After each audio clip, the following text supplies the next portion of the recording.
he didn't add, I will add, not chanceless, I think it's fair to say. Garrett fends this off his chest from Sitha Fernando.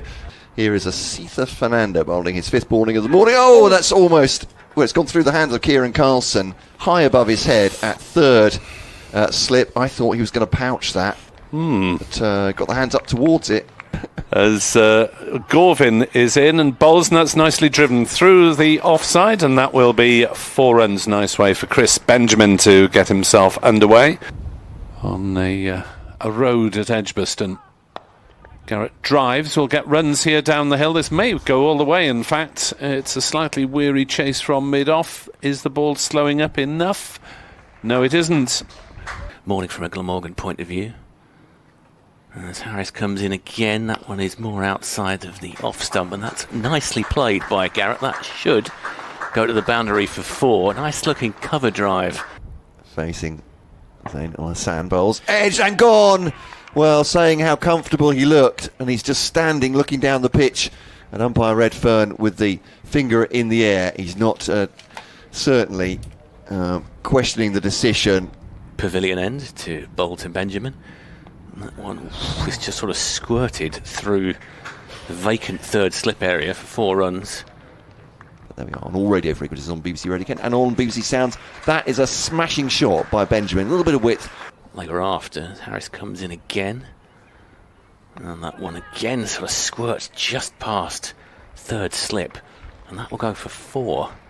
So Al-Hassan bowls and bowls him. That is the end of the Kent innings. Chris Benjamin is left 94 not out. Kashif Ali has gone for 3. And Van der Hoogten bowls, and Finch defends it just about. Ball pops out in front of him. There was... So Harris bowls to Finch, drives it wide of mid-on. And I thought he hadn't particularly middled that one, but if he hasn't, that's a very good hit. That's 4 runs. He goes to 4. 3-3-7 behind on first dig, as that is pulled away nicely by Compton. Van der Hoogten, first time he's dropped short of a length, really. And we'll get the last ball there. We've given plenty of air, and that squares him up a little bit. Leading edge out into the offside, but along the ground are a couple of bounces away to Andy Gorvin. Backward points, and that will be lunch. Take the ball for the first ball. That's clipped off the pads of Harry Finch. A floating delivery, that one, into the leg stump, and Finch took full advantage.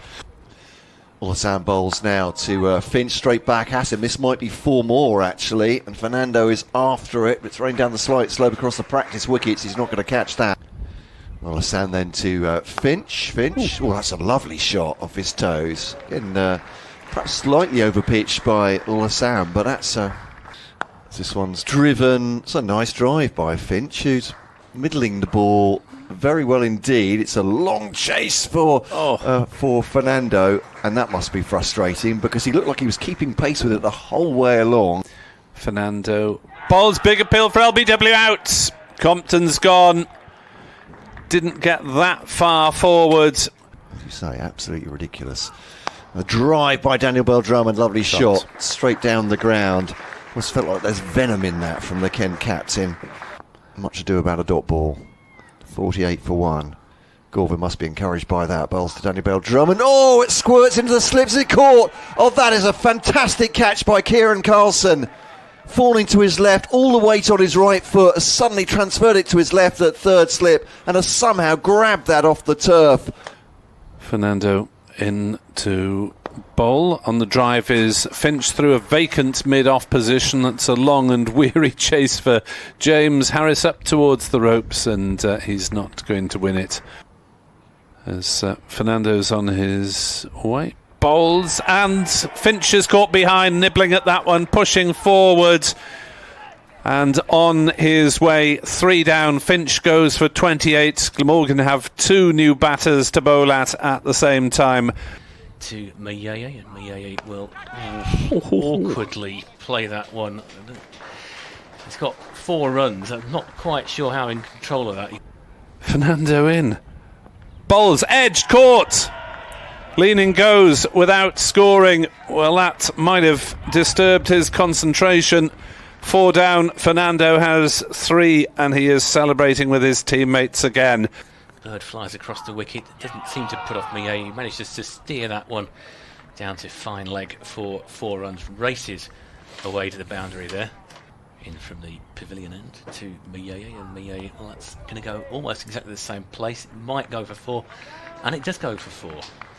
Fernando into bowl. Singh tries a shot in front of the wicket, and it flies away off an edge with shouts of catch it. Kent order, this one. Just sits up a little bit for Tawanda Millet. He makes no mistake punishing that delivery either, and just closes the face. Singh to face now. That's a great delivery. It's got the edge as well. Singh has pushed forward and not really at the pitch of the ball. That's for even shorter work than they have Kent already. Nice drive from Millet, herring after it. That's 2 FIs what Glamorgan have done. Oh, bowls him! And Tim van der Hoogten very much characterising his efforts in this match. And the off stump is flattened. As Van der Hoogten steams in once again. Last ball of this over. Drive by Grant Stewart is an attractive one. It'll get off the mark straight away as that scoots away over across a fast outfield. As that is edged but safely, and that will run away for 4 down to third man. Stewart into double figures on 10, 111 for 6. Van der Hoogten who continues. Oh, it's chipped up in towards mid-wicket. Despairing dive there by the fielder. It'll go for 4. Quick to kick, as it were. Oh, has he got him there? He has. LBW. Must have just been off stump there. But quick ball from Van der Hoogten. No, stay at the crease from Grant Stewart. Played at. Driven through the offside by Parkinson to get him off the mark. That one will run down the slope towards the cafe for 4. As Harris bowls, big appeal for LBW. Millet is gone. Kent's main man in their second innings. James Harris celebrates. 8 down are Kent. As Hassan bowls, that's rather squirts away off the edge from George Garrett, just backward a square. That'll be 4 runs. And now to Parkinson. Plenty of air, straight back at the bowler. Bump ball, straight back to him. Or was it? No, it wasn't. It's a catch. It's straight back at the bowler from Matt Parkinson. A big slog by Kashif Ali back over Carlson's head, and that one will go for 4 up to long on. There's Callaway bowls, hoiked away on the leg side. More runs down towards fine leg for Kashif Ali. 150 up for Kent. Next delivery from Carlson. Another big swing of the bat out towards mid-wicket. That looks good. It sounded good. Is it 4 or 6? It's 6. Goes for the long handle again. Slog sweep. It's big, is it? It is big enough. Kashif is just wandering down the pitch. And I wondered for a second. With his off spin, Kashif goes for that one. That's gone up in the air. Has it got enough carry to go for a 6? It has. 6 more for Kashif, who's on to 31 now. It is Kashif, the right-hander. And he goes for another big hoik on the leg side. He could be caught at mid-wicket. He is. That's the end of the match. As Glamorgan dismiss Kent for 176, all 10 wickets.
And good morning, Borodar, as well, to the opening batters from Northamptonshire, Ricardo Vasconcelos, and the visiting captain, Luke Proctor.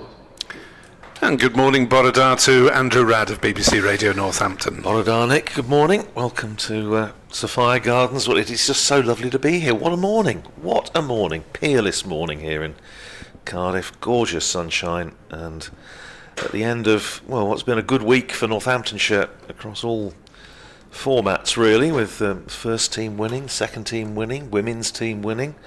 They'll be looking to carry on the victorious sequence here in Cardiff, but equally, of course, both sides coming into this match on the back of good victories in the last round of championship matches. Yes, Glamorgan's season taking a decided uptick after a pretty miserable first 3 weeks. A positive draw against Derbyshire, and then a thumping victory over Kent, Glamorgan's largest ever innings win over Kent. And Labuschagne arriving for just a 2-match stint this season in advance of the World Test Championship final between Australia and South Africa at Lord's next month. So he's looking to acclimatise himself to British conditions, and at the moment he's doing that from the safety of first slip. Tim van der Hoogten to bowl the first over. 2 left-handed batters. It is Vasconcelos who faces up and drives into the onside and wants a quick single straight away, and it is a safe one in the end as Harris doesn't gather cleanly. 1 without loss. Little bit of green stuff on the wicket, but nothing alarming, and one would expect that it dries out and goes brown during the course of the weekend.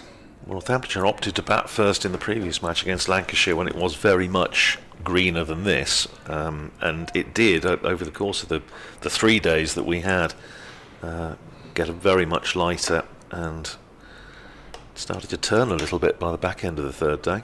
Van der Hoogten bowls edge, doesn't quite carry to slip,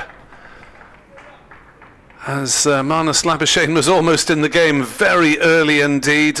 Sam North East from second slip went across because he could probably see it wasn't carrying. Oh no, it's hit down into the ground. I apologise for the unnecessary excitement. It's a full ball from Van der Hoogten. I think it might have reached him on the full. As Van der Hoogten in again. Bowls the pill for LBW. The ball goes down the leg side and will run away for 4 runs of some description. They are leg byes. And Northants move on to 5 without loss. As that probably hit in front but pitched outside leg, hence cannot be out. And it raced away fine to the fine leg boundary. Northamptonshire just making the one change with Justin Broad. I think he was always going to come back into the side. It was a question of who for, and Liam Guthrie, who actually had a decent game against Lancashire, but on the rotation he misses out this time. Van der Hoogten into Proctor, down leg side again. Oh, that'll go away for 4 more. This time I suspect byes. No, leg byes again. Well, Luke Proctor has got his best pads on this morning. Not even sure that was paddle. He might have just been off his backside, I think. But that's raced away for 4. Well, it's a T20 start, this, isn't it? It's not until a couple of weeks' time, chaps. It's not just yet. 9 without loss after 4 deliveries. 2 lots of 4 leg byes. As Van der Hoogten from the River Taff end in the glorious sunshine. 4 slips, bowls, and Proctor is forward defending back to the bowler. Looking the last time Northamptonshire won here in the Championship back in 2018 by 233 runs on that occasion. 3 members of the Northamptonshire side today were playing in that game as well. One of them out there, Luke Proctor, Ricardo Vasconcelos, met both of them out there, and Ben Sanderson as well. Ben Duckett got a big 100 in that one. His Labuschagne bowls, and that is turned neatly into the onside by Luke Proctor. It's fielded at mid-wicket, and there's no run, so 1 off the bat, 4 off the pad or other parts of the anatomy, 9 without loss, 8 off leg byes. Well, not a cloud in the sky, which I'm told is pretty much always the case here in Cardiff. Absolutely. That's the case, Nick. But actually, when Northamptonshire were here last year, we had some 4 very good days cricket in lovely weather, and a game that went right down to the last over, with Northamptonshire getting Glamorgan 8 down, about 50 short. But as long as Marnus Labuschagne was there was a chance, I think, that Glamorgan might have won it. It was a really interesting last day, and well, hopefully more of the same here. James Harris, it's going to be to start from this media centre end, with 3 slips and a gully in place. Pitch is over towards the main stand side, but the trees between the ground and the River Taff in full leaf. Really is a lovely picture. And here's Harris over the wicket to bowl to Vasconcelos short, and Vasconcelos paddles it round the corner, goes down to long leg, and they jog through for a single. Takes Ricardo Vasconcelos to 2, and Northamptonshire to 10 without loss, having chosen to bat first after winning the toss. 5th against 6th in the table. Northamptonshire with 56 points from 5 games, Glamorgan 52 points from 5, but their records, playing records, identical. 1-1, lost 2, drawn 2 in the championship so far this year, and on each occasion that win has come in the previous round of matches. Here's Harris in and bowls, and Proctor leaves that alone outside the off stump, taken by Chris Cook, going in front of first slip.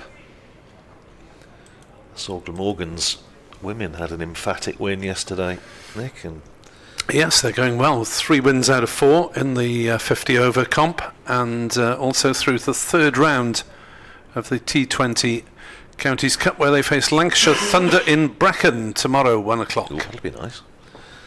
Here's Harris in and bowls to Proctor, who drives beautifully back past the bowler for 4. That'll run away down to the boundary to our right. A little bit of a floaty half volley, and Proctor pouncing on it and drove it back past the bowler to open his account. And Northamptonshire 14 for no wicket.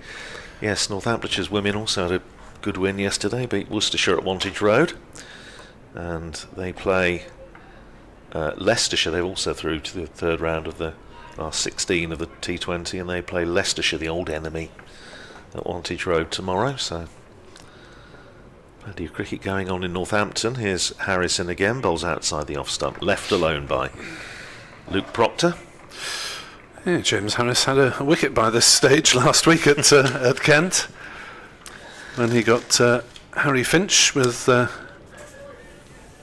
what was it, Ben Compton. He got both openers anyway. Harry Finch with his second ball that he bowled. Well, by the same token, this is longer than Luke Proctor survived in the first innings of the previous match, because he was out second ball for naught. Here's Harris in, bowls to him, and he pushes forward, just plays across it a wee bit, but it runs out into the onside, out to mid-wicket, and there's no run.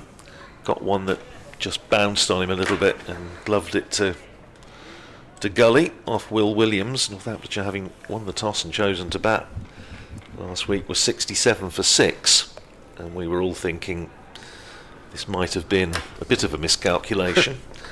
But well, all's well that ends well. Here's Harris in, bowls and cut by Proctor, hard into the ground, but straight to the gully, and that is the end of James Harris's first over. 5 runs off it, Northamptonshire 14 for no wicket, 2 to Vasconcelos and 4 to Luke Proctor. Well, it's nice to see Glamorgan jogging round purposefully between overs, because they have struggled with this in the last few matches, and in the match against Kent they were in quite a ridiculous situation where they actually didn't particularly want or need to take the last wicket very quickly, because they needed to dash through a few more overs of spin.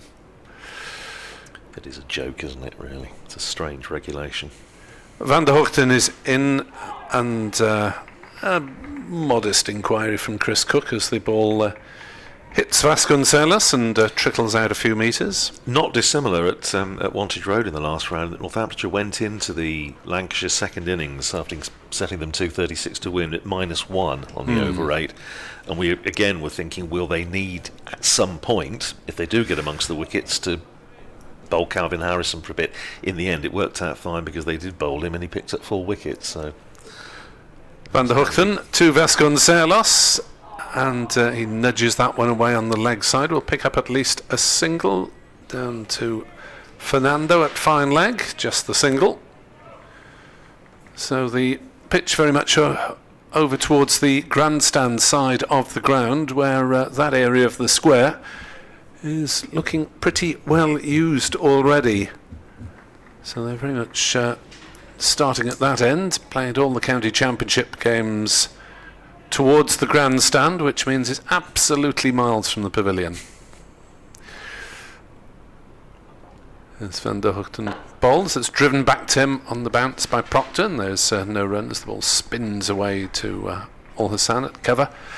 I said to the umpires, remember it's 5 minutes for each wicket rather than 2.5 here. You need one of those golf carts or something, really, to sort of shuttle bus service. Yes, the batters have to come down one flight of stairs inside the pavilion, then down the long steps, then it's about 30 metres to the boundary edge. Van der Hoogten bowls, Proctor turns it wristily on the leg side. No run. I'm trying to think if it was any further than that on the famous occasion against Glamorgan when Mick Norman was out for a pair in the same day, wasn't it, at Swansea, and he up and down all the steps there and back again. Aussie Weekly got him out twice in a day, and that was an awful lot of steps and probably a lot of trudge across the grass as well. In comes Van der Hoogten, bowls to Proctor, looks to work on the leg side, bit of inside edge onto pad, ball rolls out to mid wicket. No run. And those steps at Swansea, to be honest, by the closing years of St Helens as a first-class ground, I wouldn't have fancied having to dash down them in spikes because they were somewhat worse for age. No. I mean, it's a good job it's a nice day, because if not, there's a fair chance that the batters would suffer from exposure by the time they got back in. Here comes Van der Hoogten, 3 slips and a gully. Bowls, Proctor works it again on the leg side, and there is no run. Van der Hoogten not quite on the mark yet, even though his 2 overs have cost just 2 runs. Northants, after 3 overs, are 15 without loss. Proctor has 4, courtesy of a boundary. Vasconcelos has 3, courtesy of singles. And there have been 8 leg byes. I was thinking, Nick, one of the notable games in the past between these two sides on this ground back in 1967, when Brian Crump and Ray Bailey bowled unchanged in the match for Northamptonshire through both innings to win the game. Here's Harris in 3 slips and a gully, bowls outside the off stump, left alone by Vasconcelos. I take it they were relatively concise innings. Yes, it was. I think the pitch did a little bit. I think it was the first year this was used. I think. Okay. After the move from the Arms Park, but just settling down then. But the reason I mention it is that one of those 2 bowlers, Ray Bailey, it's his birthday today. He's 81 today, so he may well be watching and or listening. So if you are, Ray, I hope you're having a good day. Here's Harris running away from us and bowls very full and driven by Vasconcelos up to mid-off, where Andy Gorvin fields, and there's no run. And the other one, Brian Crump, celebrated his birthday not that long ago. He's 87 now and going strong. Was at Former Players' Day last year. Hopefully we'll see him this year as well. So. And speaking of birthdays, it's this gentleman's birthday, James Harris. Is it really? 35 today. Here's Harris in. And I know many were happy returns there as it's pushed solidly up to mid-off by Vasconcelos up to Gorvin. And there's no run. There's also a 27th birthday today for Kieran Carlson. So if Northants could have a Court Carlson bowled Harris, that would make a very nice line for my report. Yes, Thank you very absolutely, much. yes. Quite right. Now, I do, as you know, do little social media bits with Northamptonshire birthdays. Come back to that in a second. Here's Harris in bowls and pushed by Vasconcelos by way of variety up to mid-on this time, where Van der Hoogten fields, and there's no run. And one of the birthdays today is, apart from Ray Bailey, of course, is Northamptonshire's longest-serving captain in the club's history, Tom Horton, who was captain from 1896 to 1906, took the county into first-class cricket, and he's born on this day in 1871. Here's Harrison, bowls again full and driven beautifully by Vasconcelos. It's not going to go for 4, despite the fact that's a fairly shortish boundary over on the grandstand side, but they come back for a couple. Takes Vasconcelos up to 5, and Northamptonshire to 17 for no wicket. Yes, we also wished Andrew Gorvin a happy birthday last weekend rather prematurely. It was in fact Wednesday. The date is wrong in a couple of cricket publications. Gosh. As I should have remembered from last year, but didn't. Here's Harris in again to bowl to Vasconcelos on leg stump, and he's trying to work that into the onside. It just drops down off the pad, and there's no run, and that's the end of over number 4. 17 for no wicket. Northamptonshire. Vasconcelos is 5, Proctor is 4. Harris has bowled 2 overs for 7. This on just a quite gorgeous morning. It's a nice temperature as well for those that are in the ground sitting out. It's not too hot. A few here from Northamptonshire. I've had, I think, messages from certainly 3 Northamptonshire supporters who said they were coming for the this particular fixture, being one of the nicest places to go for an away game, of course. As Van der Hoogten is in and Proctor is on the defensive, back to the bowler, no run. Yes, there's the one area of the grounds up at the River Taff end away to our right is slightly shady at the moment, but will no doubt be frazzled fairly soon. And the unique ecosystem that is the River Taff end, where the temperature is usually 5 degrees warmer than at this Cathedral Road end. Van der Hoogten bowls, Proctor's forward, watchfully, playing it up to mid-on. No run. Reasonable smattering of spectators in. It's a long way. There's not too many in the pavilion, but that's understandable because it's miles away, and you're watching from sideways anyway, which is never ideal. But watching sideways with binoculars. Need one of those telescopes that you used to put a sixpence in at the seaside for the end of the pier. Here comes Van der Hoogten bowling outside off stump. Proctor for once plays no shot through to Chris Cook. So the personnel, Marnus Labuschagne has slotted straight in for Colin Ingram at first slip.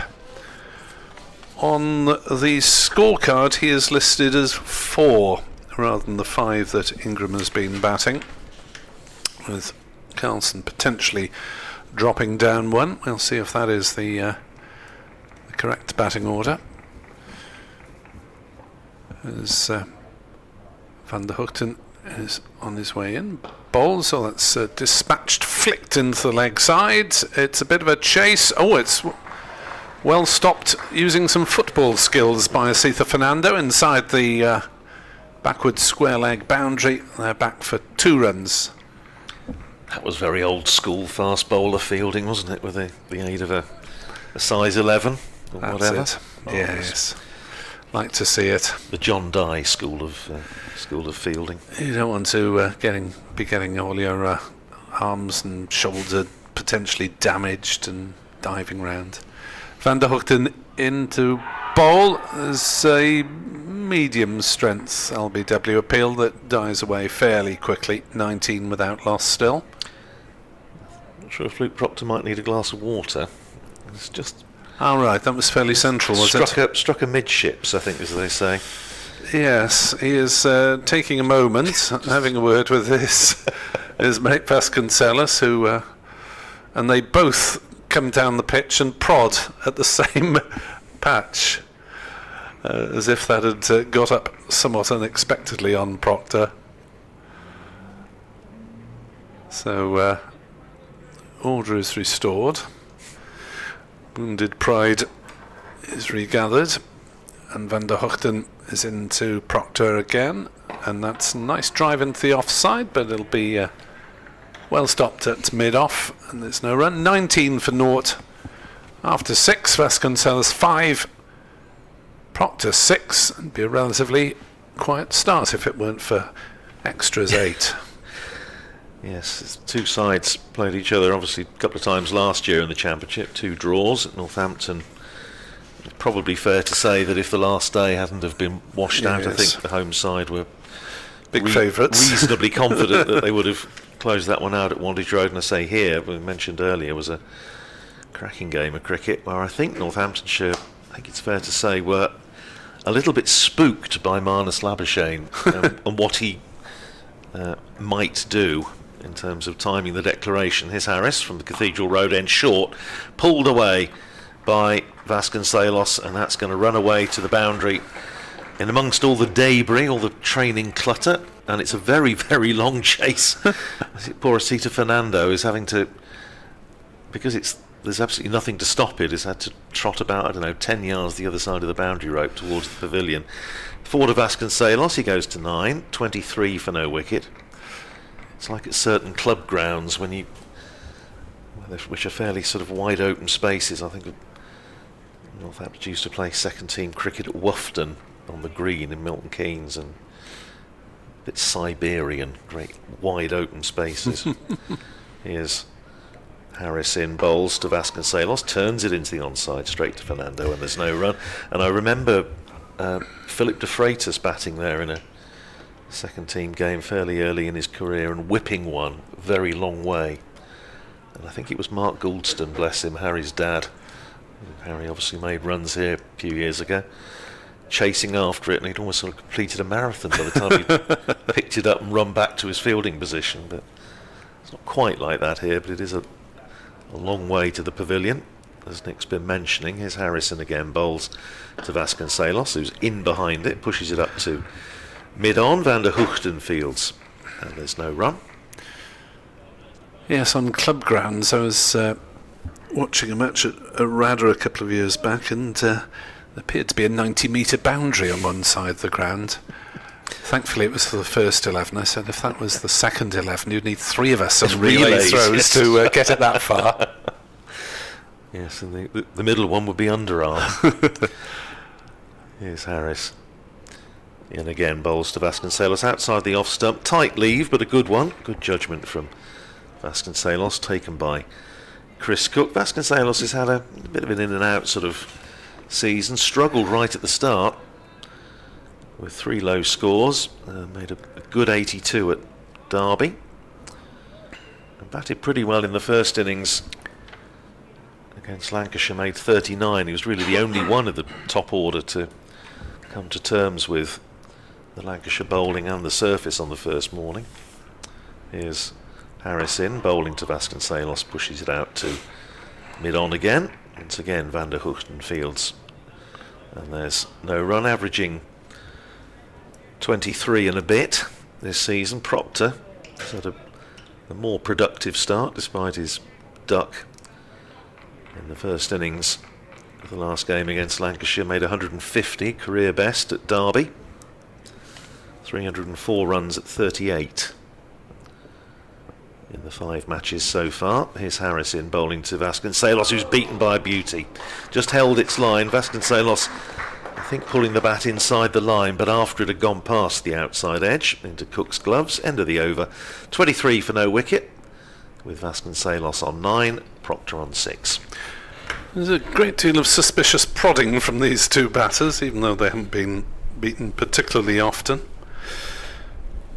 Reminder that if you want to get in touch with us, I'm NickWebb2017 on X, on Blue Sky, and on gmail.com if you want to email me. I have a missive from Joe Hughes, alias Lady Tenby. Could you please tell Lord Tenby that if he's watching the cricket on the live stream, then he's not... Van der Hoogten is in to bowl, and Proctor seemed to flirt with that one, and it's through to Cook. No run. And he's not going to finish painting the garden fence by the time I come home from the shops, as promised. Thank you very well. We're always delighted to assist in marital harmony. Yes, indeed. Yes, do a few counselling sessions in between times. Perhaps you can just listen to a few sessions while doing the painting outside. Van der Hoogten. Proctor not ready because Northeast is still getting in place at slip. Now everyone is ready. Fourth slip has gone already. And that hits him on the pads. That is close from the appeal. The bowlers liked it. The umpire did not. Do a bit too much, maybe. Yeah. That's a good shout, it must be said. It's not a I'd be bad surprised had that been given, having a look at the replay on the Glamorgan stream. Height? Possibly. But, pitched close to leg stump, but I don't think it pitched outside. Yeah, it was a good shout. Van der Hoogten in again to Proctor. Leaves that one outside off stump. Van der Hoogten has tightened his line in this, his fourth over. Good morning to Robert Logan. Hoping that Glamorgan keep up the momentum from the Kent game.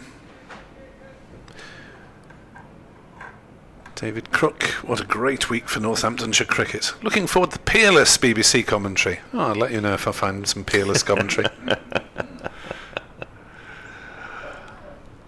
Van der Hoogten in.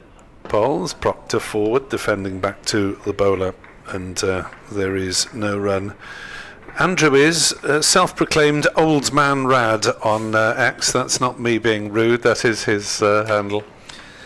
Yes, I was wondering, one of our most regular and most loyal listeners, William C., who tweets at fourth slip, he's become an expert at doing stuff in the garden whilst listening to us, and he often lets us know what he's getting up to in the garden. So if you are matters horticultural, William, let us know. Van der Hoogten bowls, Proctor plays it down past third slip, where Gully has just been removed, and there is a chase. Oh, it's Marnus Labuschagne who wins the chase back from first slip, but they have gone through for very comfortable 3 runs, and Kieran Carlson has got someone to race against now.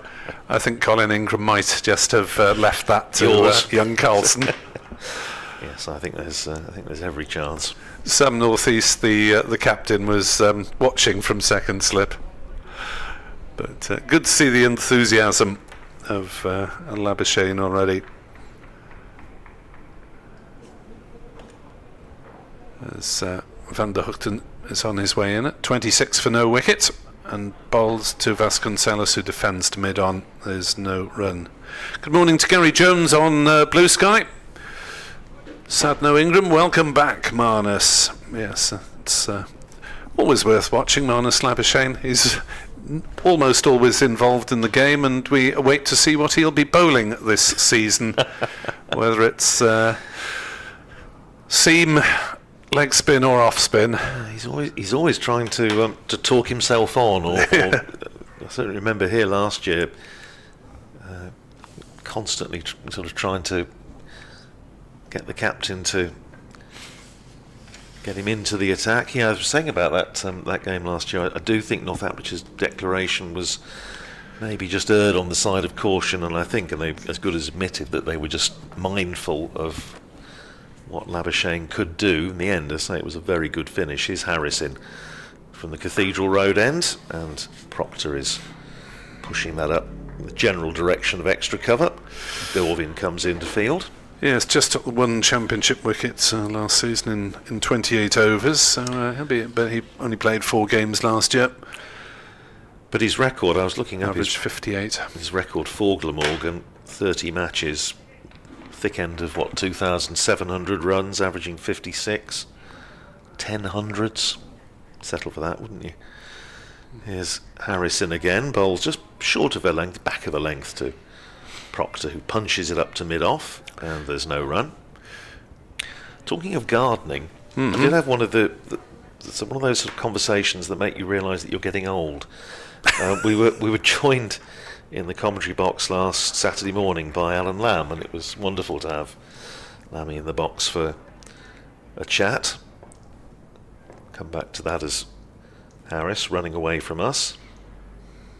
In again to bowl to Proctor, who nudges it into the onside, thinks about a single, but Fernando's quickly round to cut off the possibility. And we finished up, amongst many other things, talking about his wisteria. Because he'd put a photograph up on one of his social media accounts showing his house in one of the Northamptonshire villages with a wisteria around the door. So we did finish up sounding a bit like Monty Don and Adam Frost briefly, but only briefly. 26 for no wicket. So far so good for Northamptonshire after winning the toss and batting first. Here's Harrison again bowling to Proctor, and Proctor is rocking onto the front foot. Times it nicely up to mid-off, but Gorvin's round to field. Once again there's no run. Good morning to Ian Evans, who emails, "I have renewed optimism after the last match. If we can win this, it puts us back in the mix." Yes, there are relatively large amount of the second division sides covered by relatively few points at the moment in the table. Come on, the mighty Daffodil. It would be nice if we actually won the toss sometimes, says Ian. Here's Harris in again, bowls and just lays back and cuts that away. Proctor is going to run away to the boundary at deep backward point for 4. Takes Proctor into double figures, 13 to him, 30 for no wicket. Little bit of width on offer there for Proctor, and that's meat and drink. And it doesn't seem to be a great deal of pace in the pitch, which I think was evident from that stroke, but Proctor goes to 13 and it's 30 for no wicket. Yes, I have an email from Joy and Gareth Hill in block 38. Good morning to you. Harris in again, bowls to Proctor, who drives crisply but well fielded in the covers. He was the Methodist minister at Aberfan in 1966 and helped the community through the immediate aftermath of the tragedy. Yes, he's a wonderful man. I seem to remember him actually officiating at Gerald Penberthy, Tony's dad's funeral in Cornwall. Yes, Gareth also talks about living in Camborne and watching Troon, the club that Gerald and Wendy were such a core part of. Yeah, absolutely. Van der Hoogten's trying his luck around the wicket and goes past the outside edge of Vasconcelos' bat. Gareth Hill, formerly of the South Wales Echo and Free Press. I spent a few evenings at Troon Cricket Club down in Cornwall over the years when the chips come out after the pool match. It's like the plague of locusts, everybody clustering around them. But yeah, great place. Nice drop of beer there as well.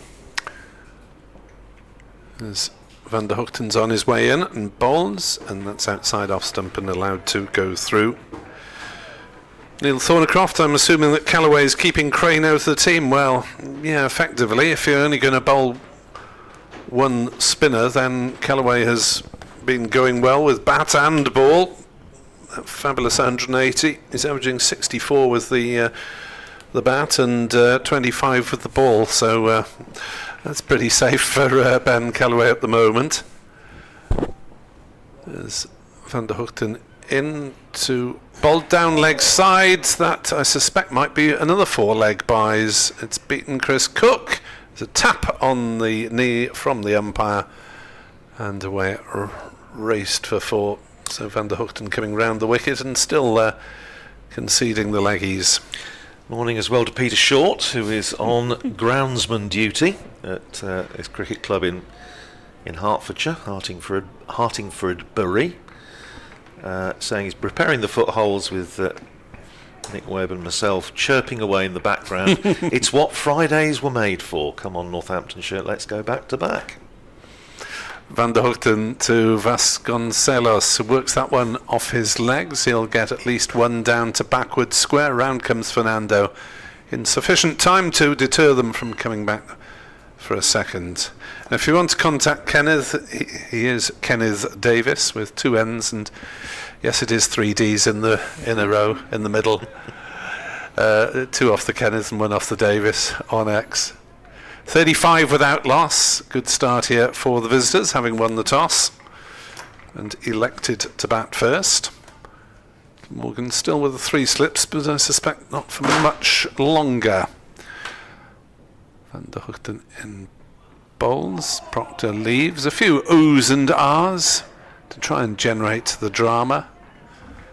But not too much has beaten the bat for the first morning of a championship match, and nice to see a team actually willing to bat first, because the tendency, I think, around the counties has been to bowl despite the fine weather that we've had in the first couple of months of the season. Proctor's won 5 tosses out of 6. Oh, have to check back, but not many for Glamorgan, as that's edged and down. Kieran Carlson cannot cling on to that one. I think it carried off the edge of Luke Proctor's bat. As we see the replay, no, it's bounced just short. Do Kieran Carlson a disservice. That was not a chance. The pitch of the ball was hidden from us by Carlson himself. It's not a drop chance. It's 35 for naught after 9, as I'm replaced by Kenneth Davis. Yes, decent start from Northamptonshire. Of those 5 times that Luke Proctor has won the toss, he's chosen to bat in the last 2, so this game and the previous one. Before that, he chose to bowl first.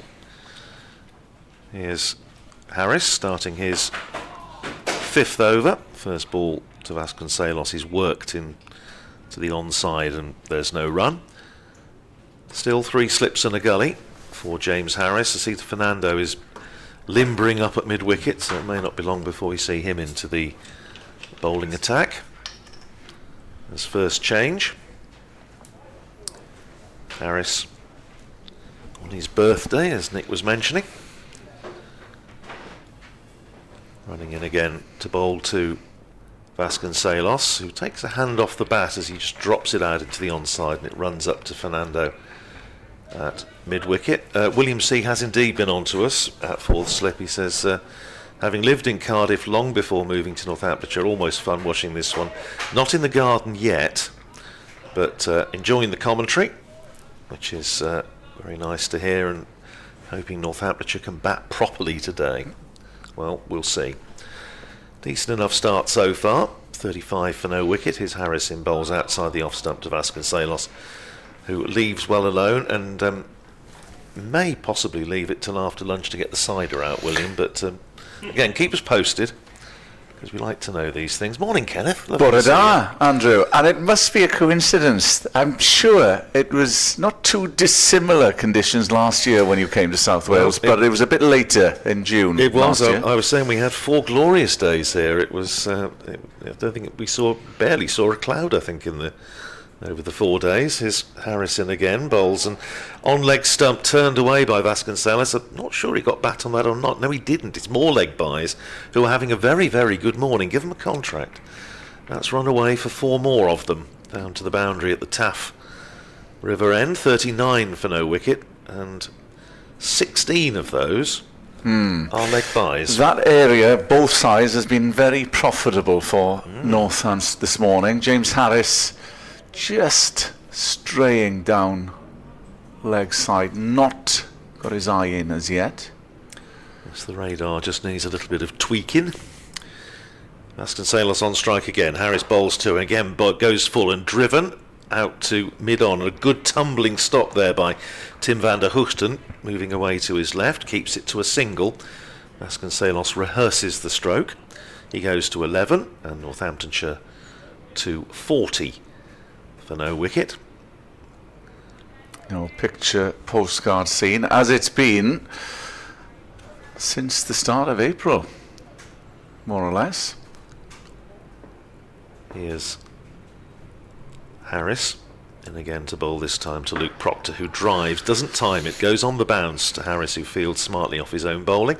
Another over ticks past, that's 10 gone, and Northamptonshire 40 for no wicket. Vasconcelos has made 11, Proctor 13. Yeah, when I left Northamptonshire yesterday, it was a bit cloudy and overcast and cool, bit of a northerly funneling down from the North Sea, but I think I got about halfway down the M5, got sort of Worcester. And then the sun started to come out, and by the time I crossed the border around Monmouth, it was cracking the flags and absolutely gorgeous. So west is best. Well, everything happens when you go into Monmouth. You ask Nick Webb. As Timmy van der Hoogten will continue from the River Taff end, coming round the wicket to Vasconcelos, and that's just fended into the onside. There's no run as mid-wicket comes in. 3 slips for Tim van der Hoogten, who has 13 wickets to his name before this game, mid-off, mid-on. 3 slips as mentioned. There's a man at point, man at square as well. So few fans trickling into Sophia Gardens, glorious conditions as Tim van der Hoogten wheels round, comes in past the umpire and bowls, and that's worked. And Backward Square was interested for a while, but it evaded that man, and it's hurled in by Asitha Fernando. It's a little uppish, wasn't it? For the time, there's been nothing untoward. It's been relatively comfortable for both batters in this morning session, with Northants going well at 41 for no wicket. Vasconcelos is 12, and Luke Proctor, the captain, on strike, is on 13. Proctor just jabs that into the offside. Callaway comes in, the man of the moment. 181 not out. Great innings for young Ben Callaway from Chepstow at Kent. Obviously huge potential with bat and ball. With both arms as well. With both arms, indeed. We saw him in the very last over switching to his left arm to try and bamboozle the last man from Derbyshire, but they survived. As Van der Hoogten trots in from the River Taff end, bowls, and that's worked into the onside. There's no run. A game really that came to life in the afternoon session. We came here on the last day, Andrew, thinking that it was going to peter out into a boring old draw, but nothing of the sort. And all eventualities were still on the table, which proves it is the purest and best form of the game. So say all of us. Van der Hoogten starts his run-up from the River Taff end, comes in, bowls, good length delivery, but is left outside off stump by Proctor, and Chris Cook takes behind the stumps. Well, I have to say Sunday's play at Montage Road was one of the most extraordinary days cricket I've seen in 50 plus years of watching Northamptonshire. At the start of the day, when you were sort of thinking, well, you know, the 60-70 runs might make it interesting, but Ben Sanderson went berserk. Extraordinary exhibition of hitting from him, and in the end, Northamptonshire bowling out Lancashire to beat them. Van der Hoogten in, and that's a solid defensive stroke by Proctor. Yeah, a game that ebbed and flowed throughout. Beat them for the first time for 20 years. Northamptonshire hadn't beaten Lancashire in the Championship since 2005, when Jason Brown and Monty Panesar bowled Northamptonshire to victory, and there were so many things that we wouldn't have expected, not least the fact that on a pitch that had helped the seamers pretty much throughout, it was in the end Calvin Harrison, the leg spinner, that picked up 4 wickets, including the 2 key wickets of Marcus Harris and Josh Bohannon, who were the 2 batters who got in and taken Lancashire to 116 for 2, and all of a sudden 116 for 2 became 144 for 9. Yeah. Which was one of the more remarkable collapses, but and I see Lancashire, a change of captain hasn't particularly brought them good fortune. They're batting first against Derbyshire at Old Trafford, and they're 11 for 2 with I was going to see who was out. Keaton Jennings and Josh Bohannon both gone. Marcus Harris still in, of course, as the leading run scorer in the championship this year. And we have our first change of bowling, Sita Fernando, the Sri Lankan. The first Sri Lankan to represent Glamorgan. Picked up 11 wickets at just shy of 48 apiece so far this season. And he's going to bowl from this Cathedral Road end from which we are commentating. Terrific view that we have up here in the media centre at Sapphire Gardens. And he's running away with 3 slips in place to bowl to Vasconcelos, and immediately puts one past the outside edge. Vasconcelos not particularly got the footwork going as yet, just plays a little firm-footed at that outside the off stump. Goes past the outside edge into the gloves of Chris Cook. So 3 slips in place, cover, extra cover, mid-off, mid-on, mid-wicket, and a man down on the boundary at long leg at the River Taff end. And Fernando, bustling run, in and bowls to Vasconcelos outside the off stump. This time he leaves well alone, and it goes through to the keeper. Yes, Sanderson's 65 off 28 balls, including a 22 ball half century, second fastest for Northamptonshire in first class cricket.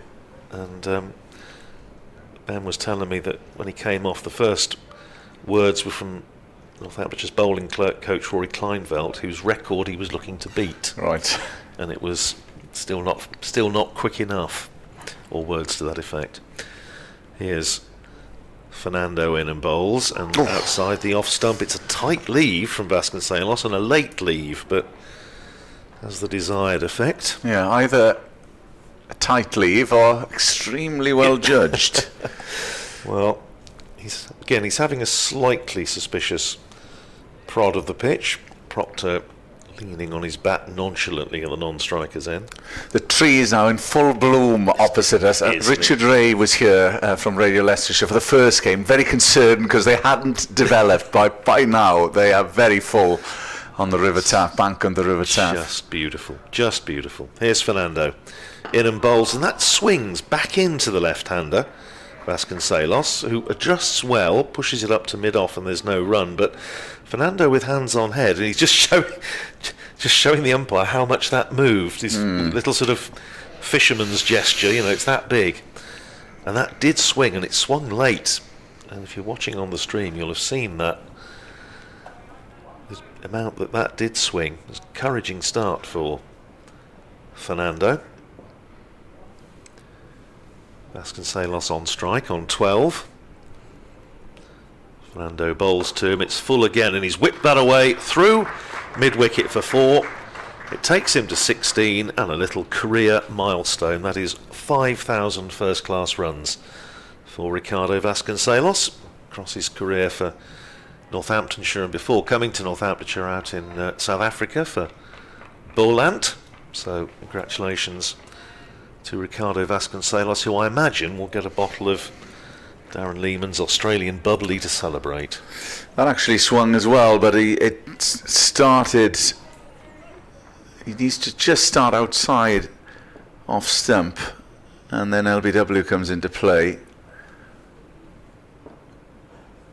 Here's Fernando in again and bowls outside the off stump to Vasconcelos, who leaves well alone. 45 for no wicket, Northamptonshire. 16 to Vasconcelos, 13 to Proctor. Well, it's always nice to bring the weather with you, but it's I think the forecast, I was just looking this morning and listening to our BBC colleagues, and it seems to be, I think, the case for pretty much the duration of the match. Next 4 days it's going to be pleasant. I was mentioning to you on arrival, we've not seen any rain, persistent rain, for about 5 weeks down in South Wales, which is a rarity.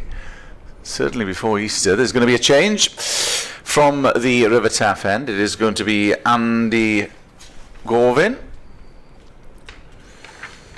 medium pacer, and not much on offer for Glamorgan's bowlers in this morning session on the first day.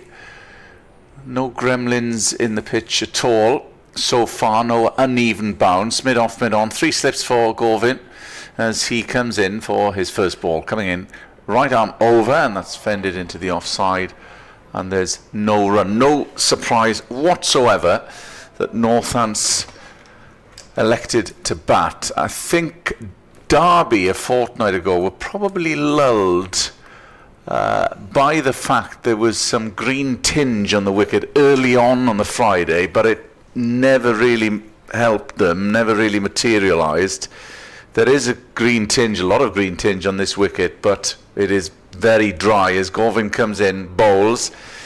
And the other point, of course, we haven't had that bad winter we had in terms of rain last year. It was terrible. So this pitch is quicker this year, and I would suggest most of the wickets that have fallen at Sapphire Gardens this year have been batter error and misjudgment rather than any snorters or pearlers from a bowling perspective, as Gorvin comes in, bowls, and that's just down leg, and Cook takes it down the leg side. Good take by Cook, because it was just on the half volley. It just bounced awkwardly for him, and he made that look very easy.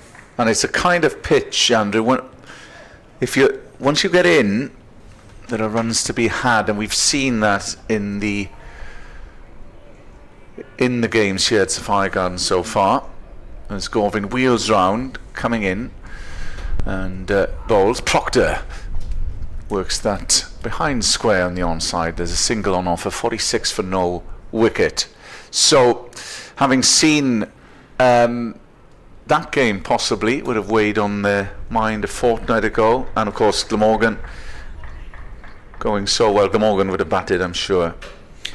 Yeah, it's again, there doesn't look to be a great deal of pace in it. It's just nibbling around a little bit, as you would expect with a new ball, and Fernando certainly got a bit of swing early on, but it looks a decent toss to win at the moment. Gorvin in and bowls, and that's struck firmly towards short cover. There's no run. Yeah, I can't remember a lot of deviation. We've seen a few, as you mentioned, from Fernando. A bit of swing from this media side, the Cathedral Road end.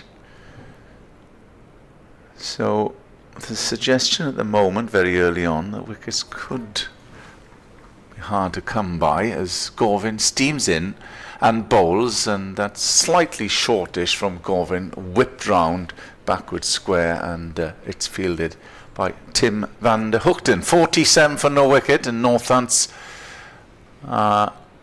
going well, looking positive early on. Vasconcelos is 17, Proctor unbeaten on 14, 47 for none. Well, I do have a bit of obsession of being early for everything, and I even managed to be too early for the car park this morning.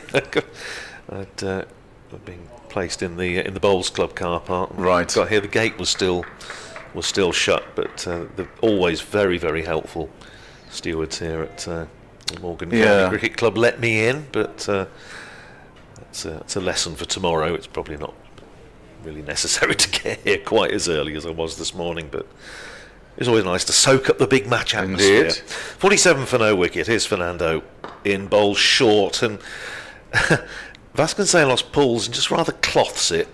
It goes a little bit off almost the splice of the bat, safely enough through mid-wicket. He's going to get a single, but didn't time it. 18 to him, 48 for no wicket. It's not a bad idea to come early to this Sapphire Gardens area. Obviously there's a lot going on with the Wales Sports Centre adjacent to Sapphire Gardens. There's a few tennis courts and loads of cyclists and runners in this area, with Butte Park behind us.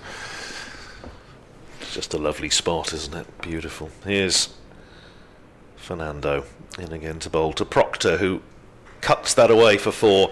Very similar to one he played earlier. He just plays it really late, and fine of backward point down towards the third man area, down in front of one of the main scoreboards here, and it brings up the 50 for Northamptonshire. 52 for no wicket. Both batters now on 18. We're in the 14th over, and if you give Proctor width, just give him something to work, and bowl on his pads, give him a bit of width outside off stump. Those are two of his strongest scoring areas. There is a point in, but there's a big gap. And in fact, I think that gap is just about to be plugged, because Zain Al Hassan is being sent down to deep backward point out of the covers. So there's now a cover and a mid-off, but a gap through extra cover and a deep backward point on the boundary, exactly where that last boundary went. Here's Fernando in again, bowls, just squares Proctor up a little bit. Good response from the bowler, but he plays it solidly enough. Back down the pitch. Talking about Alan Lamb as we were, I was looking at some of the past games here, and Glamorgan winning here comfortably in 1978, beating Northamptonshire pretty comfortably, bowled them out for 164, of which Alan Lamb made 100. Did he? And it was his first season. And come back to that one. Here's Fernando in again and bowls and hits Proctor on the pad, but I think swinging down the leg side. They got as far as Howes, but didn't go through with the rest of it. And talking to Jim Watts, who was captain of Northamptonshire at that time, he said that was the innings where they realised that they got something a bit special. It was his first season with the club, and he said it was in that sort of situation where you would expect a batter probably to play cautiously, especially at that time, nearly 50 years ago, and he was just going out and smashing it. And first of many great innings for Northamptonshire is Fernando, and again on leg stump, turned up to mid-on, where it's fielded by James Harris, and there's no run. But it was great to have him in the box last month. He looks in very, very good nick. 30,000 runs for Northamptonshire across all formats. Yeah. 70 centuries. Still living in the county. Still very interested in everything that goes on at Wantage Road. Here's Fernando in again, bowls and solidly in behind. Apologies if you heard my phone pinging. It's the devil that is WhatsApp. Oh, I see. Oh, right. And you've got family exams today as well. Well, I have got two of my daughters have. Well, one of them is starting in the lower GCSE year 10, or year 4 as it was in old shillings and pence, so to speak. And my other daughter's doing end of year exams. Yes, so slightly stressful household at the moment. Andrew, I can imagine. No, I know what it's like. My son's got first year exams at uni next week, so not quite the same amount of stress, but we've all been there. Yes. Good luck to everyone at this time of year, of course. I'll come back to that after. Gorvin starts his second over. 2 slips now in for Andy Gorvin. Comes in, bowls, that's whipped and that's caught at backward square by Asa Tribe, and it's the first wicket to fall off the bowling of Andy Gorvin. And how Glamorgan needed that wicket, because Northants had started well and they were looking to power on, but it is Ricardo Vasconcelos, the first man to fall, bowled Andy Gorvin, caught at backward square by Asa Tribe. Yeah, good smart catch, and we said it was a couple of overs ago that he hit one bit uppishly through there, and on that occasion, I mean, you made the point earlier, Kenneth, that most of the wickets this year at Sophia Gardens have tended to be pilot error, batter error, and that I think was certainly the case there. He was trying to, it was a full-blooded shot, trying to whip it away down towards deep backward square, but he didn't keep it down, and he couldn't have picked out Asa Tribe with greater precision, straight to him. And Vasconcelos, having laid the foundations, has really got himself out there. Yes, and Glamorgan needed the breakthrough, because the partnership worth 52, and nothing much to talk about in terms of the bowling department early on. Hadn't been in trouble, they hadn't missed the bat. So yes, the enforced error,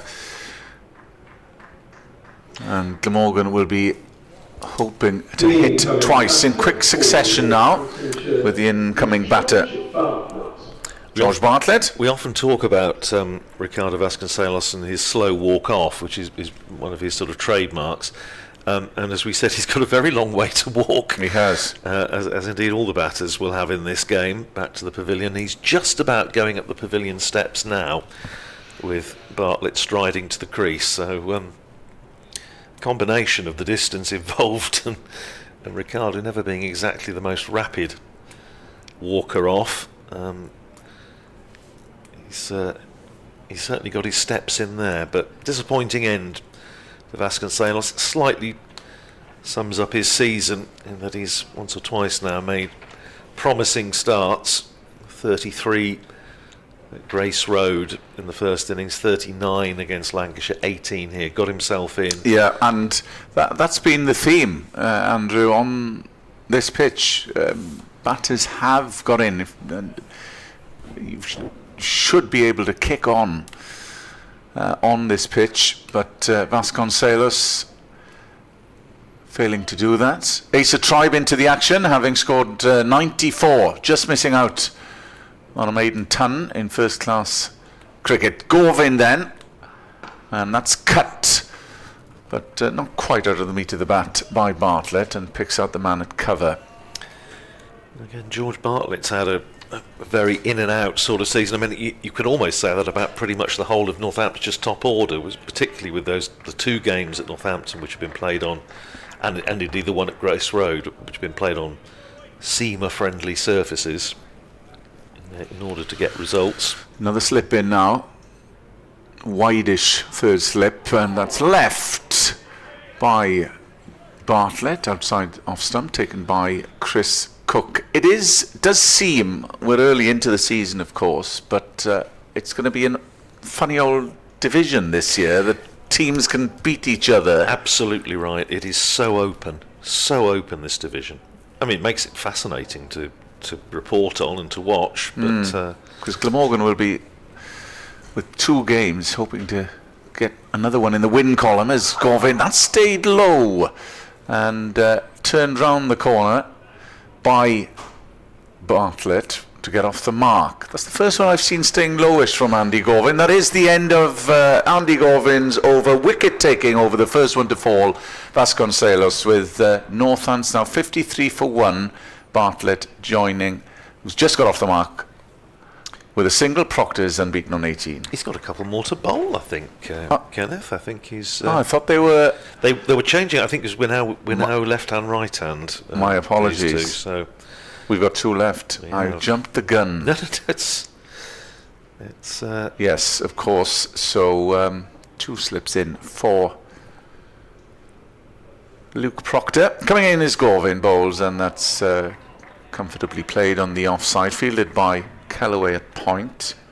Ben Kellaway mentioning his superb knock of 181 not out. I suppose the cry would be from the Glamorgan faithful, we need a few more homegrown like him. But I suppose they're not easy to find. No, but it does enthuse and engage supporters, doesn't it? Gorvin in bowls and resolutely defended by Proctor. That is the end of the over. A wicket taking one with Northants now 53 for 1. So we've had an hour's play, and Northamptonshire seemed to be sailing along quite nicely until that wicket slightly against the run of play, but nevertheless Vasconcelos just losing concentration a little bit, maybe. As he had hit one previously upish around that backward square region, but picking out Asa Tribe.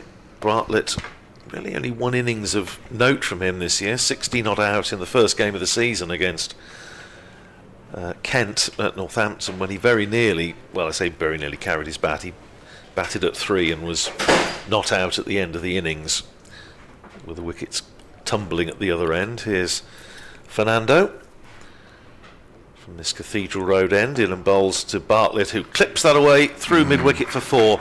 You'll notice with Bartlett that he comes a long way across his stumps, sets up more or less on middle and off, and if you're watching the stream, you'll see his trigger movement is right across his stumps, but it stood him in good stead there, and he just whipped that away through mid-wicket. Beautifully timed shot for 4. He goes to 5. Did you say that many of the Northants stalwarts are present today?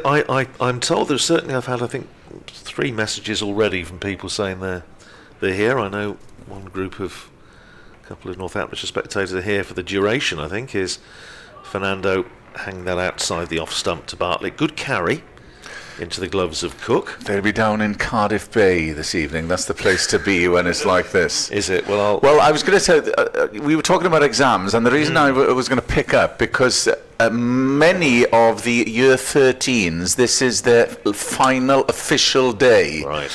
So watch out if you're in the Pontcanna area, because they'll be everywhere. Will you tell me where that is, and I'll make sure I'm not there this evening? I think that sounds like probably quite a good plan.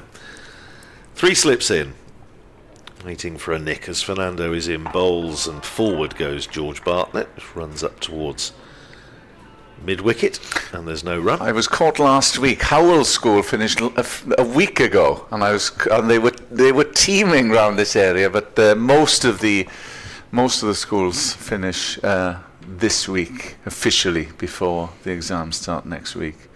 So yeah, it could be like the Wild West around here. Crumbs takes me back. Here's Fernando in his 3rd over, bowling to George Bartlett, who drives. Pleasant looking shot, and a super bit of fielding in there at extra cover by Asa Tribe. Has already taken the catch to dismiss Vasconcelos. Lovely bit of fielding, possibly saved 4 runs. My abiding memory of exams personally was going into my geography O-level with England 8 for 2 in the So there were other things on your mind. Test match against Pakistan in 1978, and that's my excuse.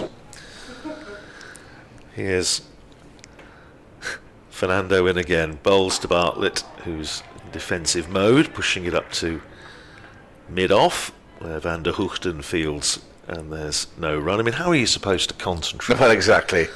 on pod soles and lateral and terminal moraines when my great cricketing hero of the time, Mike Brearley, was already out? Deary me. 4 slips now.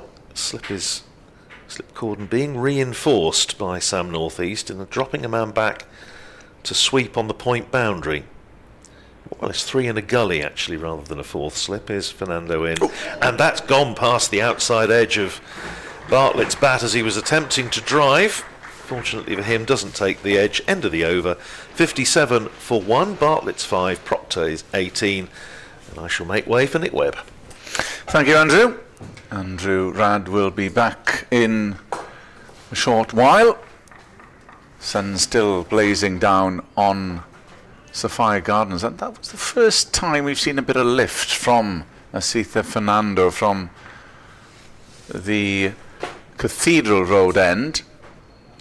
Not much uneven bounce, so it is going to be Gorvin who's taken the only wicket of the morning session to continue to Proctor, and that's worked into the onside. There's no run. The only wicket to fall was that of Ricardo Vasconcelos. Caught tribal Gorvin for 18 at backward square. Smart take from Asa Tribe, who's had a very good start to the season with bat. It's a shame that he didn't go on to make his century in the last game against Kent. Gorvin coming past the umpire, right arm over, and it's just jabbed into the ground by Proctor, and it's fielded by Gorvin himself.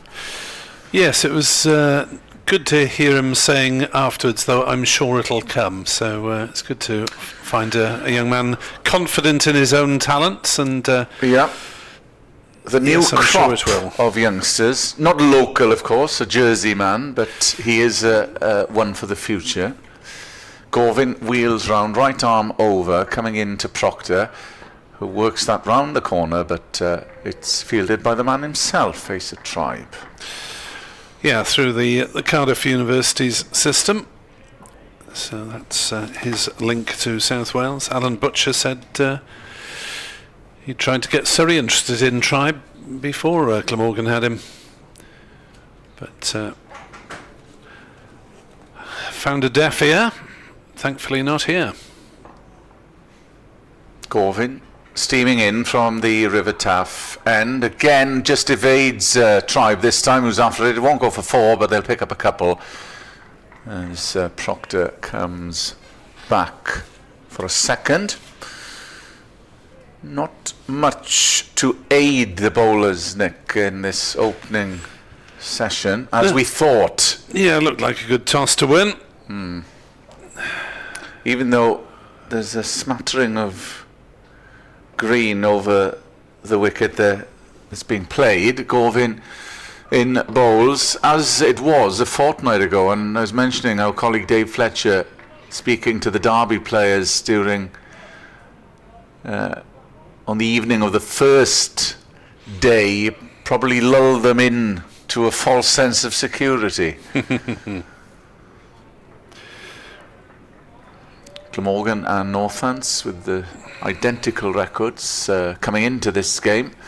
5th against 6th as Gorvin comes in past the umpire, bowls. And if Glamorgan with 2 games can sneak a win with Middlesex to come, very quickly it changes the complexion of the County Division 2. Yeah, they were absolutely adrift after 3 games. I think only 15 points on the board. Pointless in Lords after having their 1 point deducted. But I was just flicking back while I was off air. Glamorgan have won 1 toss out of the 6 games so far this season, and then they put Gloucestershire in at Bristol, which didn't go well. Claire Dowding on Blue Sky, good afternoon to you. For Kenneth's information, 30-something years ago it was the Heathcock in Llandaff, which was the drinking place of choice on the last day of school before A-levels. Well, it's still the watering hole of choice for many up in Llandaff. 59 for 1 Northamptonshire on a fine morning in Cardiff as Fernando bowls through outside off stump. Bartlett plays no shot. And James Tarry on Blue Sky, alias Northamptonian, is encouraging Radders to get involved on Blue Sky as well. I've passed that message on to him. Thank you, James. 59 for 1. With Vasconcelos, who has been the scourge of Glamorgan on more than one occasion, back in the pavilion for 18. Fernando is in to bowl. It's driven nicely through the offside by Bartlett. In fact, he'll just pick up a single because Van der Hoogten manages to make an effective, if not hugely elegant, stop at wide mid-off. Adrian Bryan has posted and got in touch with us on X in relation to what Andrew was saying about getting here early. You're in good company, Radders. Turning up with the gates locked. Dickie Bird was famous for it, as I'm sure you're aware. Once famously caught by the police getting over the wall at Lords, and when asked what he was up to, he declared, "I'm Dickie Bird, test match umpire." Enough said. Thank you, Adrian. 60 for 1. Single to Bartlett. Moves under 6 with that. Fernando, stocky, charging in.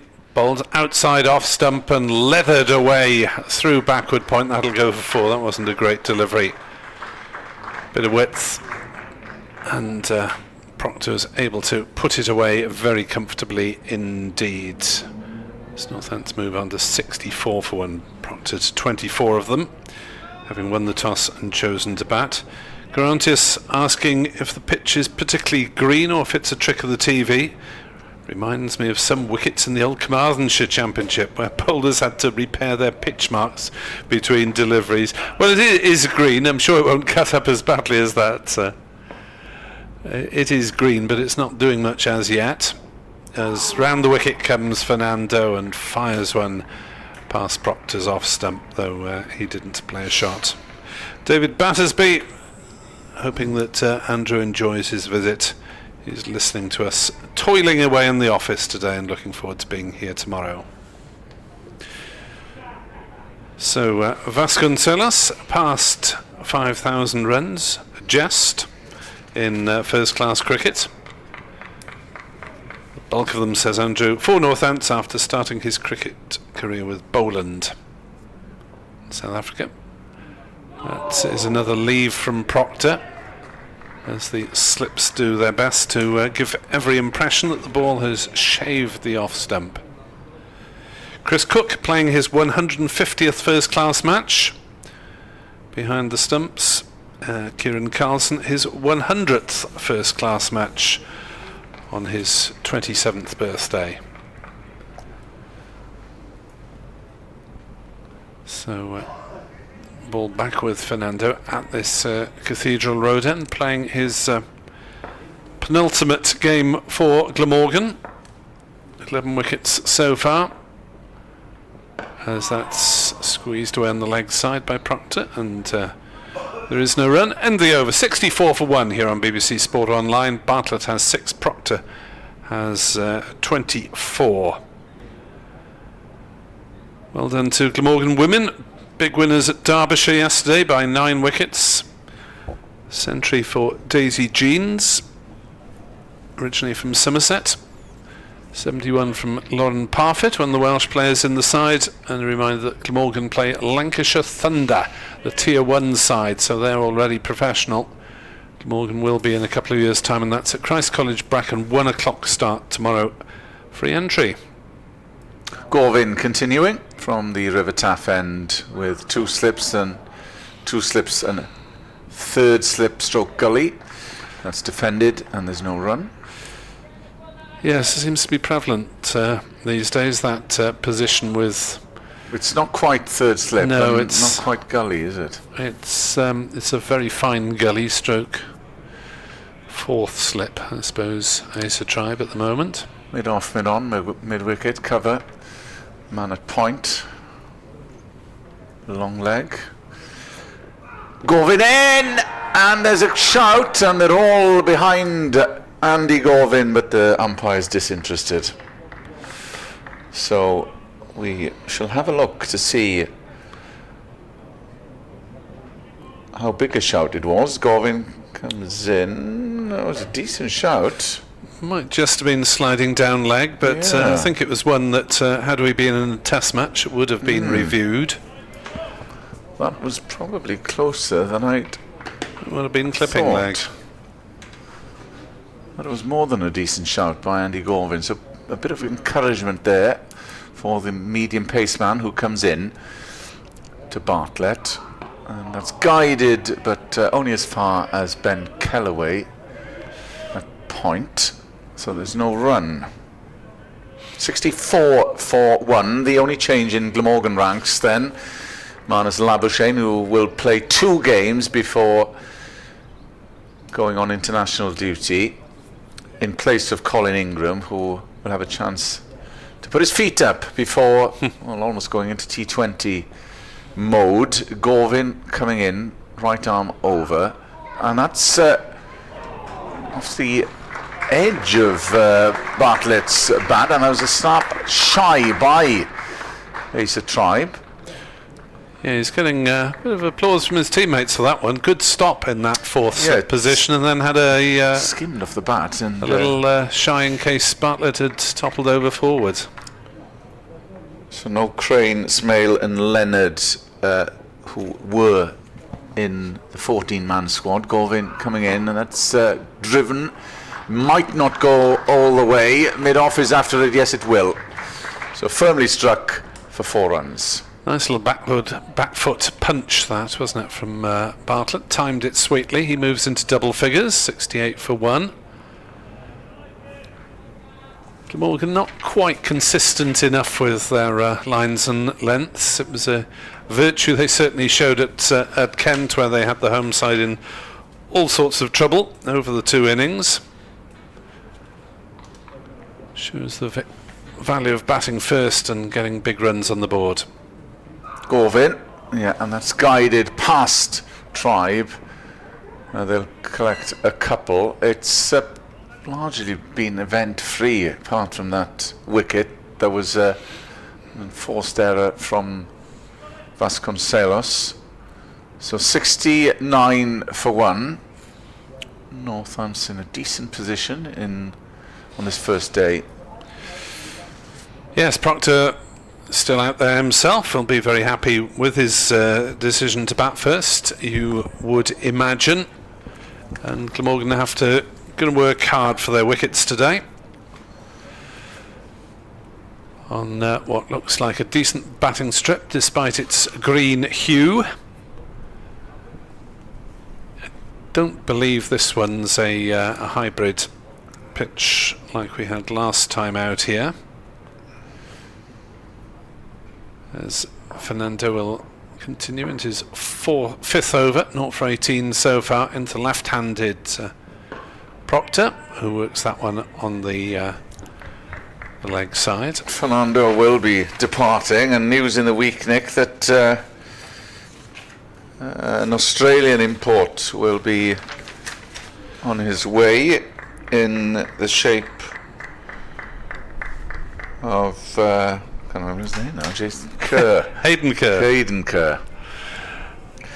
Yes, in time for the T20s. Yes, New South Wales and Sydney Sixers his background. Played a lot of T20 in the Big Bash. So that's a push and think about run from Proctor. Decides otherwise. So Proctor 24, Vasconcelos out for 18, Bartlett on 12 and 16, Sundries 4 times 4 leg byes. So Kerr hasn't played a lot of first class cricket actually. He seems to be more of a T20 specialist, but he will be available for the championship matches in the middle of the season. As Fernando bowls down leg side. I was going to say brilliant take by Chris Cook, but he hasn't managed to get a paw on it. Went leaping across, and rather unfortunately for Cook, it's credited against him, as he did all he could to take that one. Fernando firing it down leg side and going further away. That has been the criticism in his game so far, is that he can be a bit expensive. Yes, he's fast, no doubt, Fernando, but hasn't overall had the accuracy that's needed, consistency anyway. He was improved at Canterbury, bowled reasonably well there, as he strikes Proctor on the thigh pad. Ball rolls out on the offside, no run. Certainly in the second innings at Canterbury he took 3 out of the top order and put Glamorgan on the road to victory there, and bowling since James Harris's return as first change rather than opening bowler. Still no Mason Crane, who is now fit, that due to the exploits of Ben Kellaway. As Fernando bowls, and Proctor plays that one gently back down the pitch. No run. Yeah, I would expect them both to play in the T20 side. Yeah. Which starts at Middlesex, the Northwood ground, where Ingram and Cook went Oh yeah, berserk. that massive partnership. 2 years ago? 2 years ago, I believe.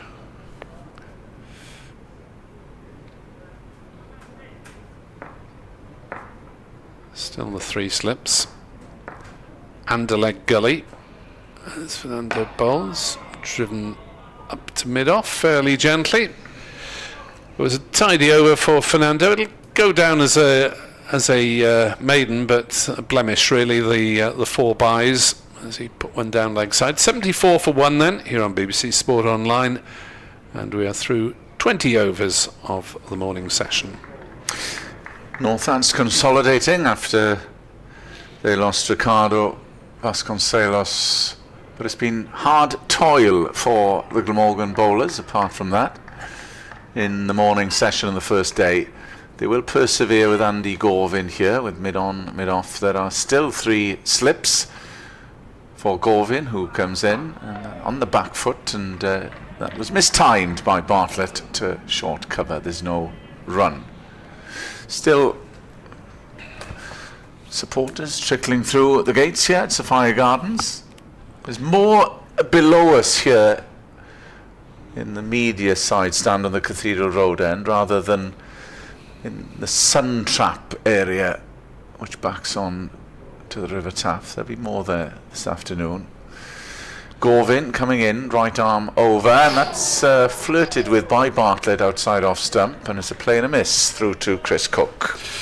Yeah, it's, well, people tend to follow the sun. It is fairly well populated, the area way to our right at the Castell Howell stand in the sunshine, and no doubt when the shade comes over, a fair few of those will wander around the ground somewhere.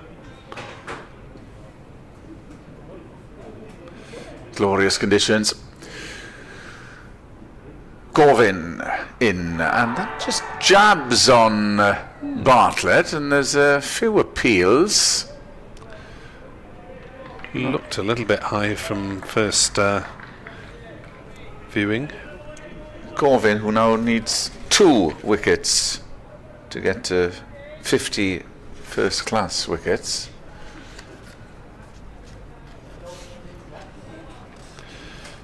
Bartlett on 12, Captain Luke Proctor unbeaten on 24. Here comes Andy Gorvin past the umpire, bowls good length delivery, and that squirts off the edge of the bat, and again it's a superb stop. Smart bit of fielding by Asa Tribe, to the applause of the Glamorgan fans. Yes, the youngsters going in that point stroke gully area cover three of the younger players in the Glamorgan side, with 21-year-olds Tribe at 4th slip, Callaway at point, Ul Hassan at cover. Comes in as Gorvin, and that's left outside off stump by Bartlett, taken by Chris Cook. Yeah, North East has taken himself out of the slip, so it's Labuschagne, Carlson, and then a gap, and then Tribe. Wonder if we'll see any of Callaway before lunch, or the 5th seamer Ul Hassan, or possibly another burst from Van der Hoogten. Gorvin in, bowls, and that just climbed a bit high on Bartlett, seemed to startle him. And that is the end of Andy Gorvin's over. 74 for 1. The first members' forum of the year. The members' forum at lunchtime. The administration will be hoping there's another wicket or two, so the members trundle in there. You can't beat a good members' forum. On the back of a reasonably successful morning. So far it's Northants. Well, partly due to 20 extras, really, that they're going along at a reasonable nick. 3.5 runs and over. 4 lots of leg byes, and 1 lot of byes have crashed to the boundary. Fernando then into his 6th over. To Proctor on 24 not out. And that one pushed on the leg side. I'd like to keep slightly on the low side, maybe.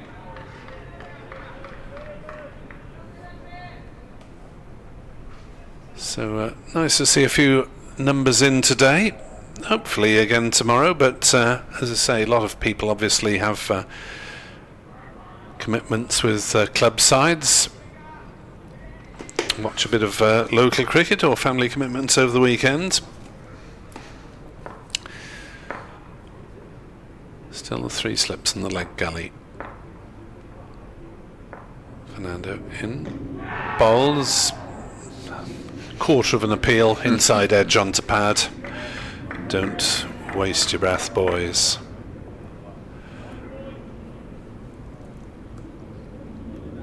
So Andy Gorvin with the only wickets to fall so far.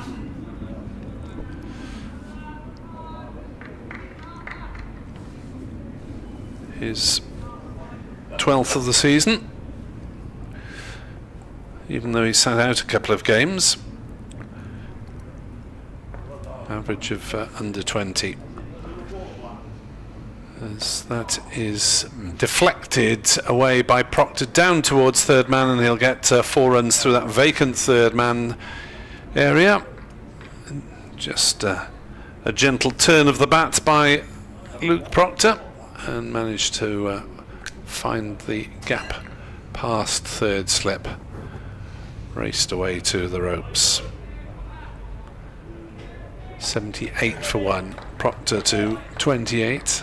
I'd imagine this will be the last over of the Fernando spell. And he comes round the wicket to the left-hander, who turns the wrists on that, does Luke Proctor, and will pick up a single down towards backward square. Tribe racing backwards from leg gully as the man to do the fielding there. Proctor 29, 79 for 1, as everyone changes round for the right-hander. And so Glamorgan keep a carefly on their over 8, because it really is, well, it's been a problem, isn't a it? pain in the second innings when they have to run round, and sometimes bowl spin when they don't want to catch up on that. Fernando to Bartlett, dabs it into a gap on the offside. Comfortable single there, 80 for 1. Swap round between right and left-handers doesn't help, but that is part of the game, and you have to get used to it. And there's enough experienced Glamorgan players out there that they shouldn't have to be told.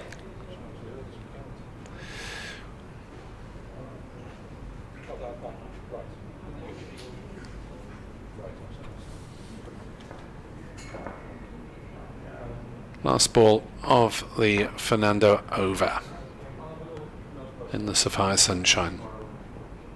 Bowls, and well, Proctor trying the straight drive, and the ball goes off a thick inside edge down to fine leg, but it is another single. It's an expensive over. Attending the members' forum at lunchtime, you're very 81 welcome for to 1. go out to look at As further details at lunchtime opportunities are offered. take any food. Don't take food or drink. Don't do this, don't do that. Don't spill your orange juice on a length. Don't drop your sausage roll on the bowler's footmarks. There's no excuse for missing that members' forum, is there? Oh dear. So Glamorgan need a breakthrough. Only the 1 wicket to fall, and it is going to be Gorvin to continue. Right up in the block hole to Proctor, digs that one out. And it's a bit mundane at the moment. There's nothing much going on, not much on offer for the bowlers. The wicket was another batter error. We've seen a lot of those at Sapphire Gardens this year.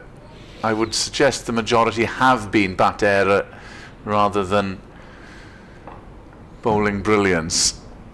Gorvin in, and that's going to be leg off the bat rather, down leg side, straying leg side, 4 of them, and frustrated is Andy Gorvin, just straying down leg off the hips of Proctor, just helped it on its way. Yeah, nice little shot really. It was probably off Midland leg by the time he struck it, but maybe pitching slightly outside leg, so no real jeopardy involved. 85 for 1, Gorvin in, and that's outside the edge, but Proctor will maintain that was left on length.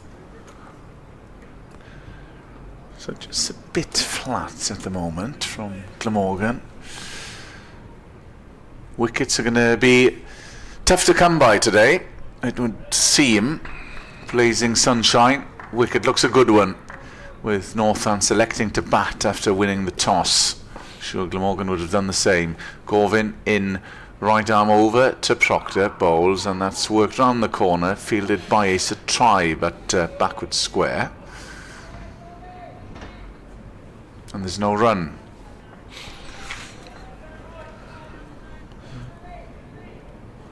Reminder of the batting to come. James Sales, Rob Keogh, Saif Zaib in good nick.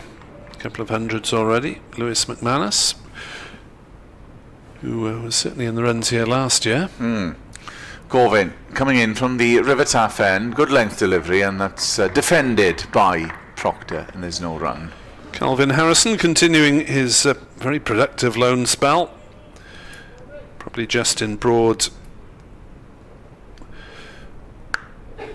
Ben Sanderson and Harry Conway. One change on either side.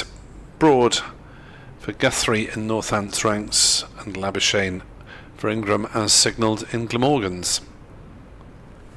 In comes Gorvin, bowls, and again it's defended on the offside by Proctor, and there's no run. Proctor looking comfortable at the moment on 34, Bartlett is 13, and Northants going well on 85 for 1. It'll be I Will Depart, it'll be Nick Webb, followed by Mr. Andrew Rudd. Thank you very much indeed, Kenneth. So things going Northants' way at the moment after what looks like the correct decision following the correct call by Luke Proctor. Coming on to bowl for Glamorgan is Zain Ul Hassan. So Glamorgan go to the fifth seamer rather than the spinner. Ul Hassan, who chipped in usefully with the ball at Canterbury. And well, it is the key, isn't it, to prospering, to have everyone bowling well at the same time, which is easier said than done. Certainly is. Afternoon again, Nick. This members forum sounds terribly exciting. Sorry, I should be missing it. They have about 3 of them during the course of the season during home championship matches. That is a slash and a miss from George Bartlett first up against the bowling of Zain Ul Hassan. If I remember rightly, I think there was one when Northamptonshire were here last year. I seem to remember our colleague Edward Bevan going off and reporting back. Yes. Scoop Bevan. I would be surprised if today's is a burning one. Clipped on the leg side by Bartlett, down to fine leg, single taken. 86 for 1.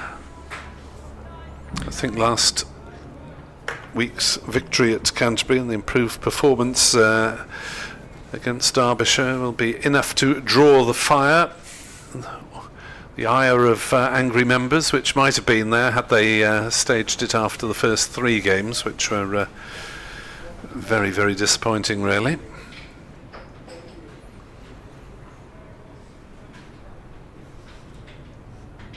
I imagine there's usually some sort of meeting at some point at Montage Road. Ul Hassan bowls and Proctor defends, no run. But of course it's slightly different because Northamptonshire no longer being a members club. And one of the 3 of the championship counties, along with Hampshire and Durham, who are now basically limited companies and so not members clubs, as was the case formerly.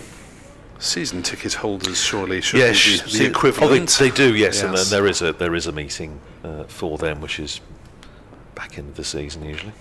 Ul Hassan bowls. Ooh, where's that one hit Proctor? He's gone down like a sack of spuds. Glass of water for Mr. Proctor, I think. That's painful. Ooh, dear me. That is very central indeed as we watch this on the replay. Should show that after 9 o'clock at night, really. Yes, I think you might need a moment or two Oh to dear, he's still compose himself. George Bartlett, everybody else, of course, will be laughing now because that's usually the way it's interview. George Bartlett just dusting the grass off his captain's back after he went down. Perhaps opportunity to bring you up to date with what's happening elsewhere in the other Division 2 matches. Kent, fresh from that thrashing at the hands of Glamorgan last time out, playing Gloucestershire at Bristol. Kent struggling a bit again with the bat, 66 for 4 at the moment. Tuanda Mayeye is 19 not out, but some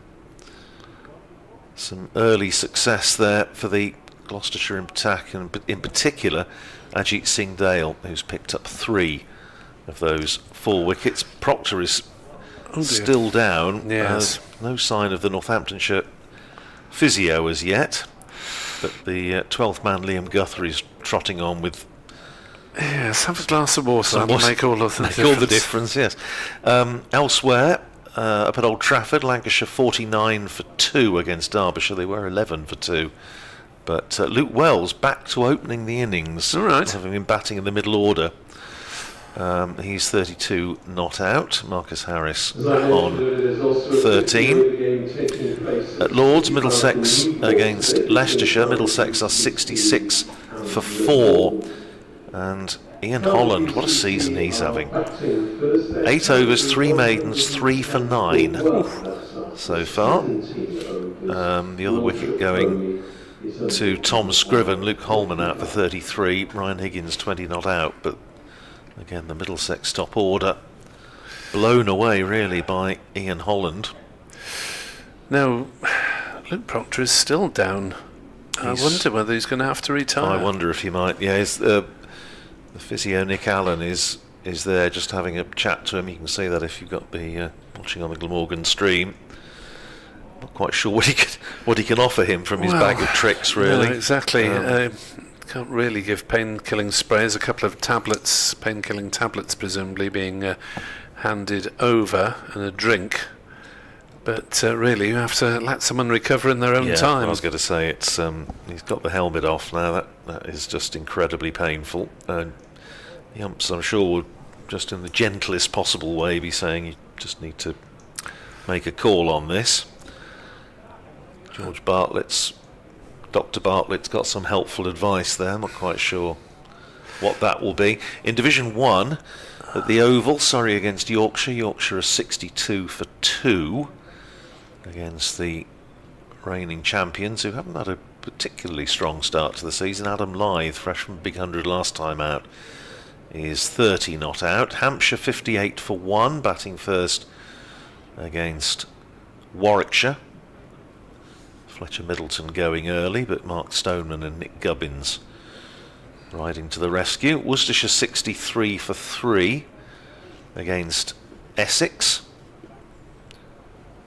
And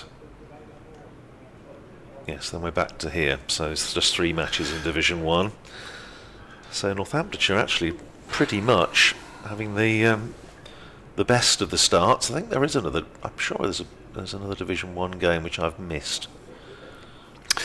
While Andrew's thinking about that, yes, sorry, you've got to have him. I have, okay. yes. I was Nottinghamshire against Durham up at Chesterley Street. Notts 107 for 1. Hasib Hamid is 46 not out. Ben Slater just gone for 52. And tell you about Glamorgan seconds, who are playing a couple of T20s against Oxford Universities today. And Glamorgan doing well with the bat. They ran up 181 for 4 in their 20 overs in the first match. 96 not out for Callum Nichols, rookie batter on the staff, who faced exactly half the deliveries. 60 balls, 96 not out. Henry Hurl made 50, Tom Bevan 26. And Oxford in reply a 9 without loss after 2 overs. Ul Hassan then to Proctor, who is restored, and thankfully for him gets a delivery that he doesn't have to play at outside off stump. Allows it to go through. Breed 'em tough in Oldham, you know. So T20 second 11 games that are going on at the moment, giving a chance for players not in the championship side to push their case for inclusion in the short format. Ul Hassan bowls, Proctor leaves again outside off stump. Ul Hassan slightly disappointed that he didn't make Proctor play at either of those 2 deliveries, having disconcerted him considerably was the fourth ball. That's very decorously put there, Nick. That's very nicely put. 86 for 1 it is. We have around about, 20 minutes or so to go until lunch. Luke Proctor's case, possibly 20 minutes to go until an ice pack or similar. Yes. It's going to be Andy Gorvin to continue, starting his 7th over from the far end, the River Taff end. A lovely looking drive from George Bartlett, but he can't get it past the tumbling fielder at mid-off, and there's no run. And Bartlett, that's probably one of the better timed shots he's played in this innings so far. Van der Hoogten down below us is starting to warm up, so maybe he'll possibly replace Andy Gorvin at the far end for a little pre-lunch burst. Still 3 slips in, although it's almost like first, second and fourth, and that's edged, and it's gone through the slip cordon from George Bartlett, and Gorvin finding the edge again, but Bartlett just managing to play it with soft enough hands. Don't think it carried.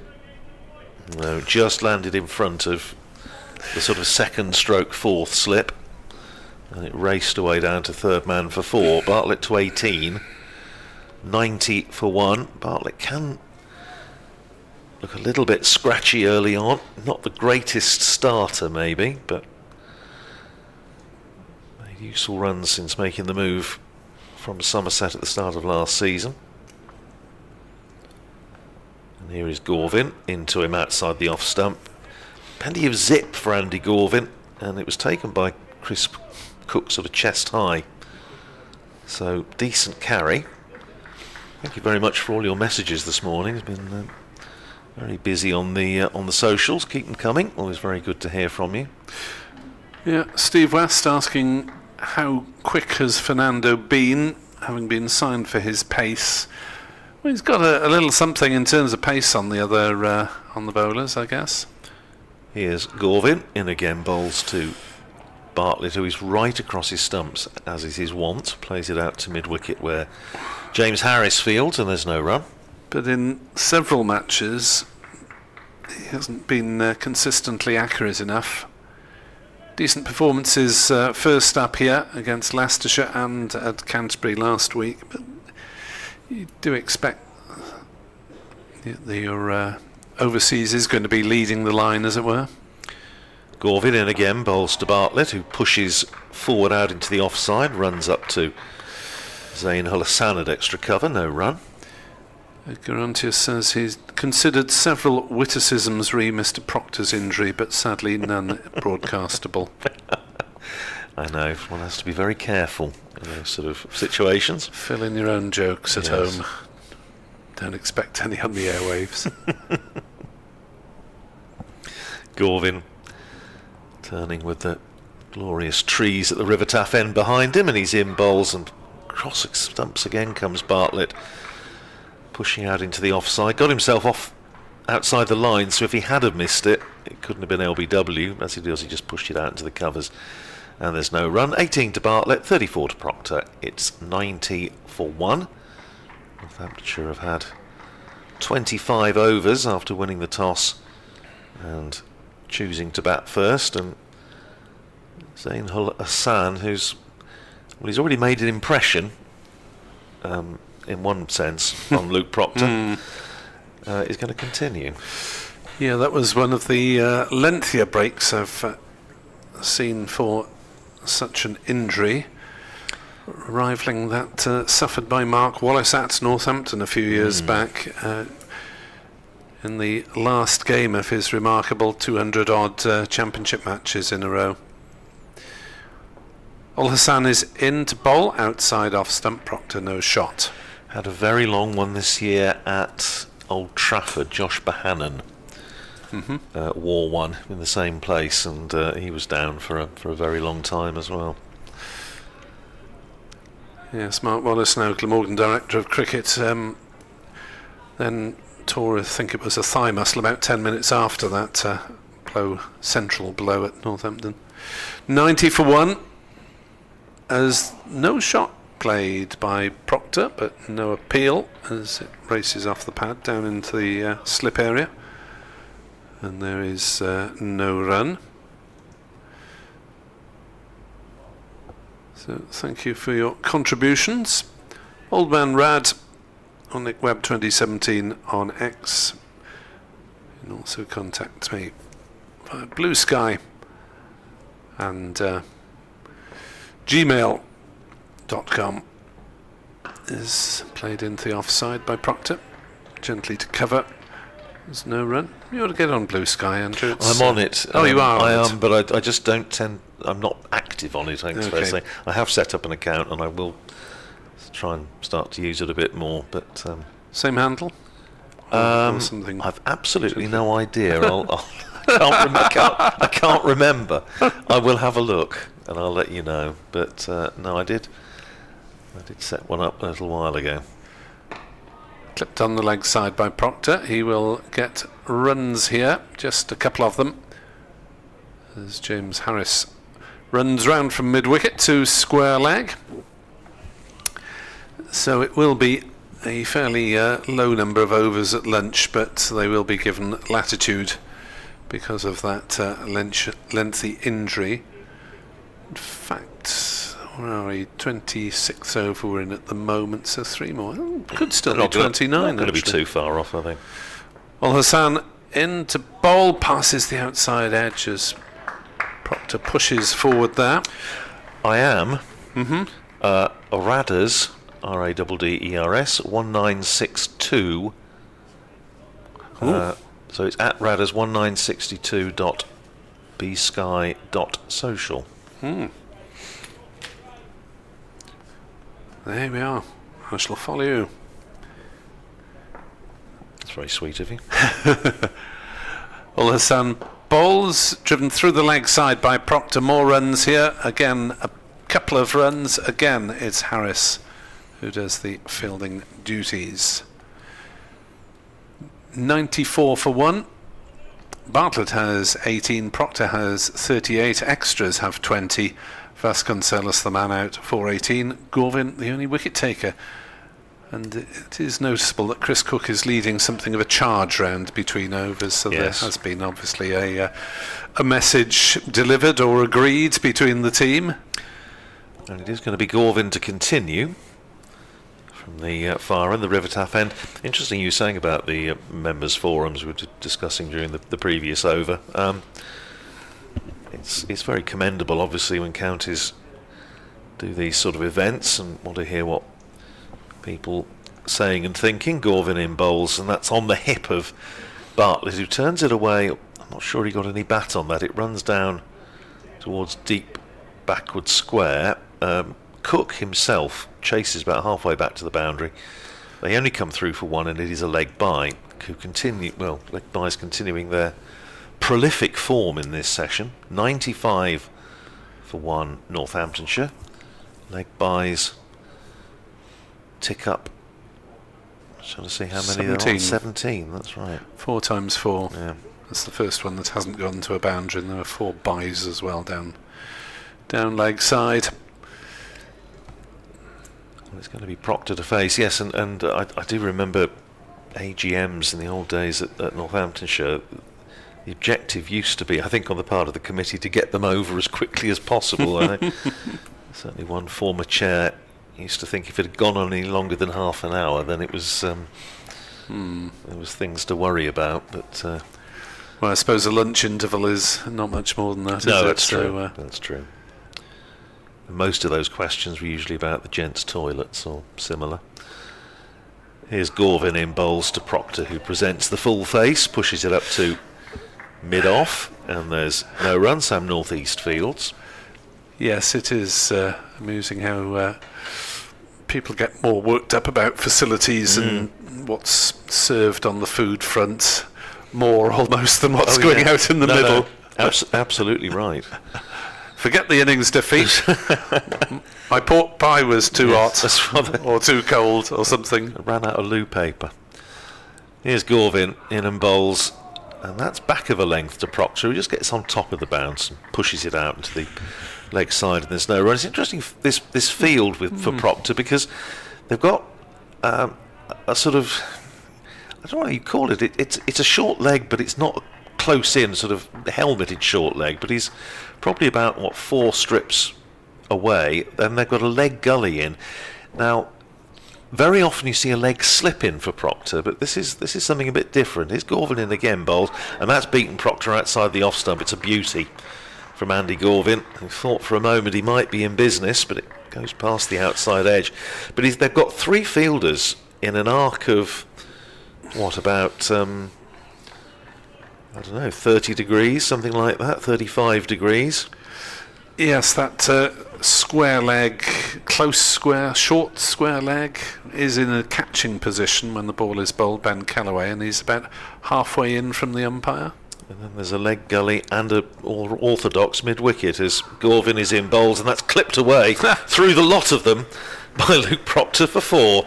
Gorvin can't quite believe it. He's hit that pretty hard, Luke Proctor. It was on his legs, and he's just whipped it away. And it's gone like a flash down to the boundary in front of the grandstand. 99 for 1 Northamptonshire, takes Proctor into the 40s. 42 to him. Northamptonshire's captain. Passed his career best at Derby 2 or 3 rounds ago. Here's Gorvin in again, and that's hit him, oh my goodness, almost in the same place. He's dropped his bat. They were appealing for LBW. Not out, says the umpire. And once again, Proctor is rather like Greta Garbo, wants to be alone.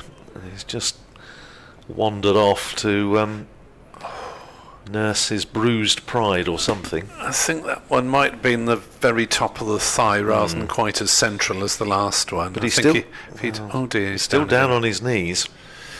He's not in a good way, and this is not good for the over rate, of course.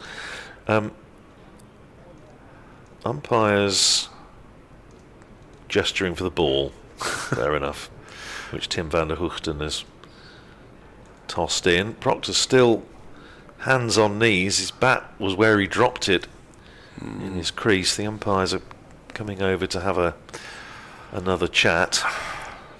Yeah, I think he may have to make a call on this. Yeah, I think this stage it'd probably help him to go off, wouldn't it, and have lunch, regain his composure. Yeah, have the lunch break, and he won't want to, as I say, he's the sort of cricketer who would never want to come off unless absolutely necessary. Good afternoon to Simon Brackey. I thought he'd give Blue Sky a try. A bit earlier the discussion was around distraction to sitting exams. Summer of 76 and the infamous drought was not conducive to revising for O-levels. Oh, crumbs, I can imagine. Yes, you're around the same age yes. then. Oh yes. Thank you very much indeed. Nick Webb 2017 on Blue Sky X or gmail.com. As Proctor is still, poor chap, wondering about life, the unfairness of life, the universe and everything. I won't, it'd be interesting to see if finish up interviewing him later whether his voice has risen an octave or Evening, Andrew. an octave and a bit. So he's been whacked by Ul Hassan and now Gorvin. Both medium pace, but even a professional medium pace is enough, obviously, to make an impact. It will be Ul Hassan to start a new over to Bartlett. Proctor leaning rather gingerly on his bat at the non-striker's end, as no shot played by Bartlett. Just if you are heading down here over the weekend, the first few rows of the grandstand are open, which they haven't been so far this season. So you can sit on the grandstand side of the ground, which only probably half a dozen people are doing. It's obviously the square-on view, but it is quite close for this game. So a bit more of choice of where to sit.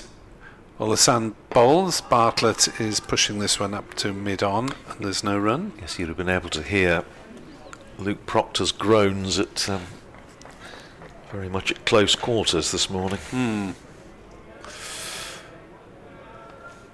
Is that that sort of fencing new at the far side as well, the River Taff end? That is where presumably an advertising hoarding will go up in due course. Ul Hassan is in and bowls, and that's clipped into the leg side. Well stopped by Harris, diving to his right to prevent Bartlett from scoring.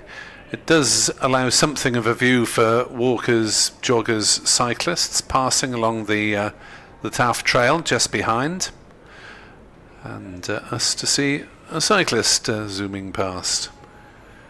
So I presume that there will be some more adverts up there by the time of the T20 Blast or the International here, certainly. Forward comes Bartlett defensively, back to the bowler, bat and pad together. England play West Indies here on Sunday the 1st of June, when I shall be up in Northwood in North London. The dreaded Merchant Taylor School. Well, yes, it's a bit of a haul to get to, but Glamorgan did very nicely last time over there. Fair enough. Chris Cook and Colin Ingram kept putting the ball into the car parks. Squared up Bartlett by that one, but playing it safely enough on the offside. I only say dreaded. It's absolutely no disrespect to what is a lovely ground and lovely facilities for the school there, but Northamptonshire have now been sent there 3 seasons in a row in the Championship, rather than playing at Lord's. So haven't done a Championship game there. Yeah, well, this will be our 3rd in 3 years. Bad luck. Turned on the leg side by Bartlett, straight to mid-wicket. Harris fields, and it's a maiden over completed by Hussain Ul Hassan, who's bowled 3 overs, 5 runs. And Northampton 99 for 1. We are going to get, I think, a 29th over. Here we are, the grand cricket tradition of over of spin over before lunch. Yes, going back to the days of Arthur Childs Clarke and other hyphenated Northamptonshire captains going back into the dim and distant. So Ben Kellaway is going to come into the attack. Remains to be seen. I'm assuming he'll bowl right arm at least. It's usually for now. right arm to Yes. start with, at least. He's only tried it very occasionally in Championship, the left arm stuff, but he has taken wickets with both arms in a single innings of one-day cup games.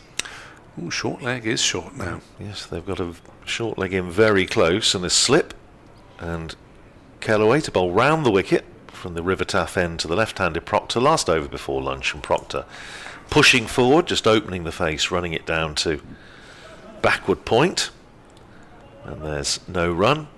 So slip forward short leg, mid-wicket in there fairly tight, mid-on likewise, mid-off more orthodox, extra cover, man sweeping on the cover boundary, and a backward point. Here's Kellaway in bowls, and pushed on the bounce by Proctor to forward short leg, who doesn't stop it cleanly. That's Asa Tribe in there, just ricochets off him. Here's Kellaway in again, and forward comes Proctor, and I'll hand the commentary to Nick, because I think you've got an update for BBC Radio Wales. Yeah, it'll be a couple of minutes away, so no immediate panic, but nice to know that contact has been made. 99 for 1. Kellaway in to bowl, Proctor forward, playing it back to the bowler. He obviously wants to get into the pavilion as quickly as possible after being struck twice. Kellaway bowls, fires that one in. Proctor deflects it gently to mid-wicket, and there's no run. So one short leg. Labuschagne remains at slip. Hasn't really been in the action apart from one chase to the third man boundary. Mid-wicket is moved slightly. There is a deep backward square in case he top edges a sweep. He pushes that one up on the offside, and that one popped a bit, and had that been on the leg side, short leg would have been in business. It was slightly uppish, but nowhere near any fielder, and that is the end of the over, and that will be lunch after 29 overs. Northants winning the toss, choosing to bat. Captain Luke Proctor has led the way between his spells of treatment. 42 not out. George Bartlett's 18 not out. Vasconcelos, the man out. 4-18, caught by Tribe off Gorvin with the score on 52. As the players make their way off, Northants are in the ascendancy, and the ground staff are coming to do some work at lunchtime as well. Update for BBC Radio Wales to come, and commentary resumes at 1:40.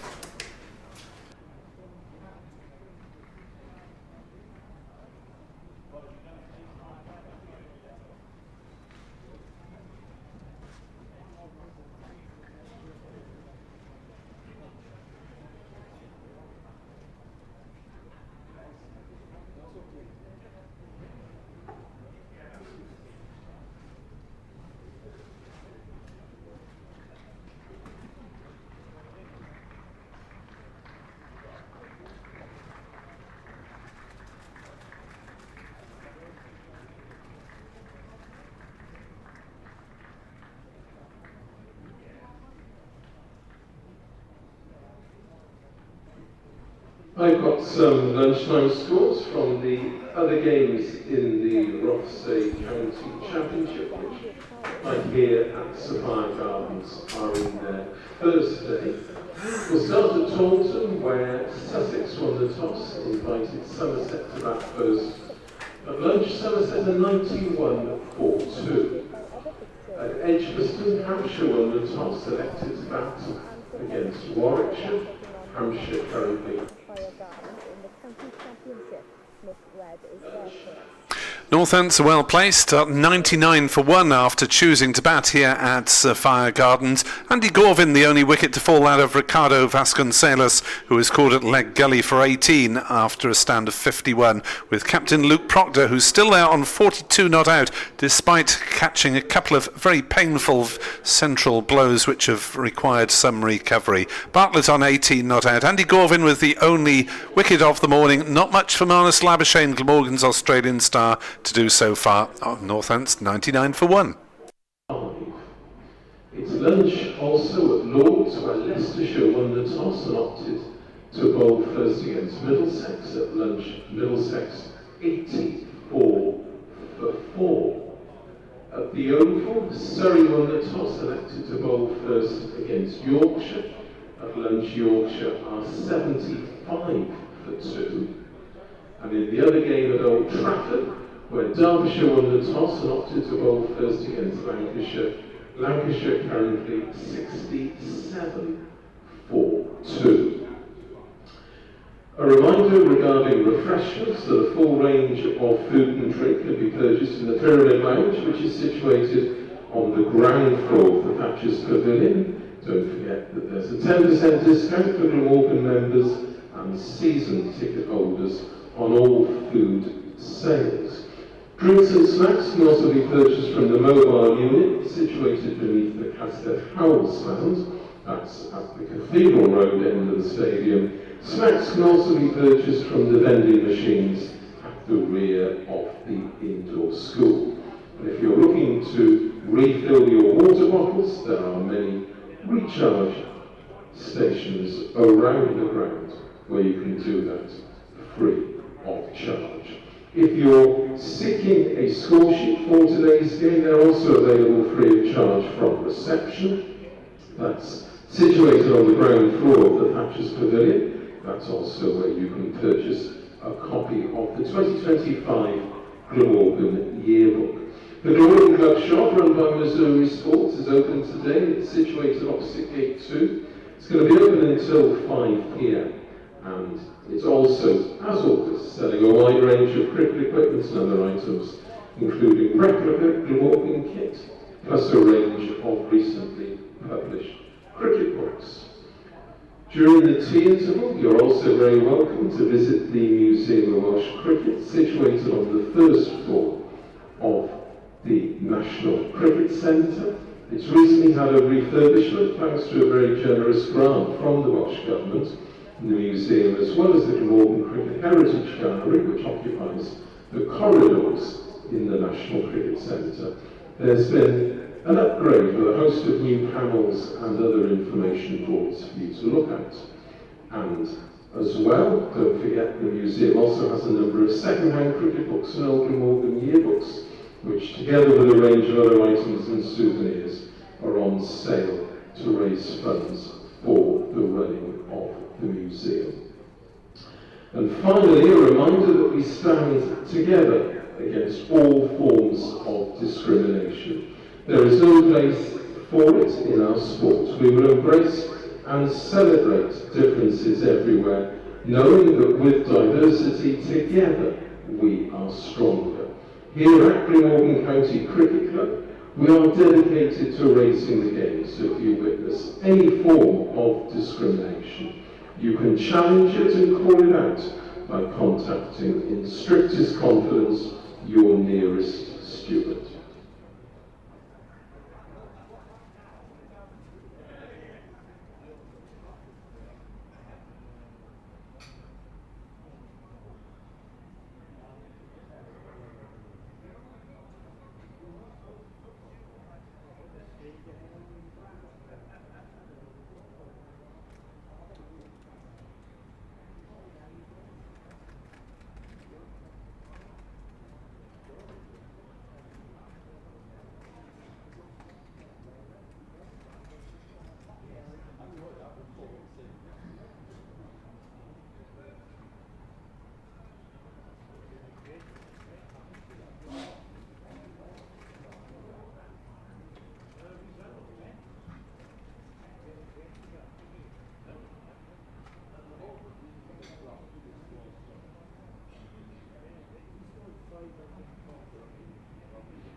A very warm welcome back to our listeners to Sophia Gardens in glorious conditions, still baked in sunshine. And the situation is that at lunch, Northants 99 for 1. So Glamorgan just come out and they'll be gathering in a huddle as the umpires stroll out to the middle.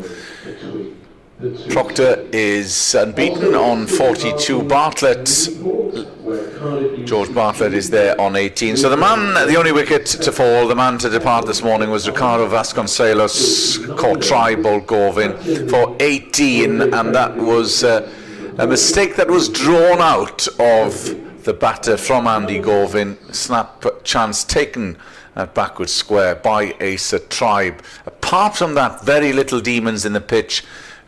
Northants have looked quite controlled, measured, and it would seem, Andrew Rad, that it's going to be a difficult task for Glamorgan to take wickets on this pitch. Yeah, it doesn't, as you say, there's not a lot of really to worry. The batters there's not a great deal of pace.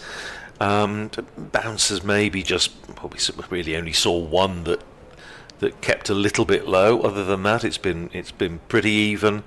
It's nibbled around as you would expect first day with a new ball, but it hasn't done anything untoward. And I think the task for Northamptonshire here is readjusting from very different conditions in the last match against Lancashire at Northampton, where the pitches are being prepared in order to get results, and by the admission of the head coach Darren Lehman, it's making it tough for the top order batters, because there's a sort of element of jeopardy almost constantly when they're out there facing a newish ball, say for the first couple of sessions.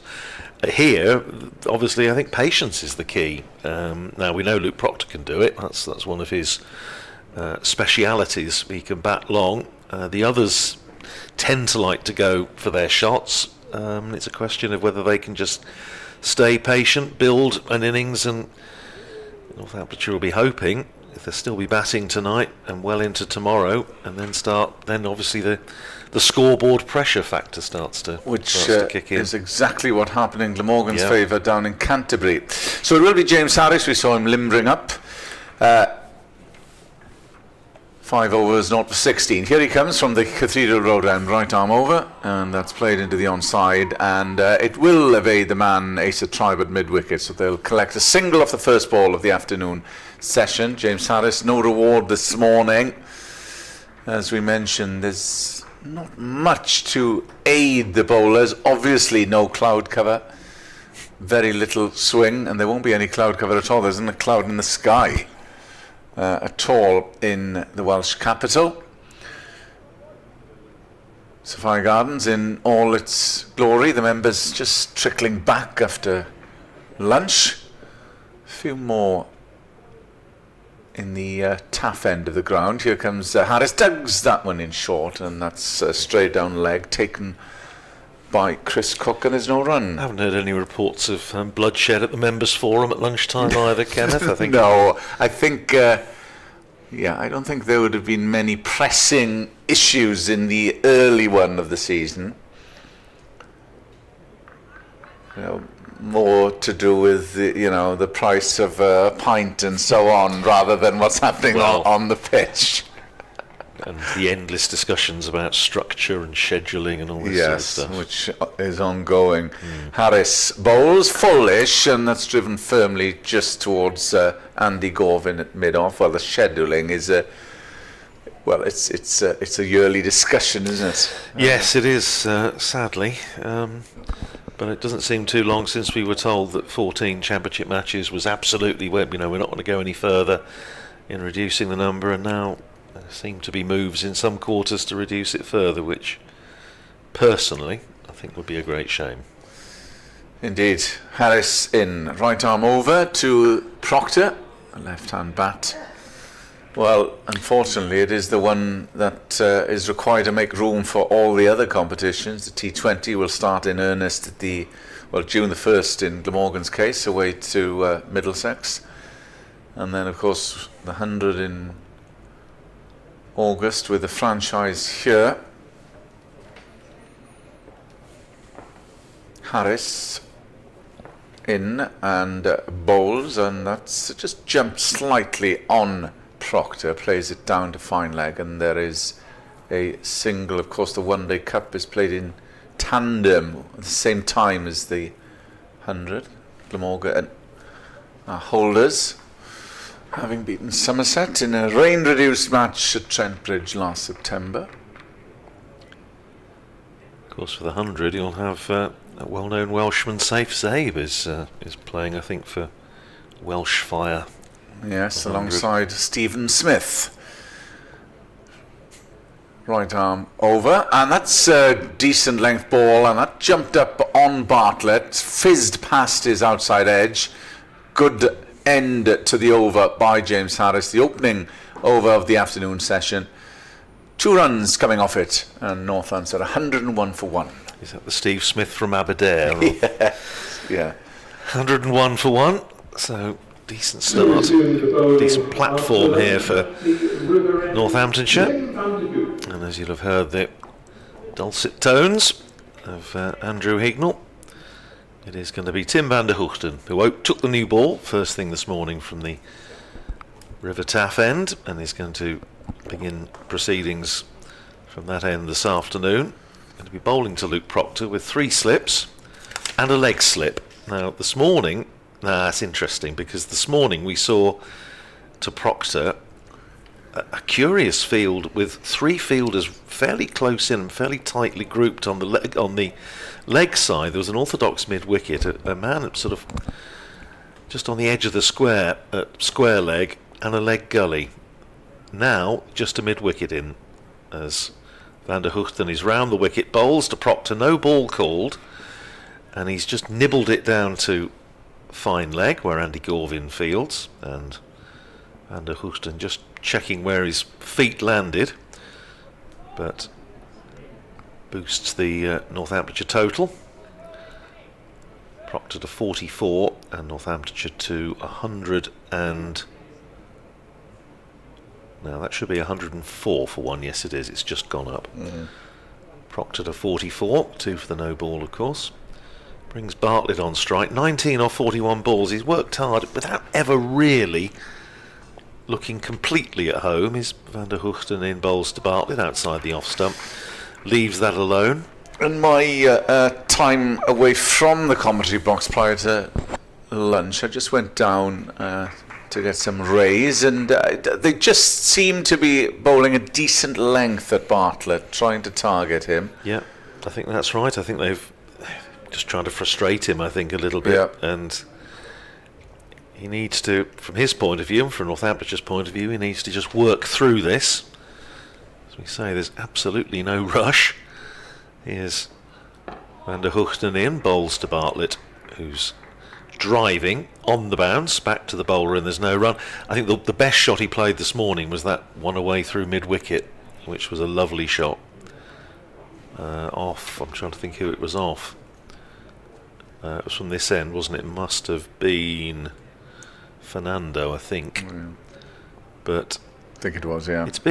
It's just been hard work for George Bartlett so far. It just sums up his season slightly, but he's got a chance here to bat long. Got a decent score in the book. Here's Van der Hoogten in again, bowls, and his appeal for LBW is again, he goes right across his stumps, as we've commented on already. Not out, says the umpire. Was there any bat on it?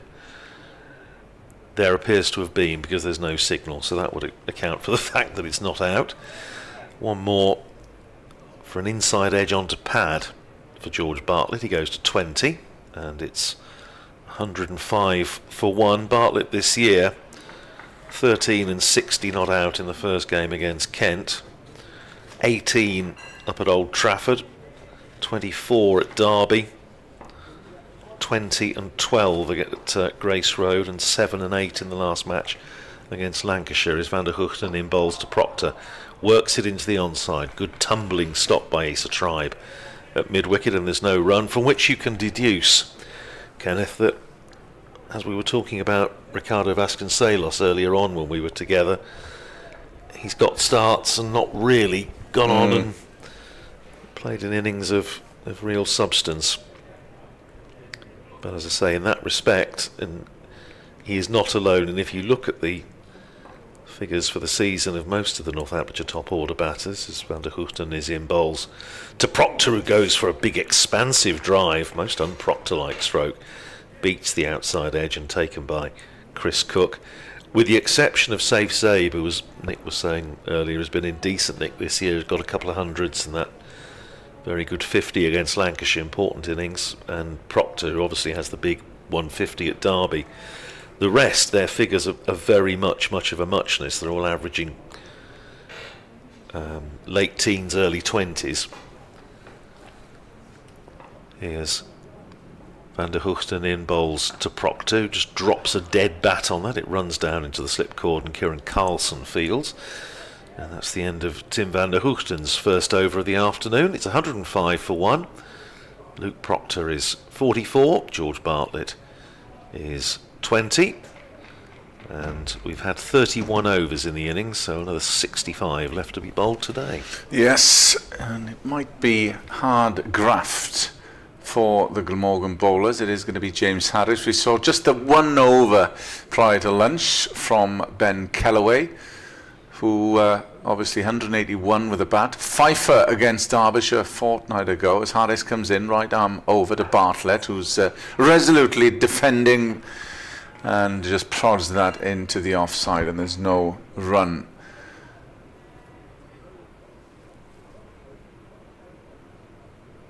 So 3 slips for James Harris. Just his second game of the season. He had some problems with his calf in the first few games of the season. Played for the Twos as Harris comes in and bowls. Good length delivery, and that's gone. Caught. That slip, and that's squared Bartlett up. He has been looking slightly edgy. We just alluded to the fact that Glamorgan were targeting him prior to lunch, and Harris has got his just reward. And Glamorgan needed that wicket. It is a second. It's caught at slip, and Northants are 2 down. Yeah, well, that just about sums up George Bartlett's season so far. It was a skillful bit of bowling from James Harris, which, as you rightly say, Kenneth, just squared him up. It's a good catch as well, because Sam Northeast, yeah, went low to Sam Northeast at second slip, and he took a really good low catch, and Bartlett walking back somewhat disconsolately. And of course, as we've been saying here, it's a very long way to walk back. Yeah, trudging back very slowly, but not that we'd foreseen his downfall, but he was just not getting on top of things, and he was just bogged down. I think exactly what you said. Glamorgan just bowled good line and length, restricted his run scoring opportunities, and that was just a decent ball. He's never really, and you know, say we were talking about played sort of the one really high quality shot before lunch away through mid wicket, but he's never really looked in, has he? He's always, he hasn't really sort of exuded an air of permanence, as they say. He's scratched around a little bit, and even given the fact that, as we were saying earlier, he's not necessarily the best of starters, but he'd been in for, he faced 46 balls for his 20 runs, and yeah, just didn't really look to be completely at home. It brings James Sales to the crease, and James Sales has had rather an odd season with the bat for Northamptonshire. He made 92 against Lancashire at Old Trafford, was out trying to hit one over the top of mid-on 92 and was caught. Other than that, he's only made one other double-figure score this season, and that was 27 in the second innings of the match just completed against Lancashire, and a fair few single-figure scores in there from which you can work out. So he again is averaging just under 18 with the bat this year, with an innings of 92. So James Harris with his 5th wicket of the season. Only required a ball once, of course, in victory over Kent. He has now 4 slips. Glamorgan on the hunt, and they sense another wicket in the offing. Sales will face his first ball from James Harris, who starts his runner past the umpire, right arm over, bowls to the right-handed bat, and that's turned him inside out, down to third man, and Tribe scampers after it, and they'll pick up a couple. Wasn't convincing from Sales, and this will give some encouragement for James Harris and the Glamorgan bowlers. Very similar delivery, wasn't it? And I think that area where, it's the cliche, the corridor of uncertainty. But the thing that James Sales had in his favour there was that he played it with soft hands and just played it a little bit square up, so wide of the slip cordon. Harris in again, bowls fullish that time, just played firmly to mid-wicket, but there's no run. It's fielded by Andy Gorvin. It's just that stroke that he just played out to mid-wicket, that little whip. That was the inning. That was the shot that got him out in the second innings against Lancashire. So that was LBW to George Balderson. So he just needs to again give himself time. 4 men in the slip cordon. Full delivery from Harris. Again carbon copy out to mid-wicket, and Gorvin fields once more. Manus Labuschagne, just to reiterate, is the only change in the Glamorgan 11. He's come in to prepare for the World Test Championship. Australia will be playing against South Africa, so he'll have this and next week's game against Middlesex to get his eye in. As Harris comes in, the last ball of the over, and that's a decent delivery once more, and that just evades backward point, and they'll scamper home for a single. So it's a wicket taking over for James Harris. The second batter to go, George Bartlett, and Glamorgan have struck after lunch. 108 for 2. Yes, and you think now that Proctor is going to be, you would think, the trellis, if you like, around which the others may entwine themselves, and Proctor now is I'm sure setting in his mind to bat long. 44 not out off 105 balls. He loves a scrap, does Luke Proctor, putting himself up the order this year, which is a move that I think is commendable on his part to take responsibility, because Northamptonshire are basically having lost an opener.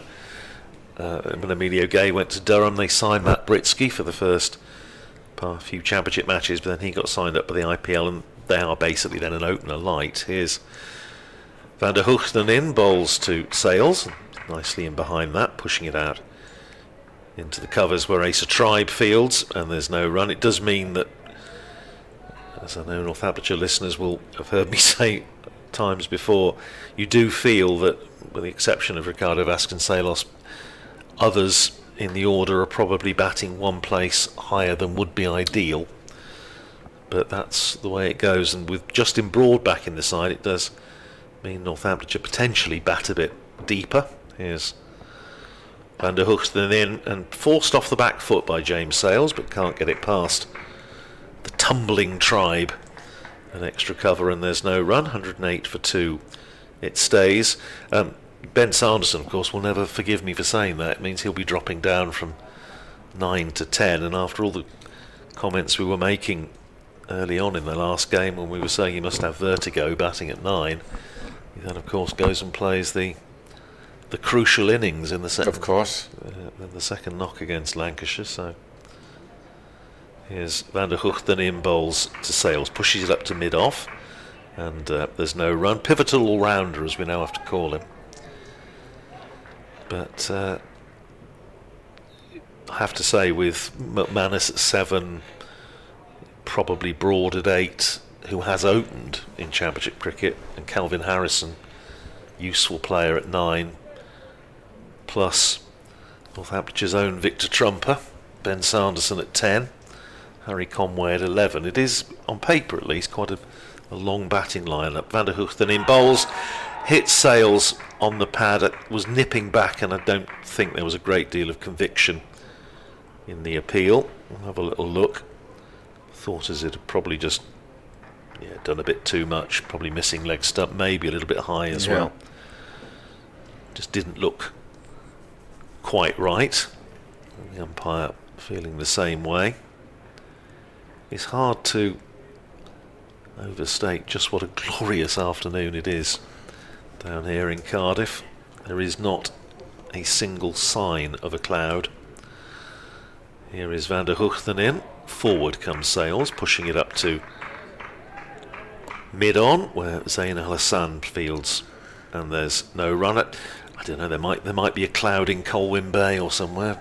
But that's a long way away. It's a long way away, exactly, right up in the other end of the country. Yeah. But, I have to say, that little run-in on we were talking about it earlier, that little run-in through Monmouthshire on the M50, it is a lovely drive. One of the nicer drives on the county circuit. Van der Hoogten in, bowls, and turned away nicely by Sales. Going to get a couple of runs here as it goes past the square leg umpire. Nasita Fernando tracks back to field, sends in his return, but a comfortable 2 for James Sales. He goes up to 5, and at the end of the over, Northamptonshire 110 for 2, Proctor 44. Sales is 5. Van der Hoogten's bowled 8 overs for 15. Characteristically tidy stuff from him. Yes, as always, he will go through an awful lot of work today and throughout the course of the season, because as you mentioned, perhaps you're a batter shy, and Glamorgan are probably one seamer short as well, which puts an awful lot of pressure on Tim van der Hoogten, who has, took 30 wickets last season, 13 so far this season. As Harris continues, he'll be hoping to add to his wicket in the last over. Full, and that's right up in the block hole, and Proctor did well to dig that one out, and it's gone square, and they take 2. Still no Mason Crane, who hasn't played at all. He's had his injury problems. He is fit and will come back. Well, he'll certainly be playing T20. I was going to ask you if there was a fitness issue, but he's okay. He's okay now. I spoke to him actually a fortnight ago, and he said he was fit then, and he was down in Kent on drinks duty. Harris coming right arm over to the left-handed batter Proctor, who just fends and prods that into the onside. The other injury is to Dan Douthwaite. Again, hasn't featured at all this season, but will be, I'm sure, in the mix for the T20. Is he playing for seconds? I thought Yes, but he had... I can't remember what his problem was, but he's another one as Harris comes in, fullish, and that's creamed through the covers for 4, and really too much width from James Harris that time, and given the treatment it deserved. Fine shot from Proctor, and that is his 50, much to the delight of the Northants balcony. He gains the applause from the Glamorgan faithful as well. So a fine workmanlike knock so far from Proctor, 50 from 108 balls. So from a Northants perspective, he needs to stay put and ensure that they get the upper hand on this first day. That's left by Proctor outside off stump and taken by Cook. Yep, 108 balls, 7 fours for Luke Proctor, who goes past Safe Zabe, at least for the time being, as Northamptonshire's leading run scorer of the season in County Championship cricket. It's his 3rd time past 50 this season, 64 in the second game at Old Trafford and 150 at Derby. Playing a captain's innings so far, and that's fended off into the offside. 36-year-old, from a Lancashire man, of course. Yeah, well, he was absolutely delighted to captain Northamptonshire to victory over his old county, indeed his native county, in the last game.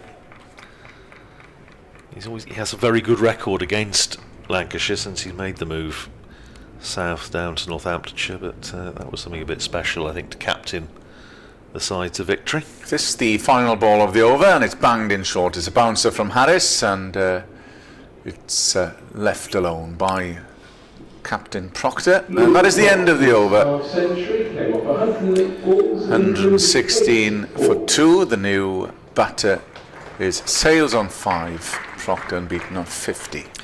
And as I mentioned this morning, Luke Proctor played in the last Northamptonshire side to win a championship match on this ground back in 2018, along with Ricardo Vasconcelos and Ben Sanderson, are also playing in this match.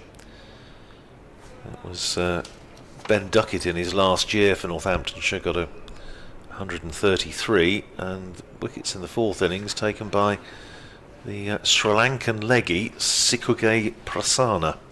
Is Van der Hoogten in, bowls outside the off stump. James Sales leaves it alone, goes through to Chris Cook. Still 3 slips in, so Sam Northeast by no means opting at the moment to go on the defensive. Still looking for wickets. They know if they can nip a couple more out in this early in this session, then they'll be really well in this game. As I say, against a top order, individually and collectively not massively heavy on confidence at the moment. Is Van der Hoogten in, bowls, and Sales just dropping a bat on it. It rolls out to extra cover and there's no run, where Asa Tribe fields. 53rd time in his career that Luke Proctor's gone past 50. Gone on to convert 9 of those innings into hundreds. Will be the key today. Absolutely.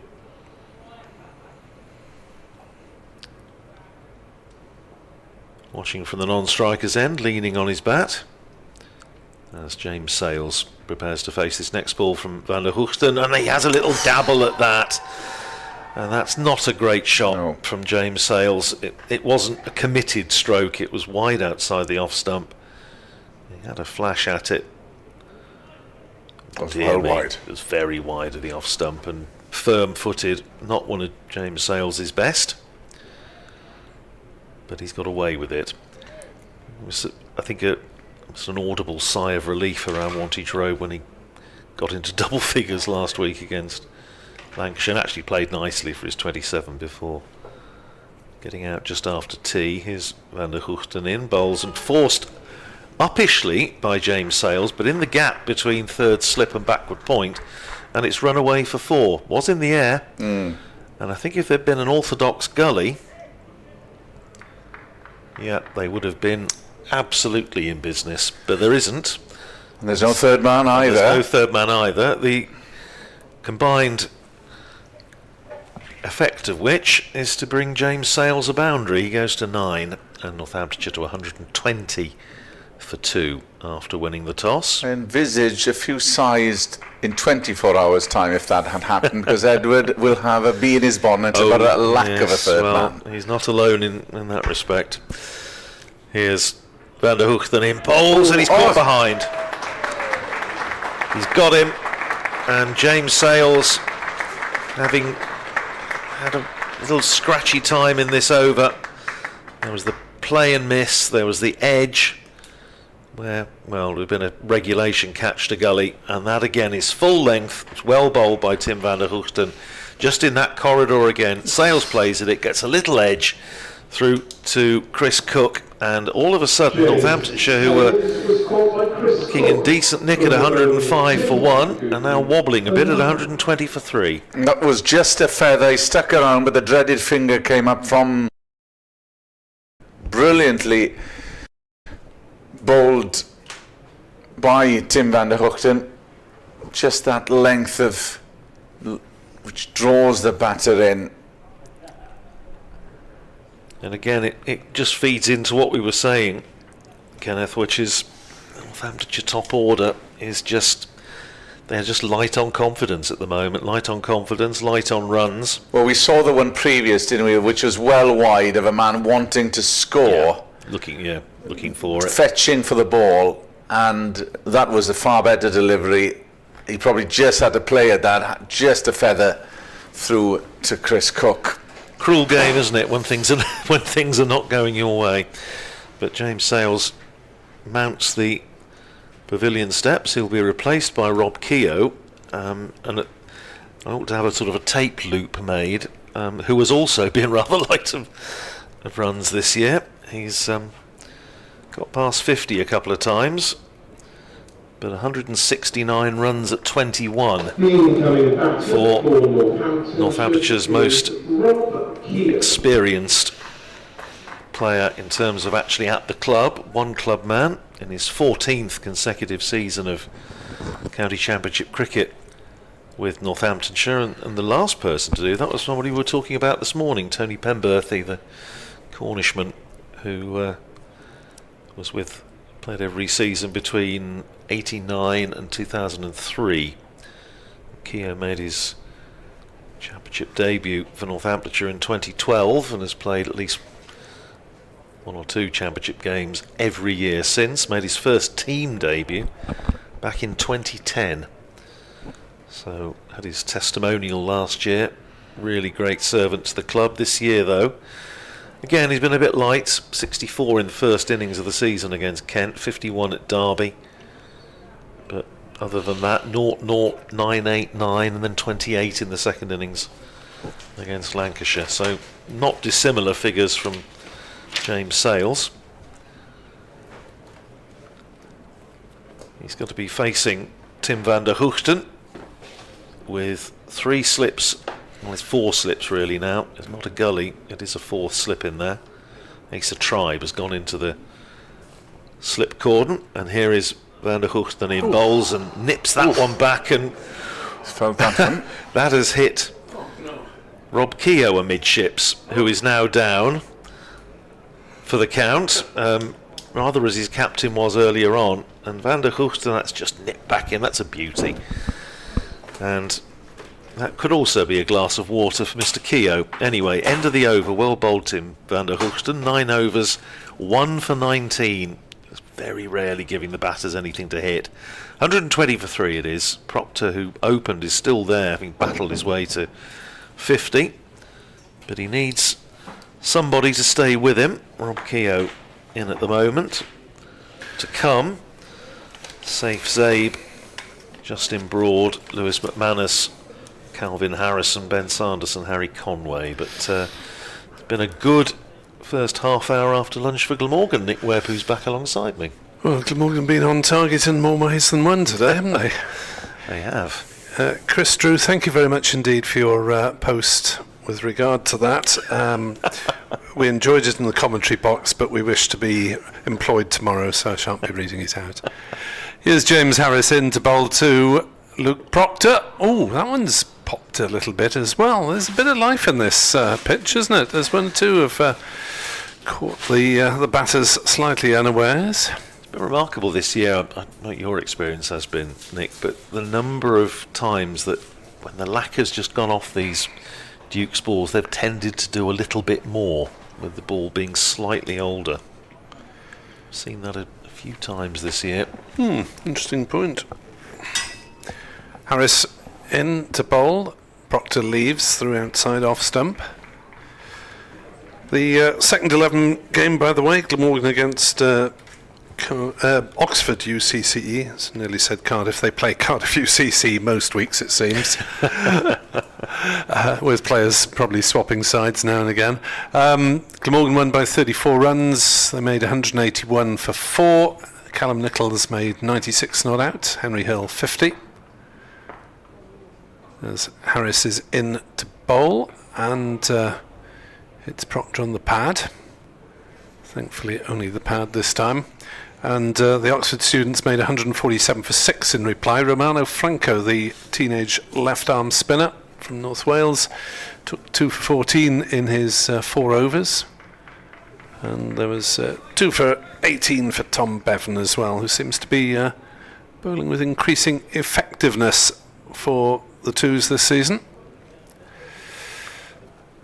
As Harris is in to bowl, slashed away that one by Proctor. He threw the kitchen sink at that one, and it has flown down to third man fence for 4. So Harris giving them the width, and yes, It's almost Caribbean from launched Proctor himself there, wasn't didn't he? Crumbs. Absolutely launched himself. 124 for 3. Proctor moves on to 54 not out with his 9th boundary. As Harris is in again, bowls. Oh, that's a better delivery, and played out defensively on the leg side. Pitch maybe just doing a little bit at the moment. Glamorgan are getting more out of the ball. Also, maybe, I don't know, because must admit, I didn't see if the heavy roller was applied this morning, but maybe if it was, perhaps the effect's just wearing off a little bit. The deadening effect of the heavy roller. As in comes Harris. Bowls. Proctor drives back past the bowler. That'll be several runs, probably 4, I think. It's being chased towards the rope. So, good save by Zain Ul Hassan, and he saves 1 run for his side with a spirited chase and dabbed the ball back just inside the rope. So Proctor moves on to 57. So some issues from the members forum at lunchtime. Of course, the potential reduction of the schedule next year was brought out. Director of Cricket Mark Wallace saying that players believe the current schedule is not for purpose, worrying about travel and mental and physical issues. It's an emotive issue, he acknowledged. Very. The knock-on effect, he said, could be a smaller playing staff, and that has been communicated to the players. It's an issue where, as Welsh listeners are fed up with me saying probably, teams can play while players are rested. It's a simple answer, isn't it? Here is Van der Hoogten, who's been excellent as usual today. Starts his 10th over with a good length ball just outside the off stump, pushed up to mid-off by Luke Proctor. I mean, Tim van der Hoogten, for example, has been Glamorgan's opening bowler in all 6 games. I don't think anyone would be hugely outraged if he were to be rested for the next game, having had a heavy workload. No, well, Northamptonshire certainly have rotated their seamers this year. Under Darren Lehman, here's Van der Hoogten round the wicket again, bowls to Proctor, who has a drive at that, and that may actually have beaten him on the inside edge. He then rehearses the stroke, which is rather better than the one that he actually played. Yes, I mean, it's been very much policy. Ben Sanderson obviously was not quite fit at the start of the season, so he's only played the last 2. Justin Broad missed the last match. Dom Leach has played a couple of games in the squad for this one, but not picked. Obviously, Harry Conway here only for 4 games during May, so he will play all of those. Van der Hoogten in again to Proctor, who is forward, pushing it out on the onside where Sita Fernando fields, and there's no run. And there seems to be reluctance in cricket in professional level to rest players at county level. Whereas, you know, it's common in other sports. If a team has a heavy workload, an individual can go and spend the week drinking coffee or sitting on the beach or whatever. Well, they'd be in the gym now, probably, wouldn't they? Or on the golf course, maybe. Van der Hoogten round the wicket, bowls and pushed by Proctor down to backward point, where it's fielded smartly enough by Ben Kellaway. And I know it's a subject on which James Harris, with his PCA hat on, even though he's not the chair anymore, has expressed firm views about the workload and travel issues, but they have tried to cut down travelling between T20 and this year's schedule. Here's Van der Hoogten in, and Proctor dropping a bat on it. Back down the pitch, and there's no run. Yes, I think, again from Northamptonshire's point of view, I think that there is there are not the really ridiculous journeys that have been in the past. You know, when you're having to play at, say, at Headingley during the T20 at Headingley, back to Northampton to play, and then up to Durham, rather than playing. Crazy. Yeah, we haven't really got any of those this year. Here's Van der Hoogten in bowls and driven back down the pitch by Proctor. Lovely shot. He's played that shot well today, the straight drive, and it's raced away to the boundary at the River Taff end. For another 4 to the Northamptonshire captain. He goes into the 60s, 61 to him, end of the over. Northamptonshire 131 for 3. Van der Hoogten's bowled 10 overs, 1 for 23, so just the boundary off that over. And Rob Keogh still looking for his first run. I mean, the thing is, Nick, we've been lucky this year because the weather has been so good. As they've been saying, was listening onto the BBC Wales Today news last night, and they were saying potentially the driest spring in this part of the world in a century or so. So we've been very lucky, and we've had lots of cricket this year. Very often at this time of the year, you have most matches affected by the weather to some extent. And if you're down to 12 and you're still going to be playing championship cricket at this time of the year, then your championship, in my opinion, just becomes almost meaningless. It could become meaningless. Here's James Harris, contributor to this debate, as he's in to bowl to Keogh, who's forward, defending out on the offside. No run. It would mean, I did a few figures on this, if it comes down, if they do reduce it to 12, so we have a maximum of 48 days championship cricket, it means we will have lost a third of our championship cricket in the last just over 30 years. Harrison bowls. Oh, no shot played by Rob Keogh, and his castle remains intact. You would, before the sort of back end of the 3-day championship, before they went to 17 4-day games, you were playing 24 3 days, so you'd have 72 days championship cricket. Then it came down obviously to 68 when they had the 17 4-day games, which for my money was still the purest county championship because everybody played everybody else. Harrison bowls. Keogh slightly squared up, plays up to mid-off, no run. But that came in what, 92-ish, something like that. So since then, if they go down to 12, we will have lost a third of our championship cricket, and I think that's a great shame. Yeah, we have to acknowledge that T20 pays the bills. I bet they're talking. One of the proposals is to lose one home match of that as well.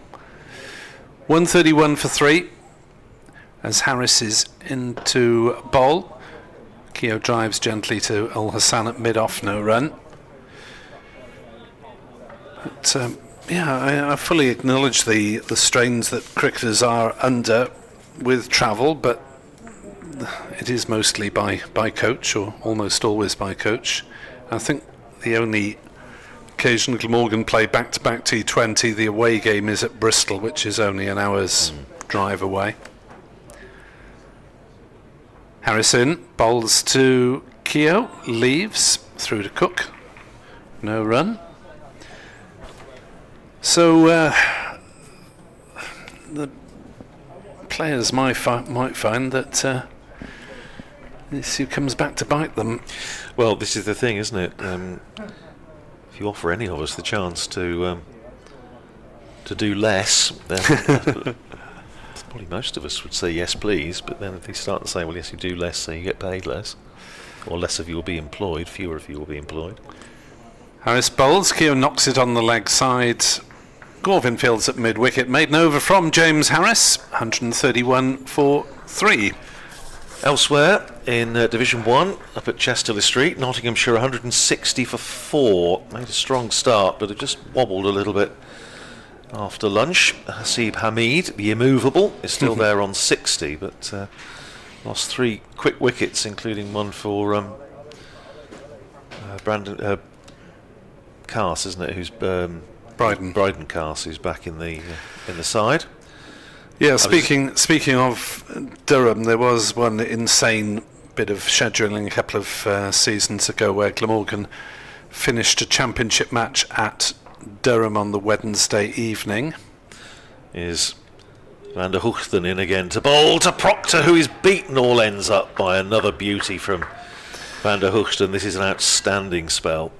And the championship game having gone the distance and finished in Durham at 6ish on the Wednesday evening, Glamorgan were then in T20 action at Essex on the Friday, having had an extra night in Durham and then spent most of Thursday on the road. And I was knackered, let alone the players, and I'm just sitting on my rear.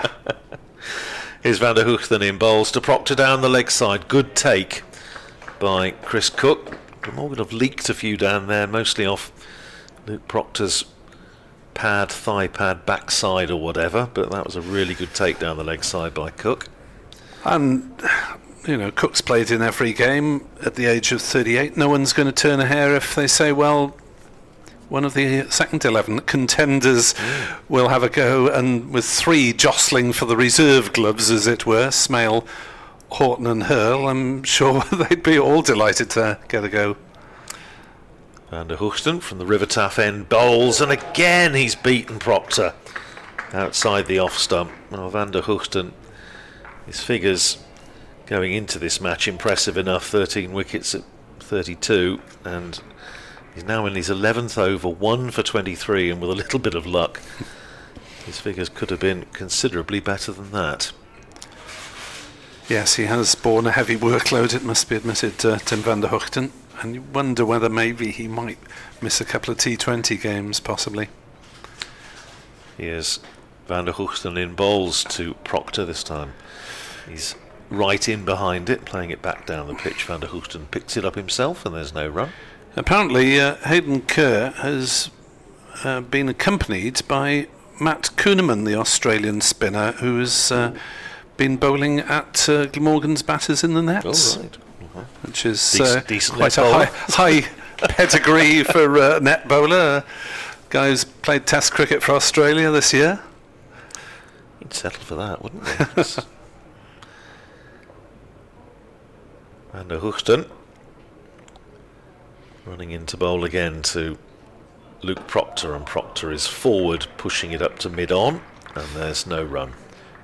So, on the issue of fixtures, Dan Cherry, the CEO, is talking to the members' advisory group, and they and the club will consult with members. So, if you're a member of Glamorgan, watch your emails and provide your views. I think it's too much to Glamorgan's credit that they are doing that. I think every county does. Van der Hoogten, 5 dots. Can he join them up? Yes, he can. As Proctor just angles the bat, steers it down to Carlson at third slip. A maiden for Tim van der Hoogten. Surprisingly, his first one. 11 overs, 1 maiden, 1 for 23. It's 131 for 3, Northamptonshire, with Proctor on 61. Keogh yet to get off the mark at Taunton.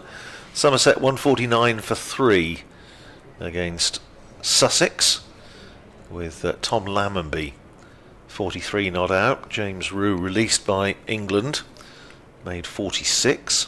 Yorkshire 122 for 3 against Surrey down at the Oval. Adam Lythe still there on 55. James Harris running away from us at the Cathedral Road end, bowls, and Keogh happy to let one go through outside the off stump. At Edgbaston, Hampshire 118 for 4 against Warwickshire. Ollie Hannon-Dolby's picked up 2 of those wickets. Mark Stoneman made 48. Worcestershire 119 for 3 at home to Essex, with Kashif Ali just out for 46. Harris bowls, and Keogh plays it to point, and there's no run. In the other Division 2 games, Bristol, Kent struggling again, 137 for 6, having been routed by Glamorgan last time out. Ajit Singh Dale has picked up 4 of those wickets to fall, 4 for 39 for him. Lancashire 122 for 3 against Derbyshire up at Old Trafford. Lancashire, of course, under a new captain, Luke Wells, 63 not out. Harris bowls, and that's down leg side for once. Cook takes very neatly indeed and flicks it back to the slips. But the Championship's leading run scorer, Marcus Harris, out for 45. Caught off Blair Tickner. Middlesex struggling, 115 for 5 against Leicestershire at Lords. And Ryan Higgins made 44, but 4 wickets, another 4 wickets for Ian Holland.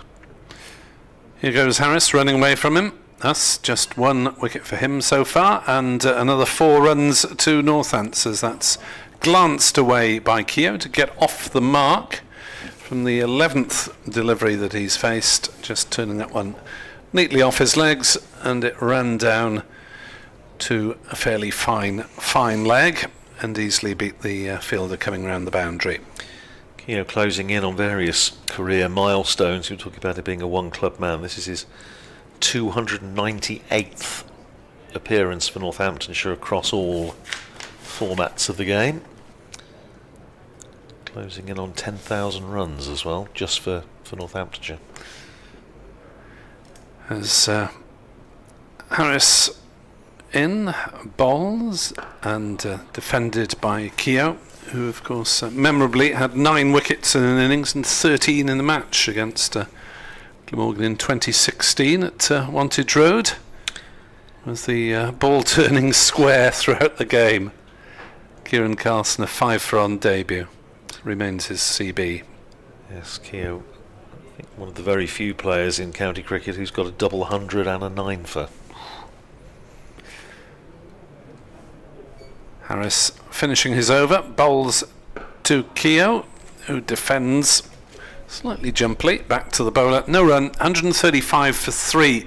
Neil Thornycroft on X, we were talking about revision for exams earlier on, says it was difficult to revise in the Taffside shed at Sapphire Gardens, and provides us with a vintage picture from that era as well, with the pavilion where the grandstand is now. Returning to bowl, Cricket drew on X back in favour of 17 3-day championship games with a 40 or 50 over game against the same team on the Sunday. Huge reduction in travel.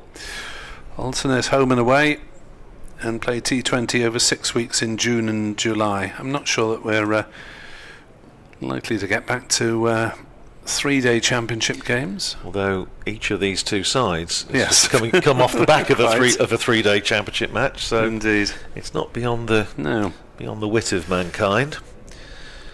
Might mean they have to bowl the overs a bit quicker. Huge reduction in travel, he says, if you played Thursday to Saturday championship and a one-day game on the Sunday. It's an interesting point. Change of bowling. Andy Gorvin replacing Tim van der Hoogsten from the River End, and first ball to Proctor is pushed up to mid-wicket and there's no run. 135 for 3, it stays. I think that's quite a lot of merit actually to that. I can see that sort of working. I'm sure somebody in a position of authority will come up with any number of reasons why it shouldn't happen. Here's Gorvin in bowls, and it bounces a little bit more than Proctor was expecting. He drops a bat on it and takes a hand off the bat in the process, and both batters come down and look with a degree of suspicion at a spot sort of somewhere midway down the pitch, to the extent that they're almost like changing ends. Synchronised gardening. Synchronised gardening, yes.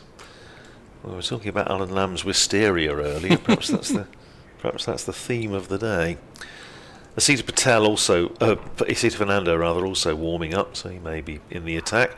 Gorvin bowls wide outside the off stump, wider and going wider still, taken by Cook in front of Marnus Labuschagne at first slip, left alone by Luke Proctor.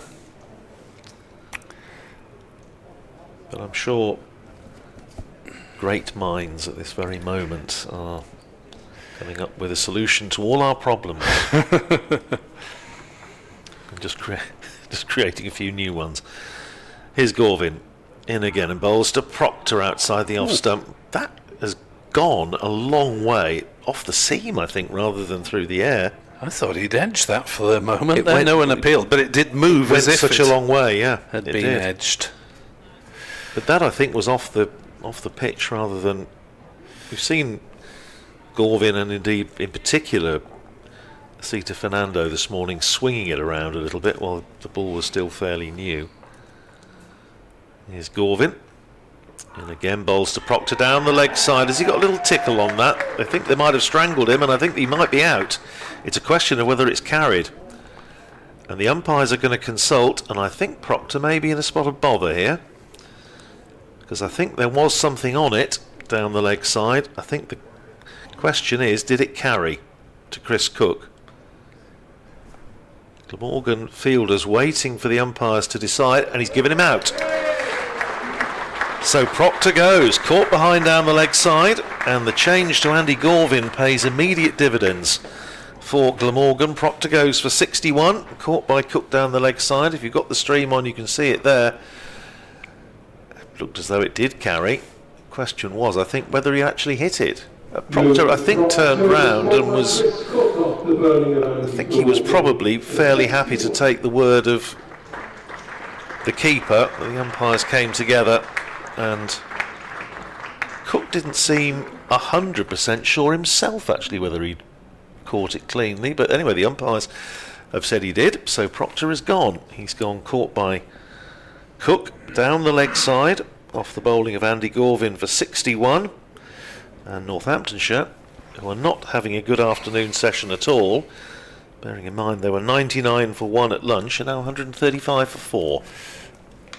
Yes, it's an odd one, wasn't it, in lots of ways. Cook was coming forward as well as diving sideways. I thought he did get his glove underneath the ball. Yeah, I did. And Mr. Adnan at square leg agreed, and off goes Luke Proctor. I thought, I must admit, once the umpires had consulted, I thought he's going to be given out. Yes. Because I think it was, to me anyway, it looked as though he had got glove underneath it. So if it was a question of whether if there was no question of whether he'd hit it in the umpire's mind, Yes, then indeed. he was going to go, wasn't he? Mr. Shanmugam can only have had that in mind. He's not going to ask the square leg umpire whether the batsman has hit it. No. So, things have gone Glamorgan's way in this afternoon session. 3 wickets have fallen in the space of 30 runs. And Andy Gorvin has his second. A somewhat battered Luke Proctor will retreat to contemplate matters. Lie down in a darkened room, I would think, with an ice pack. 135 for 4, 1 ball to go in the over, and Safe Zabe comes to the crease, been in decent nick this year, averaging just shy of 40. 318 runs, couple of hundreds, in fact, in successive innings. 100 at Old Trafford, which was a very solid, patient affair, and then a remarkable innings at Derby, when Northamptonshire were looking to score runs quickly in their second innings, in the first innings rather, and Zaid making 105 off 90 balls. Made 50 in the last match against Lancashire. So a big wicket for Glamorgan to get, and in form on what will be in the 100, his home ground. Zaid facing his first ball from Gorvin and pushes it out into the covers. There's no run, and that is the end of a successful first over back for Andy Gorvin. It's 9 overs, 1 maiden, 2 for 23. He's had the wickets of Vasconcelos early on, and then Luke Proctor, so both openers going to him. 135 for 4. Keogh is 4. Zabe is yet to get off the mark.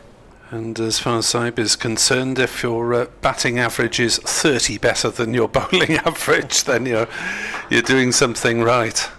Yes, he's been a bit of a golden arm this year with his left arm spin. He's picked up some very handy wickets. Bowling a bit more, getting more opportunity to bowl this year because Rob Keogh was only bowled 1 over all season. As in comes Harris and bowls, and Keogh playing no shot. Calvin Harrison has been something of a Brucey bonus. Oh, hugely, yeah. in so many ways. He's fitted in extremely well. 11 wickets on debut at Old Trafford, another 4 wickets. He's taken 15 wickets this season in 4 matches, all of them against Lancashire. But to be fair, he also bowled beautifully in the second innings against Derbyshire, and if it hadn't have rained. Harris bowls, and Keogh will take at least a single down towards backward square. It'll be just a single as Fernando fizzes the throw in. Then he was just starting to get some turn at the back end of day 3, and I think he would have been a handful on the 4th day. But yeah, he played a key role in the victory over Lancashire, and I think the first question that almost everybody wanted an answer to, which I asked Darren Lehman after the game, was whether they can hang on to him for another couple of games, and the answer is yes. I think because at the moment he's going to struggle to get into the Nottinghamshire side, particularly with Liam Patterson-White having got 100 last week, and obviously others ahead of him in the pecking order, so Northamptonshire get him for this game and the next one against Gloucestershire. As Harris bowls, that one's got up a little bit. Harris bending his back into that, and Zaib watched it fizz past his chest without playing a shot. See, last season Harrison played 10 of the 14 championship games for Notts, took 20 wickets at 39, which I suppose isn't tearing things up exactly. He's also, and one of his great values to this Northamptonshire side, he's a terrific slip catcher. Mm-hmm. He's held 1 or 2 really high-class catches this year. Harris bowls, and Zaib on the defensive plays it back to him. Is there any chat about him possibly making the move permanent, or is that not on the cards? I don't know. I mean, I think he seems to have quite a big role to play in the Notts white ball setup. He's also played in the 100. I'm not sure if he's been snapped up this year or not, but I think Northamptonshire would love to have him. As I say, he's been a very, very good fit. Scores a few runs as well, but I think Farhan Ahmed obviously has rather overtaken him at Notts. Harris strikes Zaib on the pad. There is a moderate appeal for LBW. So I would say he's probably their first choice spinner, and as I say, Patterson-White, who's also been on loan with Northamptonshire, was last year. In fact, he was one of the central figures in that last day here, wasn't he, last year, when he and Alex Russell bowled well. That's another bone of contention, I think, for a lot of supporters. The fact that Port-born leggy. Yeah, the fact that he's no longer with Northamptonshire. As Harris bowls down leg side, Zaib makes no contact, Cook takes. He's been playing for Wales in the national counties and doing pretty usefully. He's a very talented bowler, but I think a lot of people would think that Northamptonshire might just have missed a trick there. I just wonder if Glamorgan might get him on board for the One Day Cup when Crane is away at the 100, with dryish wickets in August. I would suggest they could do a lot worse. Yeah, there we are. That's pure speculation on my part and not based on anything, as Andrew Rad will take a break and Kenneth Davis will move in alongside me at 106 for 4. So Northants stalling somewhat, having been 99 for 1 at lunch. This has been Glamorgan's hour, definitely, with a wicket apiece for Andy Gorvin, Tim van der Hoogten and James Harris, as Gorvin is in and bowls, and Keogh stretching forward, defends on the leg side, and there's no run. Kenneth Davis is too young, of course, to remember some of these county championship schedules that we've been discussing. Well, I remember the obvious the Sunday League being played against the same team in the midst of the championship game. Same team if you were lucky, someone else if you weren't, occasionally. But as you suggested, unlikely that it'll return. As Keogh is forward the next delivery from Gorvin, playing it out on the offside. I think playing one match in the middle of another, as used to be done, is somewhat bonkers. Where the championship used to be Saturday, Monday, Tuesday, with a Sunday League game in the middle of it. Not sure you could sell that to anyone these days. And of course the fixture list was ridiculously onerous at times. Gorvin bowls, hits Keogh on the pad, pushing forward. And to state the obvious, in an age where there was no T20 and there was no 100 to fit in, and far less Test cricket as well. Yep. Times change, but it was difficult. The schedule was quite difficult even before the introduction of the 100, which of course, if all goes to plan, will bring many tens of millions into the county game. Gorvin in, bowls, Keogh leaves, shoulders arms, outside off stump. And we await the payment of those sums from investors, including the owner of Washington Freedom into Welsh Fire.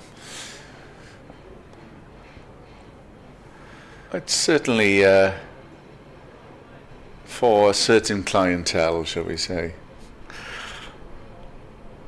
As that is defended by Keogh out on the offside, but of course we... especially with the double headers, that has changed Oh, things. absolutely, I think it was... of course, to be fair, the 100 suffered... it came after COVID. Yes. So I don't think it kicked in for a few seasons. That was almost accidental, the double headers, because I don't think they were universally planned as happened, and then it happened because of COVID almost. Gorvin in to bowl, and Keogh leaves through to Cook. So there are double headers in the T20 Blast this season with the women's counties. As far as Glamorgan, they've got men's and women's at Northwood against Middlesex, at Hove against Sussex, and then 2 double headers here in July. So look forward to those. At the Cathedral Road end, Asita Fernando. So there'll be a change, as you heard from Andrew Hignell. It'll be Asita Fernando from the Cathedral Road end, slightly expensive this morning. But I would suggest that Glamorgan have done little more than bowl in the right areas since lunch. We were deliberating that there wasn't much in the pitch for the bowlers. They certainly have put the ball in the right areas, and they've been probing outside off stump. Tim van der Hoogten especially. There have been 3 wickets, just the 37 runs added since lunch for Northampton. So as Fernando comes in for the first ball of his spell in the afternoon session, and that's played up to James Harris at mid-on. The wickets to fall. George Bartlett, who I thought looked nervy prior to lunch, was caught Sam Northeast, bowled Harris for 20. James Sales didn't stick around for a lot, caught Cook, bowled Tim van der Hoogten for 9, and Proctor caught Cook, bowled Gorvin for 61. A bit of a conflab regarding that decision from both umpires as Fernando comes in, bangs that one in short. They look to run quickly, but it's only towards mid-wicket and there's no run. The umpire confirmed with his square leg umpire if it had carried to Chris Cook, which they deemed it had. So Northant's in a bit of bother here with 2 new batters at the helm. Keogh is on 5. Saif Zaib, who's in good nick, is yet to score.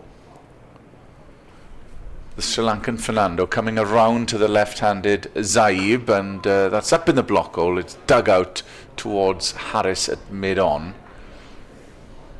3 slips. A point.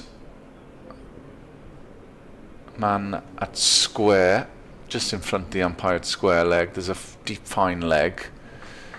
Cover mid-off, mid-on. So Glamorgan on the hunt for wickets. There's Northants on the rack in this afternoon session. Fernando steams in from the Cathedral Road end, bowls, good length delivery, and there was a polite question, nothing more. No backing vocals from behind the stumps, just applause from Chris Cook. Just to reiterate that just the one change in the Glamorgan ranks with Labuschagne in for Colin Ingram, who can put his feet up for 2 games. With a young family, I doubt it. Well, I'd concur with that.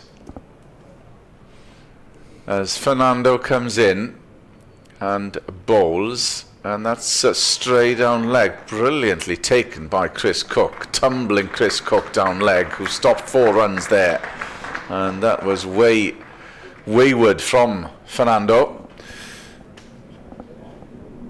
Yes, Chris Cook's wicket keeping seems to be as on point as ever, whatever his date of birth.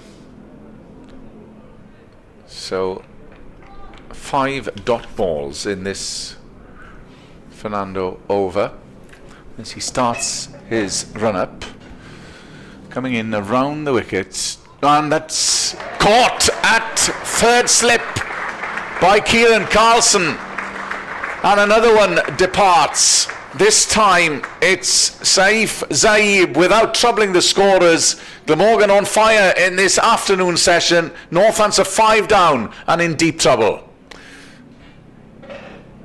Well, that just seemed to be a bit of extra pace, didn't it? It's hurried him into the shot. Saif Zaib sliced it through 3rd slip. It's in reasonably close, and Kieran Carlson clutching onto it and celebrating accordingly. 136 for 5. Was caught by Kieran Carlson off the bowling of the Sita Fernando. Well, And it's strange, really, that the bowlers have seemed to operate so much better with this middle-aged ball than they did with the new ball. well, we were foreseeing hard toil, hard graft for Glamorgan on the basis of what we saw this morning. There was nothing much going on there, and it seemed as though it was a pitch, if you dug in, started well, got yourself in, a la Luke Proctor, you could have gone on and get a decent score. As it is, Glamorgan, I'm not sure, that they might have been bowling in better areas, just probing areas this afternoon, but they've got the rewards. Northants probably have played at balls that they may have left as well, so mixture of both, but they're in trouble as the wicketkeeper Lewis McManus, who scored heavily here last year in the drawn match at Sophia Gardens, well, they need someone to stick around. Well, there were some big scores for Northants against Glamorgan last year. As you say, McManus 168 not out in the 2nd innings here, and then at Wantage Road, Northants piled up 605 for 6 with Vasconcelos 182, Karan Nair, the Indian, 202 not out, and Saif Zaib making exactly 100. Glamorgan on that occasion were in severe danger of defeat had it not rained for the final day. But today they are on top, having turned the game round since the lunch interval when it was 99 for 1. Yeah, the game has turned well and truly on its head, and Glamorgan now on the attack. 3 slips in for McManus, the wicketkeeper, who's come in. Here comes Gorvin then to bowl, and Keogh dabs it out onto the offside, and there is no run. Neat footy skills from Zain ul Hassan. Flicks the ball up to himself without bending over. McManus with a chance to observe a little bit from the non-striker's end, wearing the maroon number 15. Of course, Glamorgan, it was a draw, but that was despite a 211 innings lead in the first innings last year, and it certainly ebbed and flowed after that. Yep, Northants really fighting back strongly. Gorvin rushes in, bowls. Keogh squirts it away on the offside. It's parried by Callaway at points. In the end, Glamorgan were in survival mode, and I remember it was Van der Hoogten and Podmore who saw the game out for Glamorgan with about every fielder around the bat. Yep. Good championship finish with either side capable of winning going into the last session. Gorvin in, bowls. Keogh plays no shot. Chris Cook is now standing up to the stumps for the medium paces of Andy Gorvin, as he is wont to do to Gorvin and on occasion Ul Hassan. We've seen the 6 bowlers used, 5 seamers and just a token over of spin before lunch. Here on BBC Sport Online, Nick Webb and Kenneth Davis with you. Andrew Radd of BBC Radio Northampton. As Gorvin's in, bowls, edged, and caught. Keogh's gone for 5. 1, 3, 6 for 6. As the slips are again brought into play, and Gorvin has his 3rd wicket. And all of a sudden, Northants look as though they're batting on a minefield. Stop chance taken by Northeast at first slip. Second slip, rather. But it was well taken. Fairly low down, ankle height. That's Andy Gorvin's 50th first-class wicket. There we are. Congratulations to Andy Gorvin on hitting 50 first-class wickets in what is about his 3rd season, really, in the first team. But 4th since he made his debut, but playing a bit part role for the first couple of seasons, and really making a first team place his own at the moment. Again, Nick, I'd suggest that's just decent length ball, good area. The pitch isn't doing much in terms of variable bounce and so on.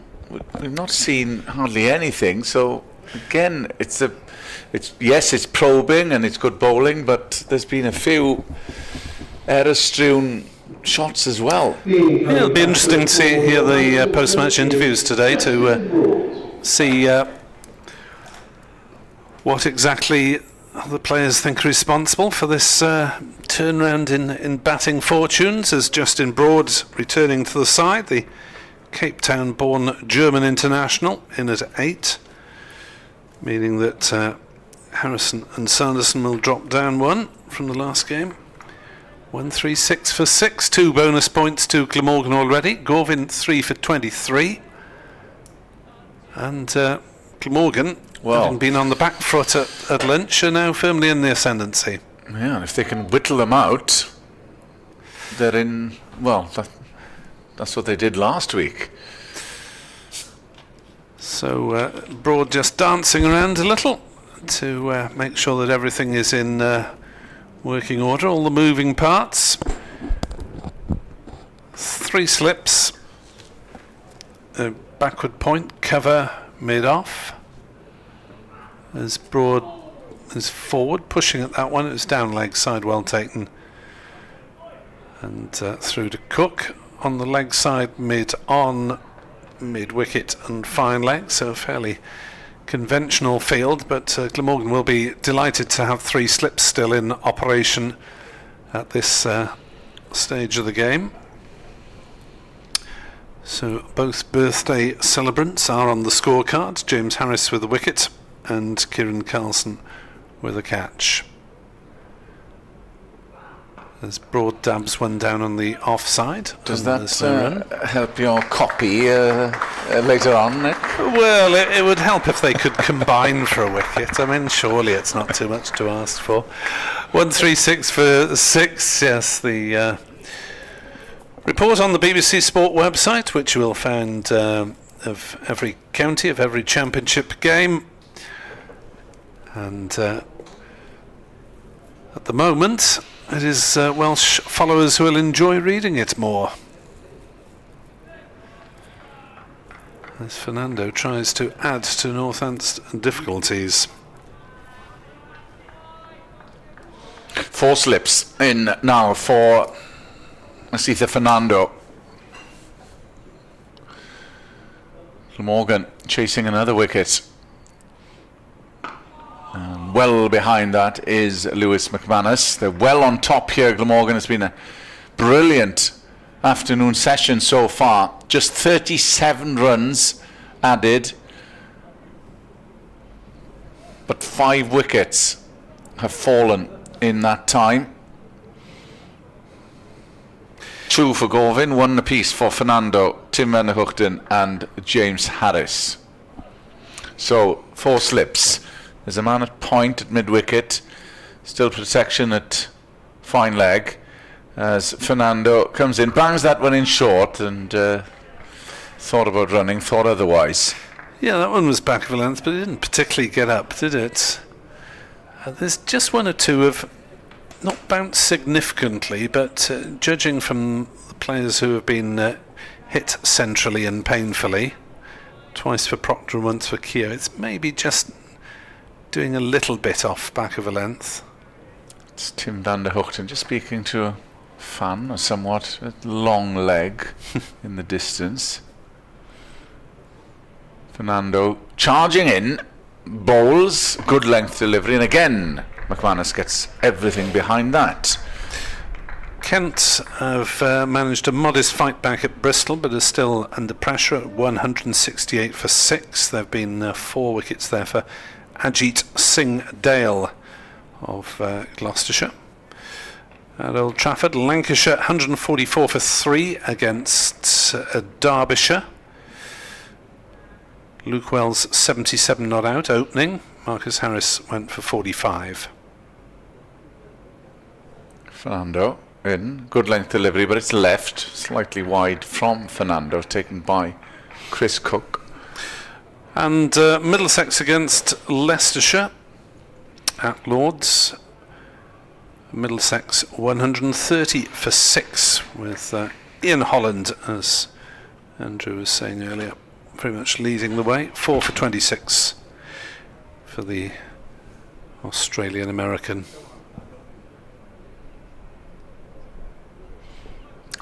Both batters yet to score. Lewis McManus is on strike, facing the Sri Lankan Asitha Fernando coming in. Good length delivery, but that's guided, but only as far as point, so there's no run. Brilliant, glorious conditions. Bit of wind out there, but still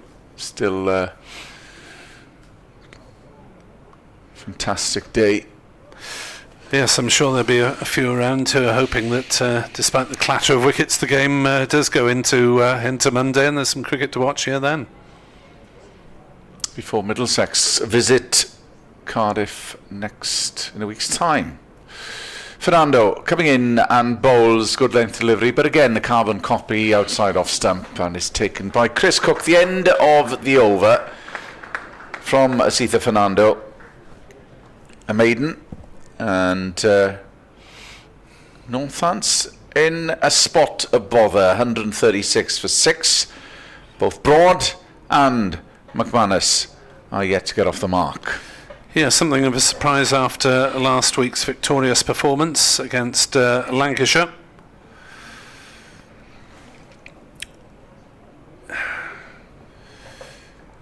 As Gorvin starts his 12th over, going at just 2 runs and over at the moment, and Broad gets in a bit of a muddle there, and the ball was at his feet for a while. He was just making sure it wasn't trickling back towards the stumps.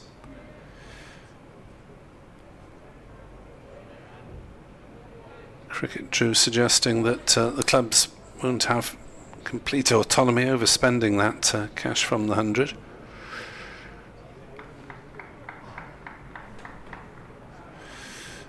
Obviously they'll look to invest for the long term, as Gorvin is pushing forward, and there is Broad pushing forward to Gorvin, and there is no run.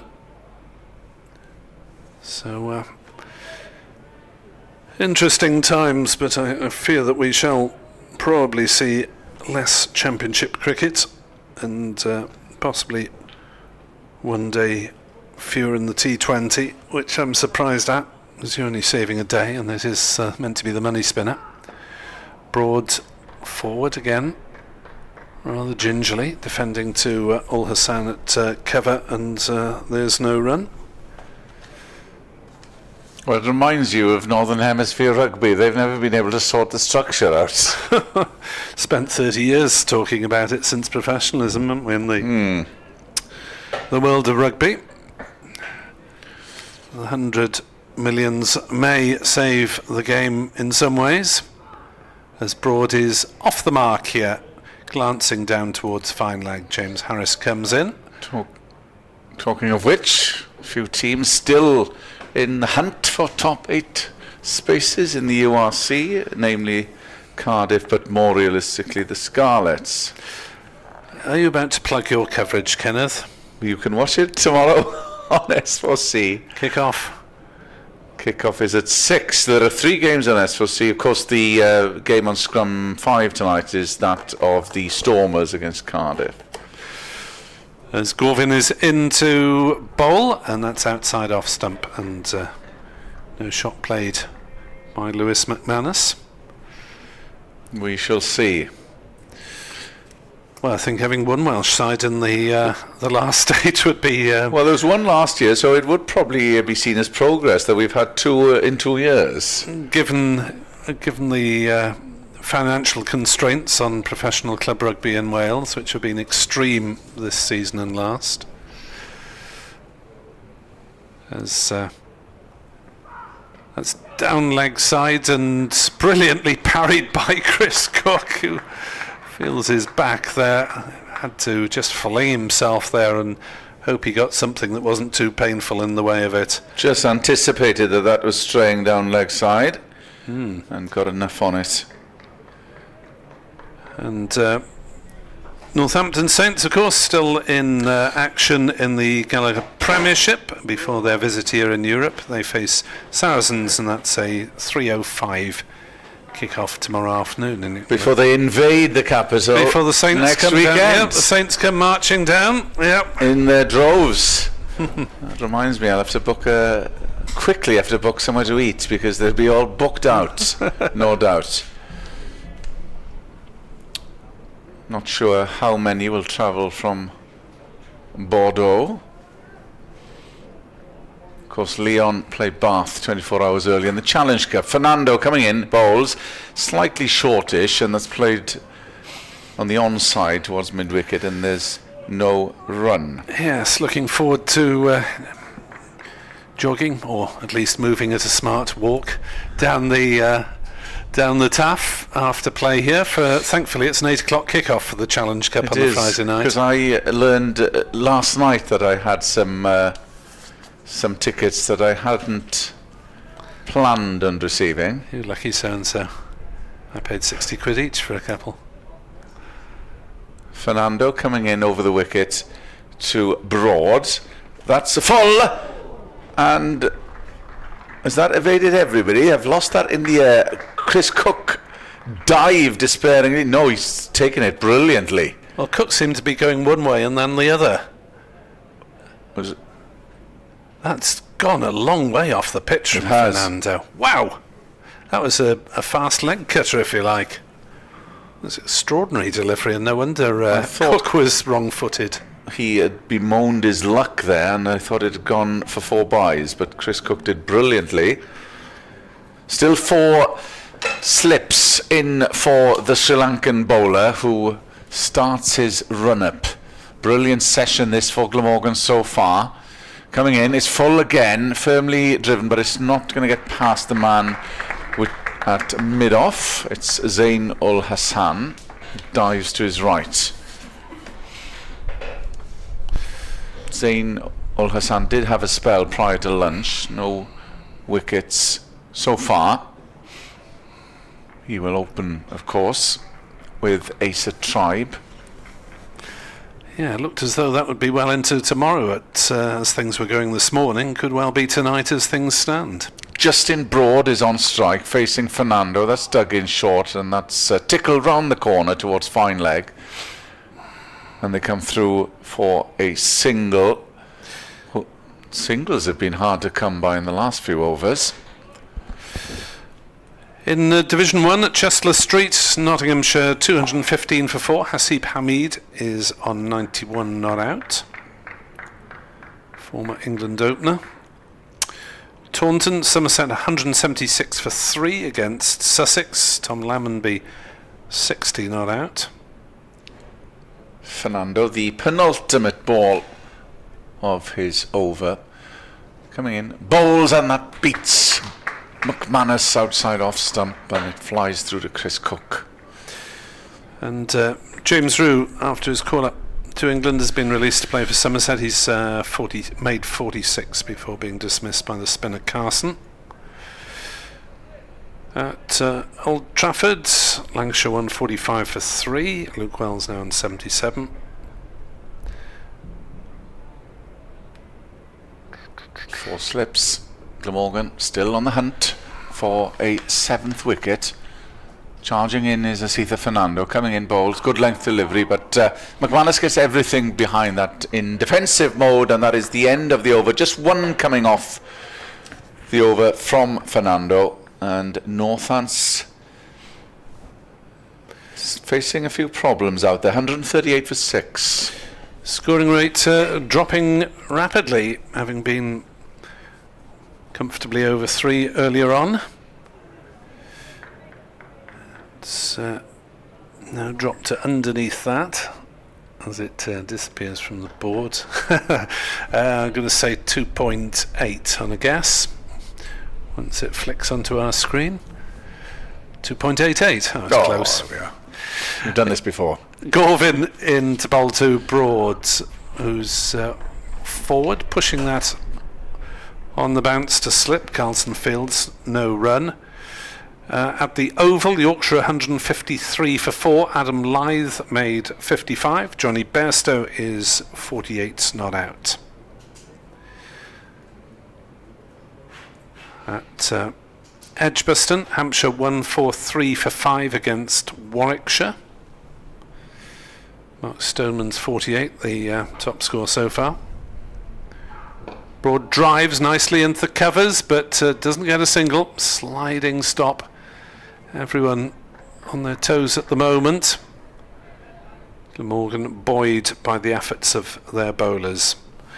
And at New Road, finally on the scoreboard, Worcestershire 158 for 5 against Essex. Kashif Ali is on, made 46, the top scorer so far. 3 wickets for Shane Snater.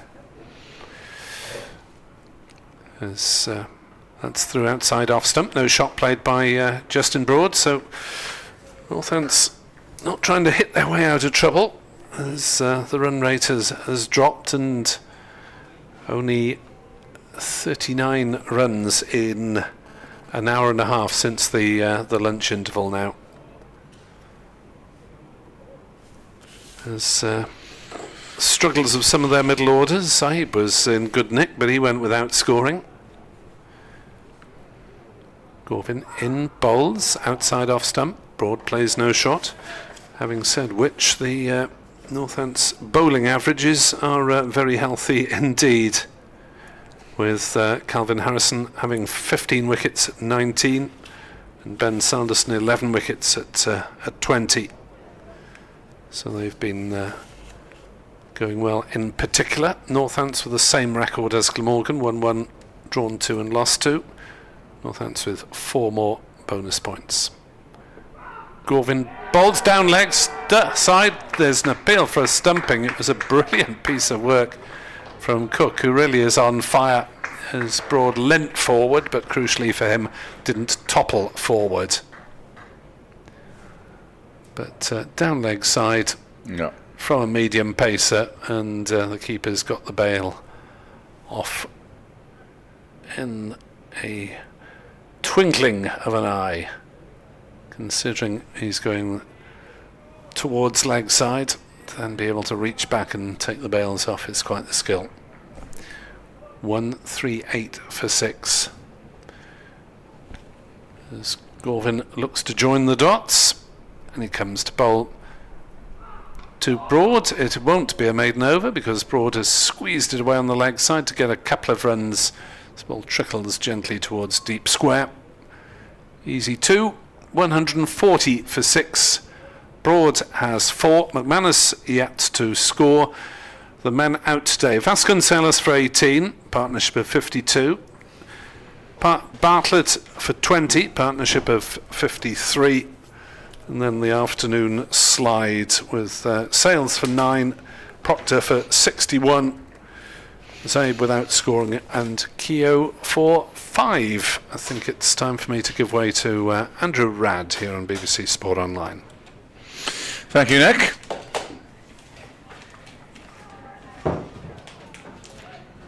Glamorgan then still in the ascendancy here after a brilliant afternoon session, as Fernando continues from the Cathedral Road end. A foolish delivery, and he's got him. Another wicket falls for Asitha Fernando, the 7th for Glamorgan, and Northants are in dire straits at the moment. It's McManus who trudges off as we see the replay. Nothing more than a ball in a good area. He was trying to leave and trying to pull away, and it's Sam Northeast that has taken the catch at second slip,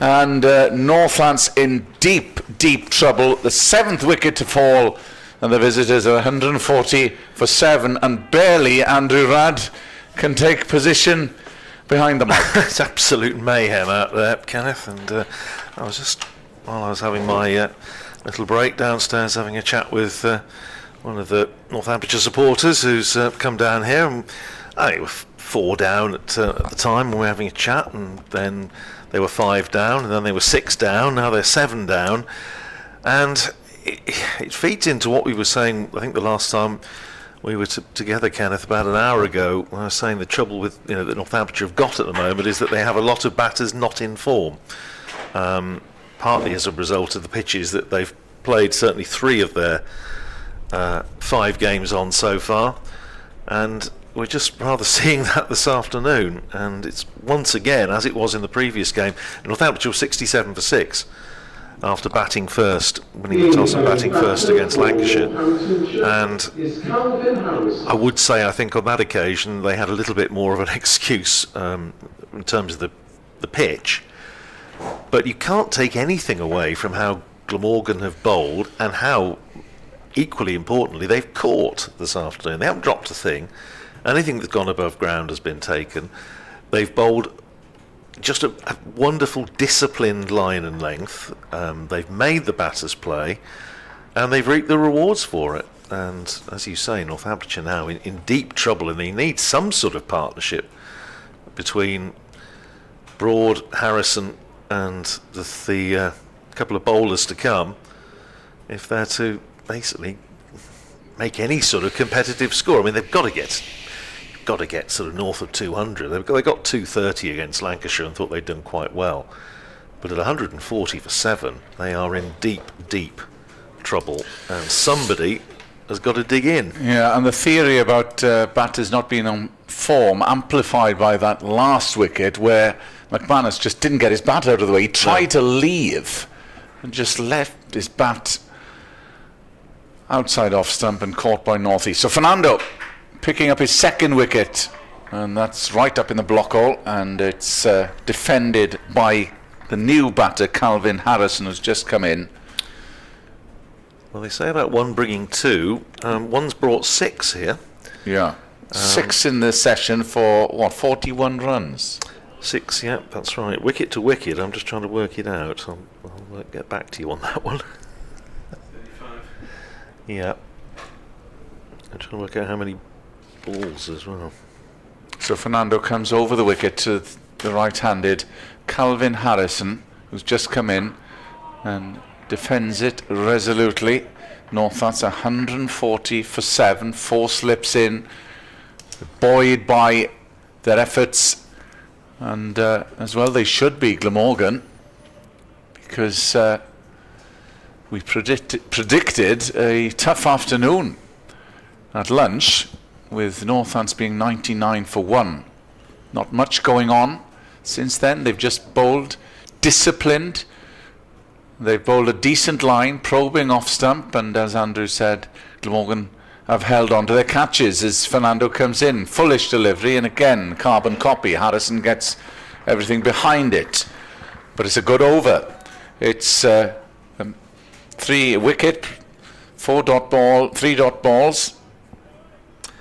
So Northamptonshire have lost 6 wickets for 35 in 17 overs and 5 balls. Yeah. From 105 for 1 in the 32nd over to 140 for 7 in the 47th. Some collapses. Fernando comes in, and there's a chance for a shy at the stumps because Harrison was trying to play in the offside. It got inside edge. It went square of the wicket, and they scampered home eventually for a single. Yes, just a touch of the Fred Carnos there, wasn't there, really? Yes. When you're 140 for 7, it's just what you, run out. It's, yeah. Just to add panic to the ranks. Fernando 2 for 27, and he's been on song since lunch because he was slightly expensive this morning. He's got his eye in. The radar is there for all to see. Fernando in, and that's just left outside. Off stump by Broad. The end of the over, just 1 run coming off it. A wicket taking over for Ositha Fernando. And Glamorgan well on top, 141 for 7. Yeah, Justin Broad back in the side for this game. Calvin Harrison starting the last 2 matches of, if you like, his 3rd loan spell of 2 matches each. Having a conference in mid-pitch, and as I say, just the 2 bowlers, Ben Sanderson and Harry Conway, to come. And I know Ben Sanderson played that extraordinary innings for Northamptonshire up at Lancashire just a few days ago, but it's a question of whether lightning will strike twice. 141 for 7. Gorvin it will be to continue from the River Taff end. 3 for 26 off 13 overs so far. 3 slips in place. Keeper standing up as he bowls to Harrison, who drives hard into the ground. Good stop of his own bowling by Gorvin, and there's no run. So yeah, in the space of Northamptonshire have lost 6 wickets in just over an hour. I mean, one thing I would say is that, and obviously there have been a lot of stoppages with injuries and batters needing a glass of water and so on, but we've still got 13 overs after this to go until tea, so we are going to be running a tad late. Here's Gorvin in, bowls nice looking drive by Harrison, but can't get it past Tim van der Hoogsten, coming round from mid-off, and there's no run. Glorious afternoon, still not much breeze, but pleasantly warm in the sunshine. Just caught a few rays downstairs, as I say, having a chat with one of the travelling Northamptonshire supporters. Here's Gorvin looking for a 4th wicket, bowls and beats Harrison outside the off stump with, again, a little bit of movement, a little bit of extra bounce. Good take by Chris Cook, who's having a very, very good afternoon behind the stumps. A couple of catches for him. All 7 batters caught so far, 4 of them in the slip cordon, 2 of them behind, and Vasconcelos first to go at leg gully, backward square. Gorvin in again, bowls, and a gorgeous take by Chris Cook to a ball that bounced a little bit more than I think Calvin Harrison was expecting, and Broad took it, and Cook rather took it and nipped off a bail. He's got great anticipation. It's not for the faint-hearted to be standing up no, to a medium pacer. And I mean, Gorvin's a brisk medium pacer at that. No, it's quality stuff. What is he, 38 now, Chris Cook? Impressive stuff. Here's Gorvin in again, bowls to Harrison, who I think is looking to force that away on the offside. It finishes up going through square leg, and he's going to pick up a couple of runs. So at this stage, Northamptonshire will take all contributions.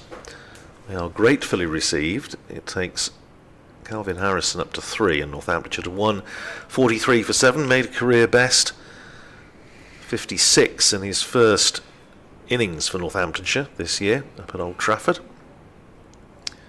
Game which also saw him take 11 wickets. And he's facing Andy Gorvin outside the off stump, and Harrison leaves it alone, taken by Chris Cook. And it's a wicketless over.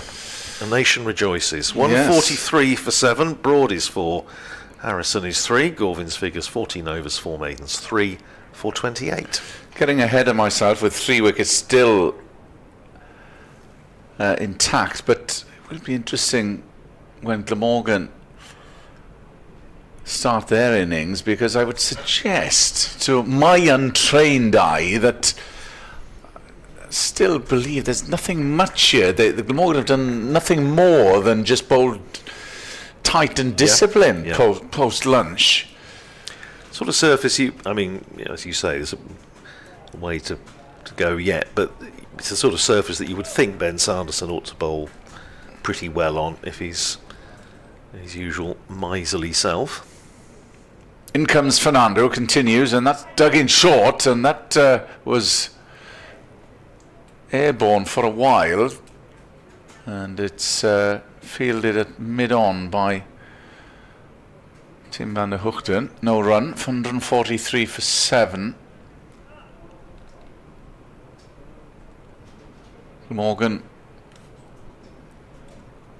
skittled Kent out last week in the first innings for 212.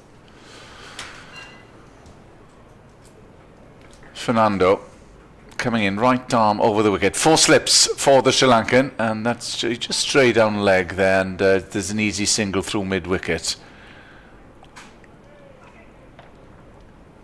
Well, as mentioned earlier to Nick, Justin Broad, and if you like, this is the straw I'm choosing to clutch at the moment.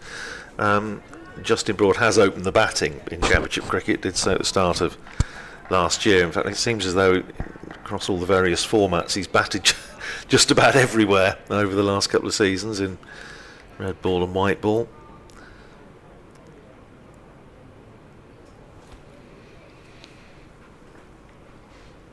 Fernando is in from the Cathedral Road end, and Harrison tried to pull ferociously but didn't connect, and only as far as James Harris at mid-wicket, and there's no run.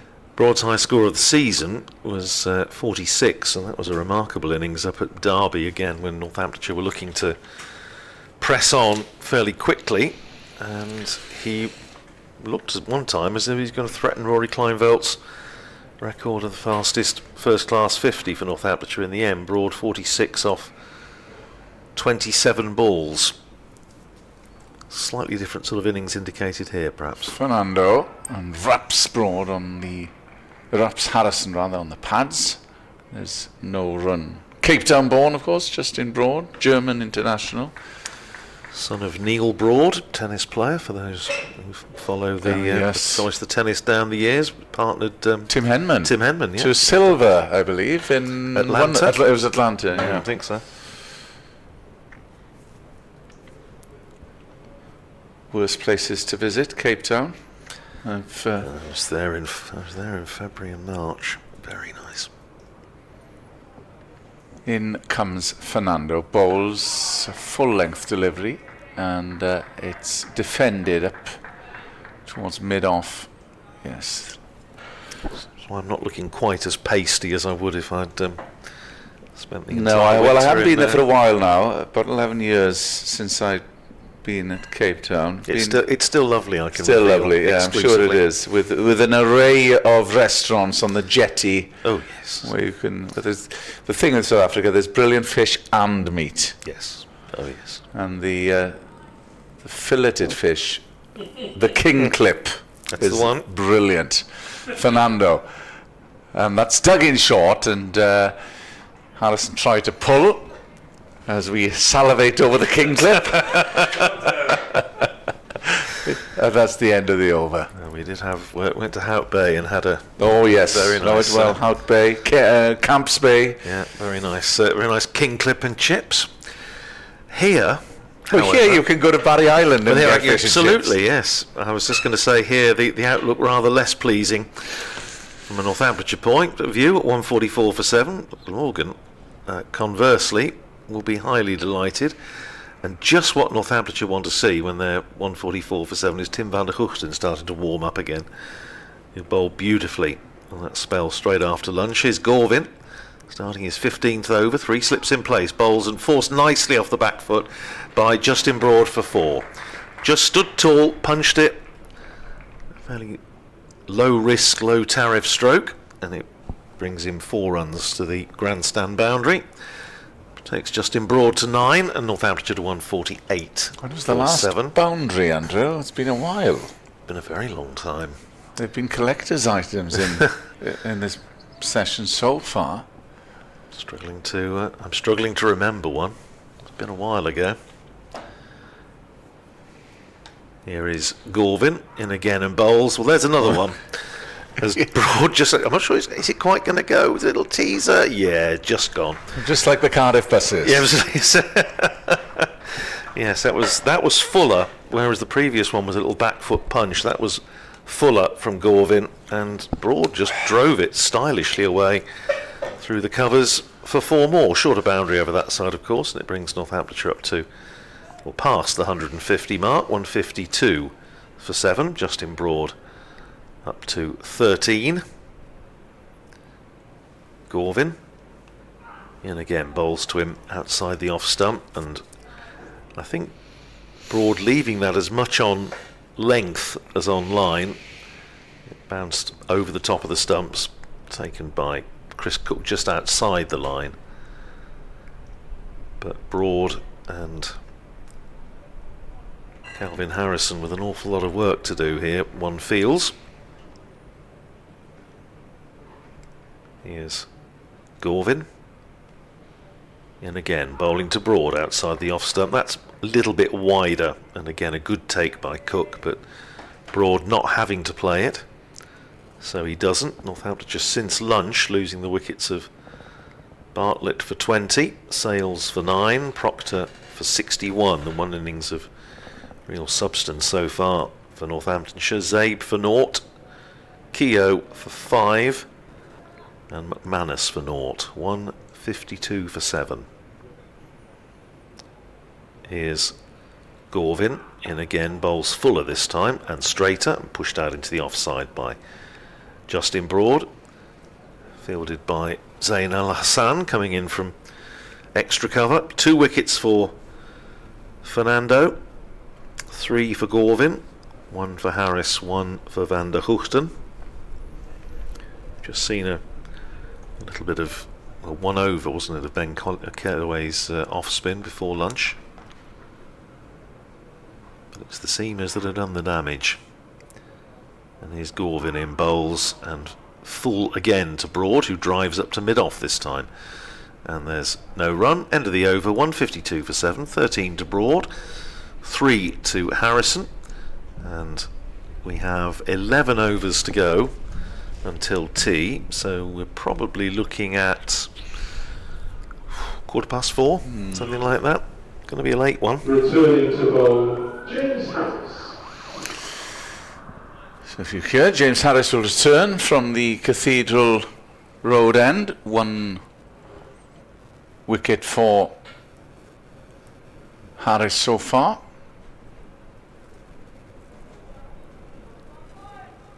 Took the wicket of George Bartlett after lunch. So just the 3 slips in for James Harris, mid-wicket. Cover, point, mid-off, mid-on. And a fine leg. There's a shout from James Harris. There was definitely bat involved. So it must have been, he must have thought it was pad first. Only a polite inquiry by James Harris, who is only in his 2nd game of the season. Missed a lot last year with injury as well. As Harris comes in, fullish that time, and that's prodded towards Zainul Hassan at mid-off. He's had trouble with calf problems, as James Harris has been playing for the twos, as well as Mason Crane, who's not involved, hasn't played yet as the spinner. Wheels round, Harris comes in, right arm over to Harrison, and that's just played just behind square, and It is a single. Nick Webb has just brought the refreshments, the necessary flapjack. I'm not sure if I'll go for the cherry and coconut. What's that one? Chocolate flavour coated, yeah. Much better. Much better. I've gone for the Welsh. Much healthier. I've gone for the Welsh cakes, of course. Of course. Harris. When in Rome. Comes in and bowls, just straying down leg and taken by Chris Cook. Of course, all the discussion about the county championships and the structure, and some people, of course, yearn for one division where you play all of the counties, but yes. I can't envisage a change of that nature anytime soon. Great shame. As Harris wheels round, penultimate ball of the over. Full and right up at the block goal, struck firmly towards Tim van der Hoogten. The other one, of course, not that this will ever happen, but you, like Nick, travelled the length and breadth of the United Kingdom following the county game. If there were to be a county admitted, an extra county, which would your preference be? Oh, that's an interesting one. I'll think about that one. Hold that thought as Harris comes in. Final ball of the over to Broad, and that's played and try to dab that down towards third man. Fielded at third slip, but that is the end of James Harris's over. And Northants still in trouble at 153 for 7. Well, I think I'm right in saying that before Durham, obviously who were the last to be admitted in 1992, I think the last county before that to apply was Devon back in the 50s. I mean, Staffordshire obviously have got a very strong cricketing tradition. Northamptonshire have got some very fine players from Staffordshire down the years. Brian Crump, David Steele, Rob Bailey, for starters. Devon would be a fine place to visit, wouldn't it? Devon would be lovely. I mean, they've got some gorgeous grounds. Exmouth is a lovely ground there. Bovey Tracy, I've watched cricket there. Northamptonshire played there, or the Northamptonshire Board 11 played there in the old days of the 38 county competition a few years ago. So that would be an interesting one. We have a change of bowling. We're going to have Zain Al Hassan back into the attack from the River Taff end. Bowled 3 overs for 5 before lunch, and the first ball is steered by Harrison into the ground, fielded by Carlson at third slip. So, I mean, the other one, I suppose, is Norfolk, because East Anglia, apart from Essex, doesn't really have a sort of first-class county. Essex, you'd say, would be the only one really, and Essex is moot point whether that's really East Anglia, because obviously they're sort of on the edge of London as well. Here's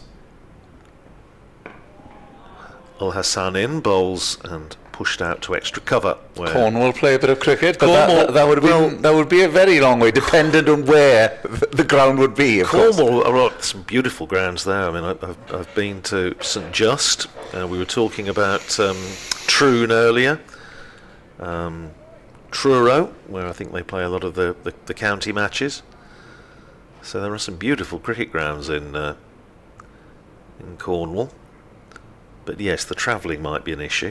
Here's Al Hassan in again, bowls, and forward goes Harrison. It goes off a mixture of bat and pad out to Gorvin at mid-wicket, and there's no run. I'm sure our listeners will have a view on this. Well, I'm sure they would. Yeah, please share that with us. But I mean, we went to Norfolk last year with Northamptonshire. My wife and I went, actually. It was one of these showcase matches, so we had a bit of a busman's, because there wasn't a huge amount of work to do. That was very pleasant. Went to Horsford to watch Norfolk. Al Hassan in bowls again to Harrison, who's pushing that out into the covers this time. It's Ben Kellaway who does the fielding, and there's no run.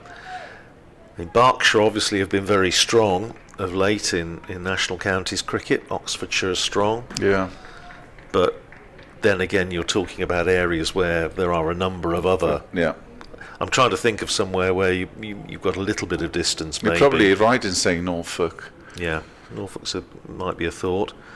Outside the off stump goes Zayn Al Hassan. All hypothetical, of course. Well, it is, yeah. I suppose.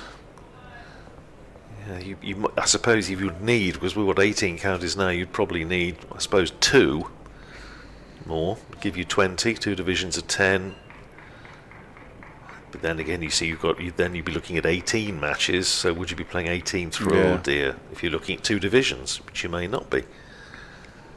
Here's Al Hassan in, bowls outside the off stump, left alone by Calvin Harrison. That's the end of. And the authorities Yeah. are already looking to Well, yeah, 153 for 7, 30. lower the games. Well, they are, but the point, and I'll mention this to Nick earlier, I do applaud Glamorgan very much for actually having a forum about it and for saying that they intend to consult members. That's good, that's as it should be. And as I pointed out to Nick, not every county is doing that, and I personally, it's only my opinion, but I think they should.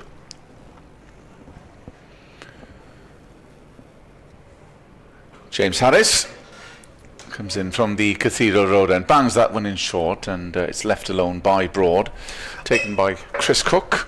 I mean, for me, I do think that when we had 17 4-day games, all play all, I think that was the purest form of the county championship. One of our listeners early put forward, I thought was a good suggestion, that you play 17 3-day matches, yeah. and then play another, whether it's 40 over, 50 over, or whatever, as part of that block of matches. Harris in, bowls, and there's a shout from James Harris. Looked to be leg side-ish. They were interested in it for a while, as Northants take a single. As we have a look at the replay, yeah, decent shout. He'd come a long way across, hadn't he? That would have been under consideration. Wasn't a bad shout from Harris. Might just have been drifting down, but it was a very good shout. Harris to Harrison, and that's left alone. But he is in danger by coming across. Well, we said the same with George Bartlett, didn't we, earlier on, with Bartlett coming a long, long way across. George Bartlett just never really got going today, did he?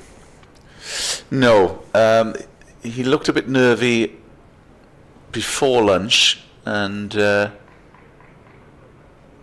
you could see he wanted to get runs, and went soon after. Here is Harris. That's full, only as far as short cover. 154 for 7. Just the one of this over so far. So, as Andrew mentioned, we're looking around 4:15 for tea. Glamorgan will be trying to take a few wickets before then. Harris in, but Harrison well behind it. The slightly worrying aspect, Kenneth, is that Nick very kindly brought round the basket of sweetmeats, which we've had sort of one each. What's happening to the rest of them? Because Nick's disappeared. Yes. He's not in the box Trust at the he's not moment, gorging on them. I think he might just have nipped out onto the fire escape and devouring the rest of them. Harris in and bowls. Yes, we haven't got fresh cake, which is deeply disappointing this year. Kitchen staff have finished for the day. That was the end of the over. 154 for 7. Mentioned the ground at Exmouth when we were talking about nice venues. I see Somerset women are playing Durham women in the T20 at Exmouth today. It's a beautiful ground, very, very attractive. But yeah, it's an interesting point. I mean, I suppose the other thing that again a lot of people would like to see is, and we're seeing it in the women's game with the Knockout Cup, is a team competition involving all the first class and national counties. turned away by Broad. Now, did he get bat on that? Again, he came a long way across. There was a strangled appeal. It's a leg by, signalled by the umpire, but I think that was clearly going down the leg side. One more onto the total. 154 for 7. Al Hassan into his 5th over. And that always used to be, obviously, when the NatWest Trophy and before that the Gillette Cup used to have their rounds involving the early round involving the minor counties as it was then, national counties as they are now. Here's Al Hassan in bowls and Harrison pushing out into the covers where Tribe fields and there's no run.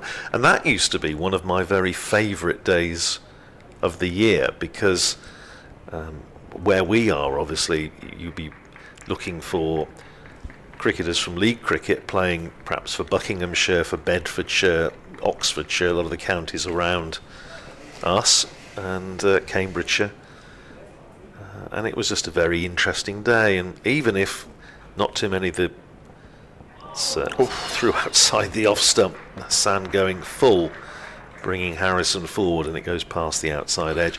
And even if you didn't get that many giant killing acts, you had a few, you had enough to make it interesting, and you would always have somebody from one of the minor counties sides that would knock over a test player and would be a star for the day and would make back page headlines.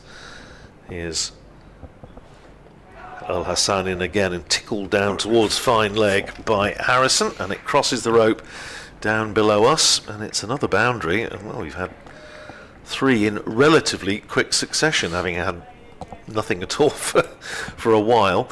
Takes Harrison to 8, Northamptonshire to 159 for 7.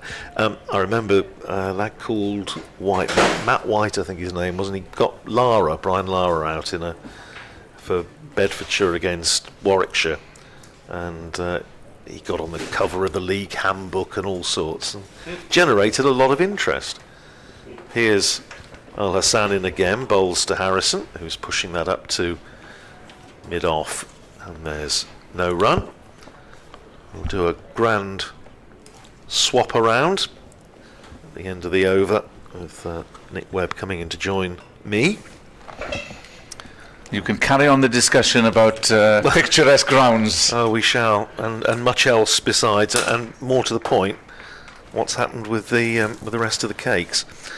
Here's Al Hassan into bowl, last ball of the over, and steered down by Calvin Harrison, going down towards third man as Kieran Carlson chases it back from third slip.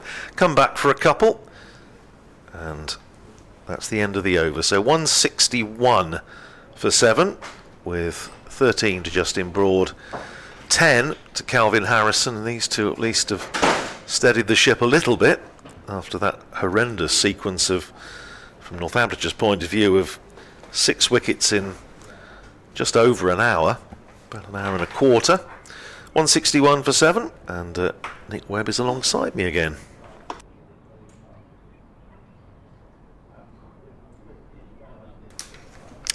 I'm indeed. Rest of the cakes, Andrew? You had first dibs on them. Here's Harris to Broad on 13 not out, and remaining that way as he forces to Tribe at cover. And there is no run. No, I was just harbouring unworthy thoughts, Nick, that as the rest of them you'd carried them off, that you may have been carrying them off in order to devour them all yourself on the fire escape down at the side of the No, there are a few scattered around the rest of the press box, so we'd better not let them go hungry. 161 for 7.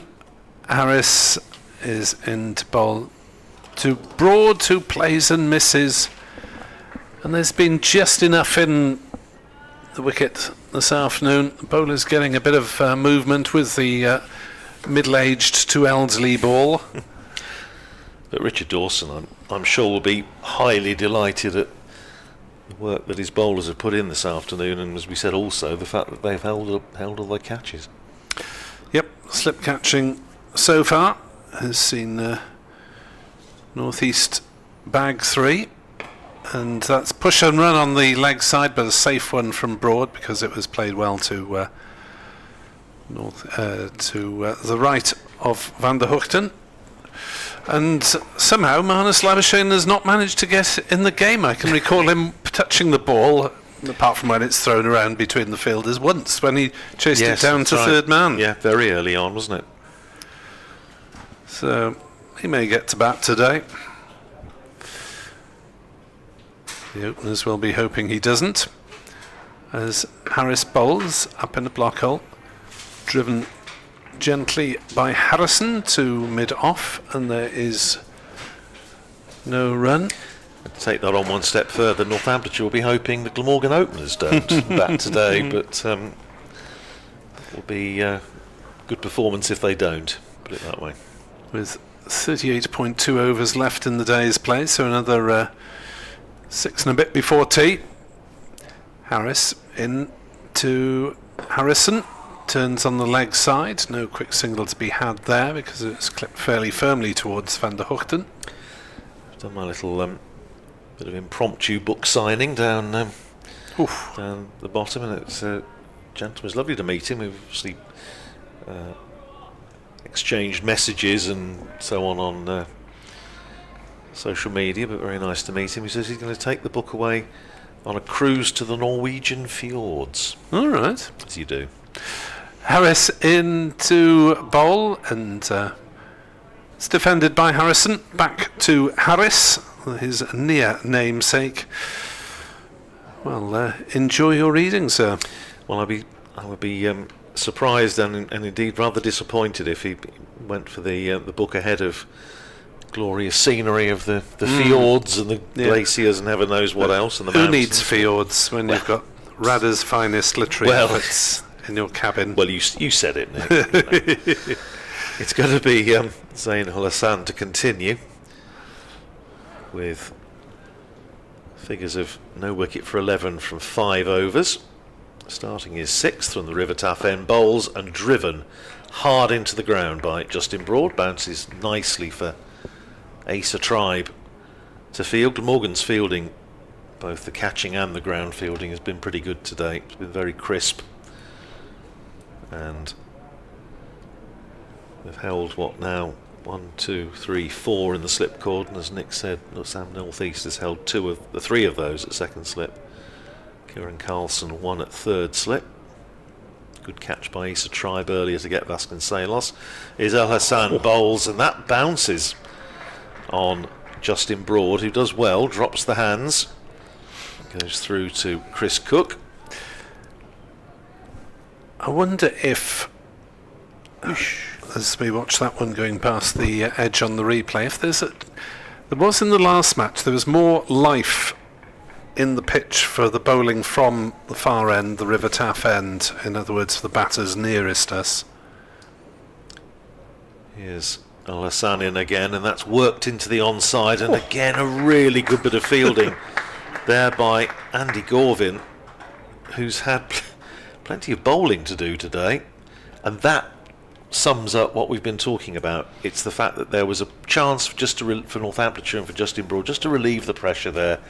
Clip that one away through mid-wicket, 2, 3 or even 4 runs, and they get nothing from it because of a good bit of fielding. Yeah, it's momentum, isn't it? Keeps spirits up and just gives maybe that extra couple of % on a performance. Here's Ul Hassan in again, bowls, and this is again driven. Nice looking shot by Justin Broad up to Asita Fernando at mid-off, and there's no run. Broad had a really good sort of breakthrough year last year with bat and with ball across all formats. Decent seam bowler, picked up 7 for last year at Bristol. Made some useful runs as well, and a good catcher. Here's Ul Hassan in again, bowls outside the off stump, left alone, through to Chris Cook. Amidst a certain amount of, he's taken a bit of ribbing for the fact that he did win the Media Player of the Year last year. Okay. Which we usually give to a player who may not have got one of the other awards, but has generally contributed and good attitude and all the rest of it. That's Ul Hassan in again, bowls to Broad, straight drive this time, and a terrific bit of fielding off his own bowling by Cesar Fernando, who in stopping it throws at the stumps at the striker's end, hits the stumps, Broad, fortunately for him, hadn't ventured out of his ground, but again, it's just all contributing to the feeling of pressure that Northamptonshire are under, courtesy of the excellence of the cricket that we're seeing from Glamorgan this afternoon. 162 for 7 at the end of the over. Yeah, neat work from Ul Hassan, and of course these days the umpires are very hot on players throwing the ball near the batter. So did I say Fernando there? By the way? Ul Hassan, I was trying to smooth that over. My apologies. Ul Hassan chucked it underarm along the ground, basically. Harris bowls a short pitch ball that Harrison gets out of the way of. Well, Luke Proctor fell foul of that at Grace Road last year. Fielded one off his own bowling, shied at the stumps, hit Rehan Ahmed, and the game ground to a halt while the umpires consulted, and eventually 5 penalty runs were awarded, and I think Luke Proctor had to report to the headmaster's study after close of play. Harris to Harrison. Chops it away through the gully. There'll be runs here as Callaway's in pursuit. Turns, throws, and able to get back for the second run. Eventually was the tall figure of Kelvin Harrison, all 6'4" of him. But Callaway gave that one a good chase as well. 164 for 7, so partnership of 24, just starting to develop really for the visitors, who slid somehow from 105 when their second wicket fell to 140 for 7 in the space of 17-18 overs. Harris in bowls, helped down leg side by Harrison, single taken down to fine leg. A couple of interesting names. I was looking at the last time Glamorgan beat Northamptonshire here in the Championship back in 2015. Craig Meshida made 107, and Andrew Salter, off spinner, picked up 3 wickets in each innings, as Glamorgan won by 10 wickets on that occasion. As Harris is in to bowl to Broad, who drives nicely into the offside but won't get a run, straight to cover. Yeah, Craig Meshida, who was quite useful middle lower order bat come 3rd or 4th seamer, and played some international cricket for Germany as well, like Broad, but had to give up the professional game because of injury at a relatively young age. Harris in bowls, no shot played by Broad, through to Cook, and Andrew Salter backed it in 23, I think it was, and his the entrepreneurial head is running a couple of coffee cafes aimed at the biking fraternity in Pontypool and somewhere between Cardiff and Cowbridge.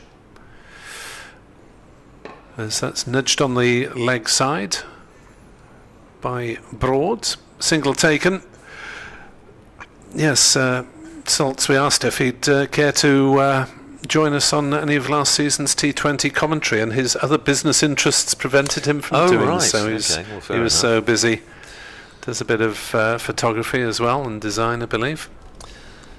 Thank you very much indeed for all your comments and contributions today. It's been very busy on the socials. David saying, we did touch on this earlier, perhaps if there was a corresponding reduction in wages for the fewer days played, the players might be less keen on contracting the Championship. I think Nick did allude to that earlier. Yes.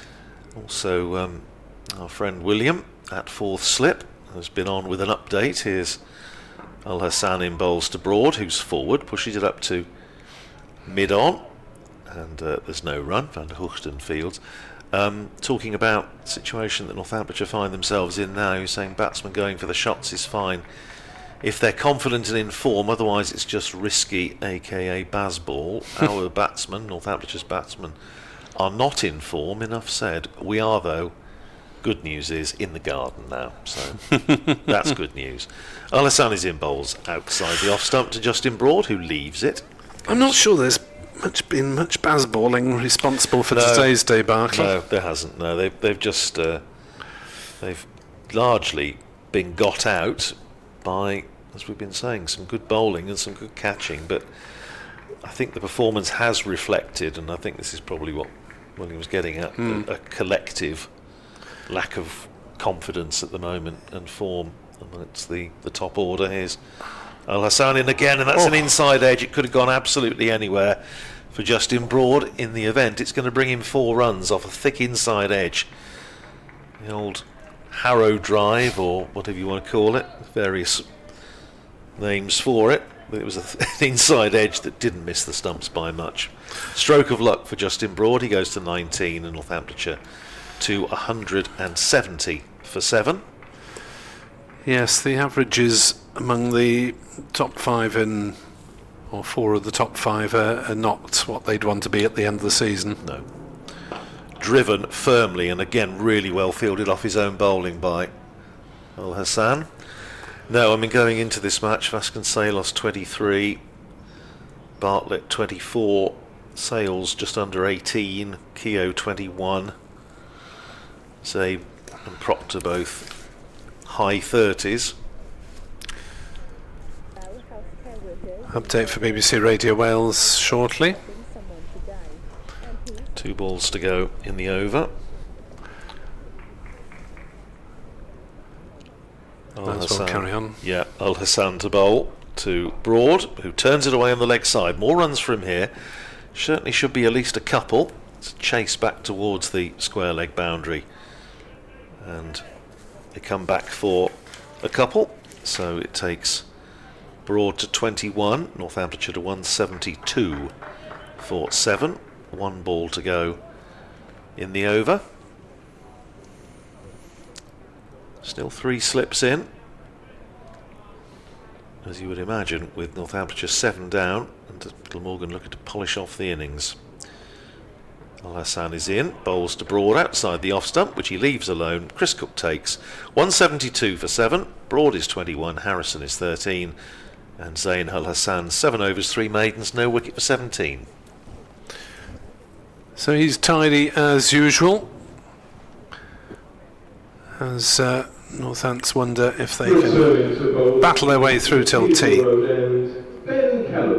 Couple of overs of spin then will face them from Ben Kellaway, the Glamorgan off spinner.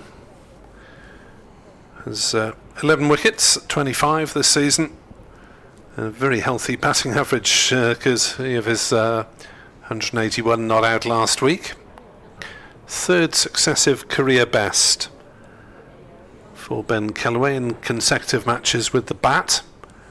Also had best bowling and best batting on the same day against Derbyshire, which was quite the day.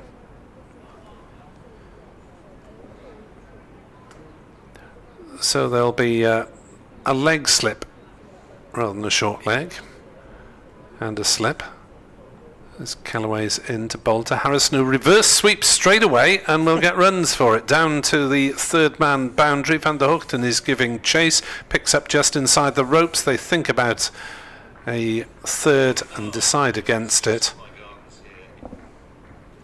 but that's immediate confidence from Calvin Harrison with the bat. He moves on to 15, 174 for 7.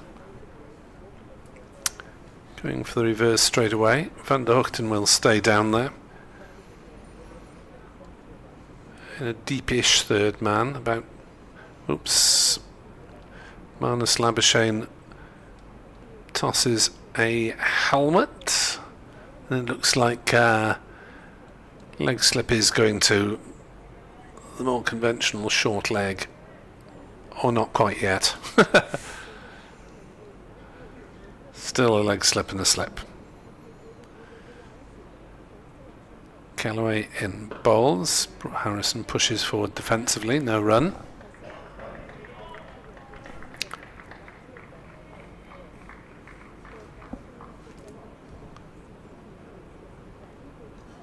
In comes Kellaway, bowls, gives it air, driven nicely into the covers and well fielded there by a diving James Harris. Earn yourself an extra slice of birthday cake, James. It's been a stellar afternoon with the ball for Glamorgan, with Northampton 174 for 7, a couple of overs before tea. They lost 6 wickets for 35 at one point. Today there have been 3 wickets for Andy Gorvin, 2 for Asitha Fernando, 1 apiece for birthday boy James Harris and for Tim van der Hoogten, as Northampton slid from 105 for 1 to 140 for 7. Some counter-attack resistance being mounted by Broad and Harrison. Northampton's now 178 for 7. That one was hit away through mid-wicket very nicely by Harrison for 4. And he turns that one off his legs, so no immediate danger from the spinner as he takes a single out to deep mid-wicket. 179 for 7. Harrison has 20, Broad has 21. Thank you, Andrew. That's Higgers, not Radders. That's very useful information. I'm just having a chat with Ace Tribe about something. I think it may have been that he was if he was going to field that close, I think at leg slip, maybe they just wanted him to wear a helmet. I'm not sure. He's just getting clarification. Anyway, it's going to be Zain Al Hassan to continue, starting his 8th over, and he's given again the batters very little to hit, 0 for 17 from his 7 overs so far. 2 slips in, he bowls to Harrison, who's pushing it out into the covers where the aforementioned Acer Tribe with shin pads in the covers fields. Clock ticking round towards 4:05. So yeah, we're going to be about right with what we thought for tea, around about 4:15. Harrison on 20, facing this next ball from Hassan, drives loosely and he wasn't in control of it, but he's got a thick outside edge, and on the basis that if you're going to flash hard, there is no third man. I say that for the benefit of Edward Bevan, who'll be with us tomorrow. And it races away for 4. 183 for 7. Takes the partnership up to 43 handy runs from these two. Yeah, I think to be fair, there have been relatively few gone down to third man compared to the catches that have been pounched in the slips. Yes, very true. Very true. Al Hassan, right arm over, bowls to Harrison, who is forward, solid in defence, plays it out to Tribe, an extra cover, and there's no run. Not a great deal of breeze, it's just a little bit of movement in the trees at the far end of the ground, the River Taff end. Now pushing another man back on the leg side, they've got a long leg about 10 yards in from the boundary, and now a deep square just in front of square, also almost on the boundary. Al Hassan in bowls. He's bowled him! Pitches it up to Harrison and it's gone straight through him. And Al Hassan picks up his first wicket. He joins the party and Harrison goes bowled for 24, and Northamptonshire 183 for 8 with tea beckoning. But there will be a need for Ben Sanderson, we presume, to come to the wicket, since it's not the last over before tea. That might have come in a little bit, but basically Harrison has just missed a straightish delivery. Harrison was bowled by Zain Al Hassan. And you feel that he's deserved that, actually. He's bowled really well here. As I say, he's given the batters nothing at all to work with. Useful little partnership between those two. Put on 43 for the 8th wicket, just to stem the bleeding a little bit for Northamptonshire. But, well, enter the warrior, the gladiator. I assume it's him. I haven't seen him coming down the steps yet, but if Harry Conway somehow managed to get in ahead of him, I think there would be questions asked in the House, the Senate, and all other administrative bodies. 12th man Liam Guthrie is just coming out with a drink for Justin Broad, and it is indeed Ben Sanderson coming down the steps. Just to remind anybody who wasn't aware of Sanderson's extraordinary heroics with the bat in the last game against Lancashire, which was, remember, his first game of the season. In Northamptonshire's second innings, The incoming batter for he raced Northamptonshire to is 50 Ben off Sutton. 22 balls, which was the second fastest half century in first class cricket for Northamptonshire, and finished up with 65 off 28 balls, 2 sixes and 12 fours. And having hit 6 sixes in his first 108 first class matches for Northamptonshire, he's now hit 3 in the last 2. One at Grace Road as well. He's got a taste for it as... Well, yeah. So Sanderson, him and Liam Guthrie put on 81 in just under 10 overs. And the vital runs in the context of the match. Absolutely crucial runs, because we were saying, 160, 170 makes possibly a game of it. In the end, Lancashire were set to 36 and didn't get close, bowled out for 165. But the question that we've been saying is, can lightning strike twice? An indication as to how he might play this comes in a comment from the coach, which I'll share with you after this ball. Here's Al Hassan in bowls outside the off stump, left alone by Sanderson.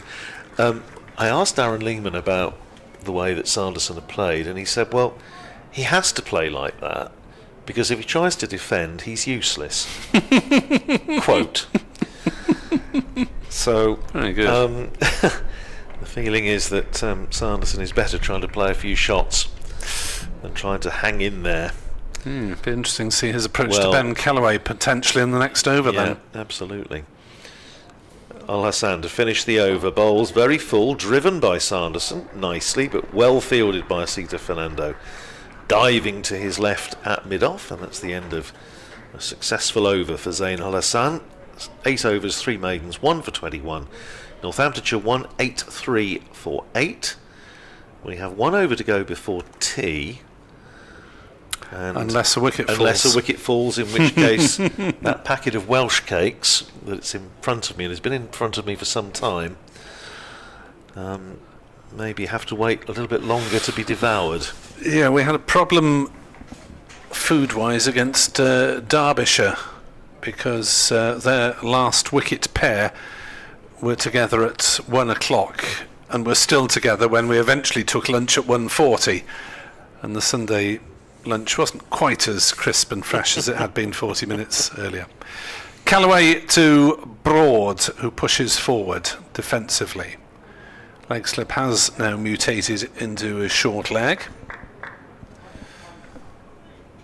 Callaway bowling his 3rd over. Shorter, flatter, defended by Broad. Some 21 not out, which is the 3rd top scorer, unfortunately, for Northants. Callaway gives it air, defended on the leg side by Broad. 61 to Proctor. Harrison's 24 is next best, followed by Broad 21 and Bartlett 20. Callaway flights it up. They think about a single. Well, Broad wanted a single. Sanderson eventually responded, but they were probably well advised not to seek it in those circumstances. Just stretching out his hammies a bit. North East cover the field up. Back on his stumps goes Broad and defends. No run. So, the last ball of the afternoon session, unless it takes a wicket, in which case we shall continue. Callaway into Broad. He drives nicely through the offside. We'll get runs here up the deep cover boundary. Al Hassan legs pumping his round from mid-off, and they'll settle for 2 runs. So that will be tea then, with Northampton 185 for 8. Broad's 23, Sanderson yet to score, and very much Glamorgan's session, with 7 wickets going down for 86 runs, and the Welsh side looking to bowl Northants out fairly quickly after tea and get a bit of batting done this evening. A few handshakes and high fives going on among the Glamorgan fielders as they leave the pitch, not surprisingly after the success of that session. 1-8-5 for 8. We'll be back around about 4:30 here on BBC Sport Online.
I've got some latest scores from the other games taking place elsewhere today. We'll start at the Parks in Oxford. It's the second of two T20 matches between Glamorgan second 11 and Oxford UCCE. You may remember Glamorgan won the first encounter by 34 runs, with Cameron Nichols making 96 and Henry Hill making 50. In the second game, the students from Oxford were dismissed for 133, Tom Bevan taking 3 for 12, Romano Franco taking 2 for 20. In the fourth over, Glamorgan are 25 for 1. At Spitty Park in Newport, Cardiff UCCE against Nepal in a 50 over friendly. Cardiff made 212. Wiltshire Pony making 118. Currently, Nepal are 76 for 6 in the 19th over. In the other Rothesay County Championship matches taking place, which, like here at Sapphire Gardens, are in their first day. At Taunton, Somerset are 207 for 5 against Sussex. At Edgbaston, Hampshire 189 for 5 against Warwickshire. At Chesterley Street, Nottinghamshire 278 for 8 against Durham. At New Road in Worcester, Worcestershire 222 for 7, that's against Essex. At Bristol, Kent are 225 for 6 against Gloucestershire. At Lords, Middlesex 189 for 6 against Leicestershire. At the Oval, Yorkshire 203 for 6 against Surrey, and at Old Trafford, Lancashire 165 for 3 against Derbyshire. A reminder as far as refreshments are concerned that a full range of food and drink can be purchased in the Pyramid Lounge, which is situated on the ground floor of the Thatcher's Pavilion. There is also a 10% discount for Glamorgan members and season ticket holders on all food sales. Drinks and snacks can also be purchased from the mobile unit beneath the Casket Howl stand, that's at the Cathedral Road end of the stadium. Snacks can also be purchased from the vending machines situated at the rear of the indoor school. And on this glorious sunny day, please don't forget to use the recharge points, which are free of charge, where you can fill up your water bottles. The Glamorgan Club shop run by Missouri Sports will be open until 5 o'clock today. It's situated opposite Gate 2 and is selling, as always, a wide range of cricket equipment and other items, including replica Glamorgan kit, plus a range of recently published cricket books. If you're seeking a scorecard for this game, they're free of charge from reception situated on the ground floor of the Thatcher's Pavilion, and that's where you can also purchase a copy of the 2025 Glamorgan Yearbook.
Yeah, so yeah, let's hope it's something that is membership.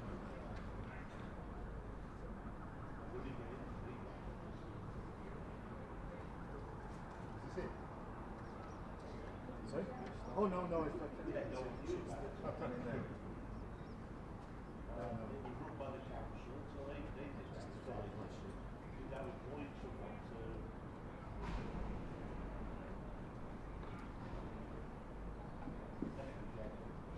I started doing graphic.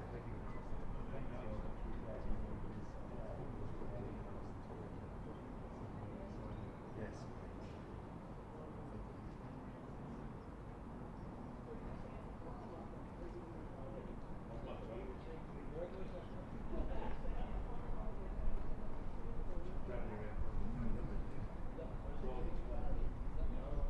Oh yeah. Oh, it's a.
Less games. They're talking about 10 days less. 2 championship games and 2 last games. That's the extreme. No, exactly.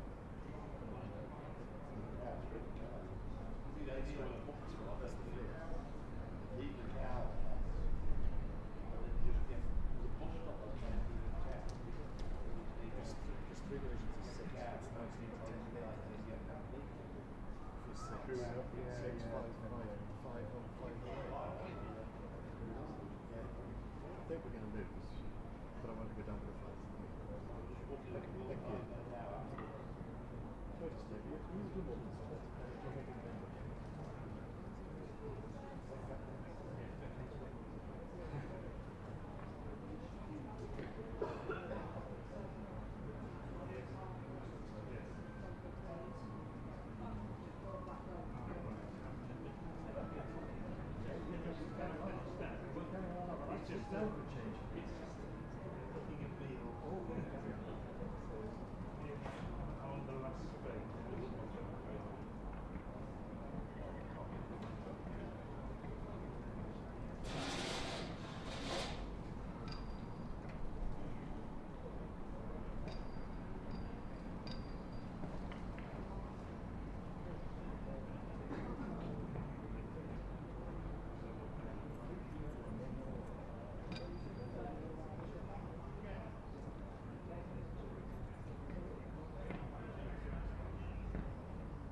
think if you just championship matches, they'd be covered. But if the base was covered as a package, I've got a feeling that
Very good evening and welcome back to BBC Sport Online, to Sophia Gardens. Northamptonshire first innings, Justin Broad and Ben Sanderson to resume the bowling for Glamorgan at the River End. Tim van der Goop. And if you are just joining us for the first time in today's play, you may realise that Justin Broad and Ben Sanderson are numbers 8 and 10 in the 8 and 10 in the batting order.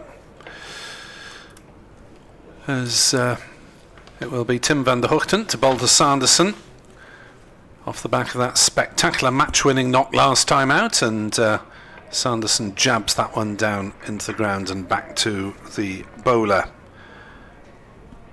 The wicket that fell just before tea was that of Calvin Harrison, bowled by Zainul Hassan for 24 after a stand of 43 with Justin Broad.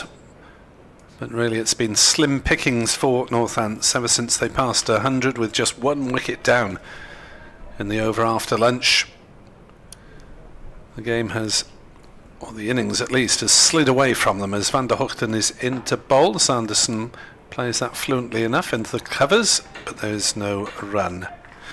Nick Webb and Kenneth Davis with you for this initial part of the evening session. Glamorgan taking 5 catches off the outside edge.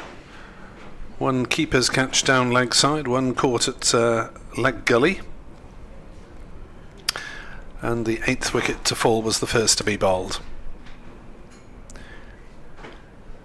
As Van der Hoogten bowls, big appeal for LBW, that's out. Sanderson trapped on the crease, up went the finger straight away. And Northants are 185 for 9, and Glamorgan have maximum bowling points. Didn't look to be much argument about that one on first viewing. That's Tim's 300th first class wicket. There we are, you heard it from the man. 300th first class wicket. It was struck on the shin and there wasn't a lot of foot movement, and Sanderson goes without repeating his heroics of the Lancashire match for Northants.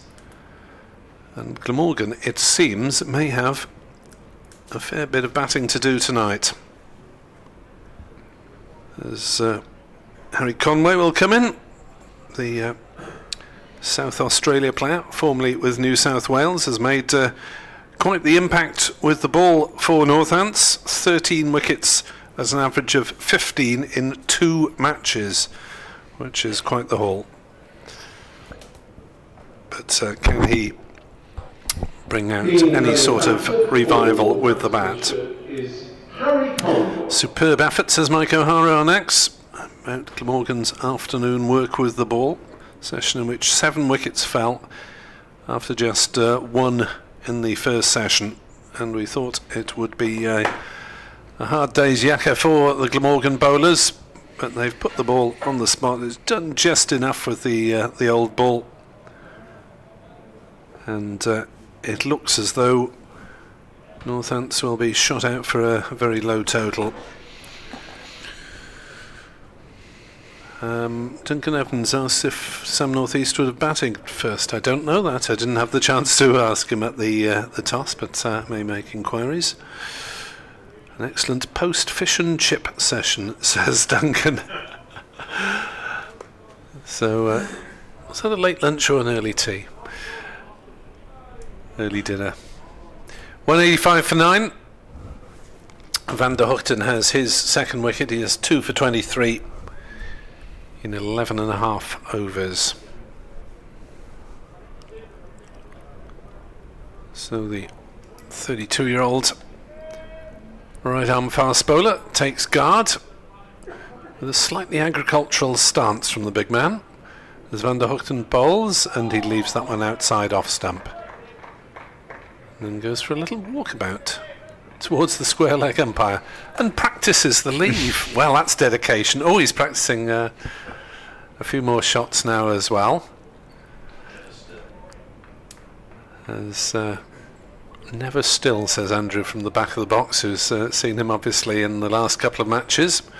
And I see what you mean, Andrew. He is fidgeting around, now tapping his bat, feet apart in the batting stance as Van der Hoogten bowls, and he's played down on that one fairly late, chopped down on it, defended it up to just as well, because I think LBW may have come into play there. Well, this is fascinating to watch Conway for the first time.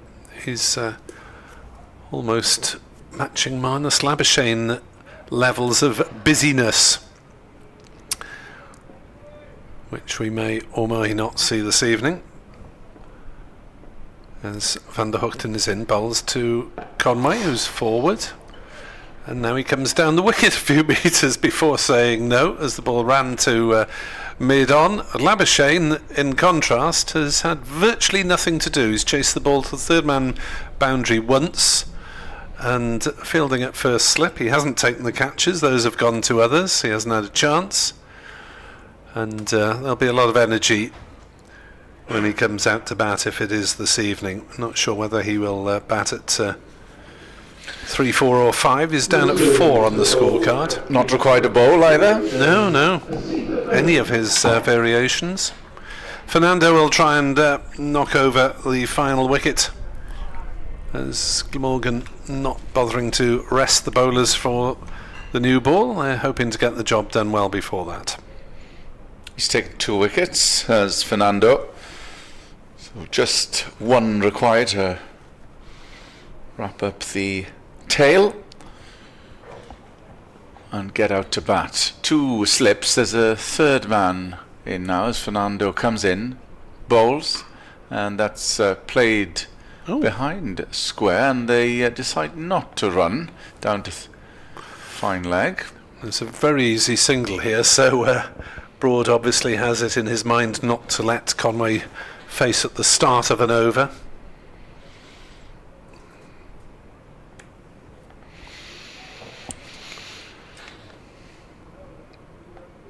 So Northeast, what's he going to do? Bring in an extra slip. Probably a decent shout if it is Asa Tribe jogging along in that sort of unorthodox, well, that's probably more gully. 2 slips in a gully, yeah, that's more orthodox gully than we saw earlier on. In comes Fernando and bowls. Good, decent length, and that is it. That is the end of Northants' innings. It's been a brilliant session and a bit from Glamorgan to wrap up Northants' innings in some style.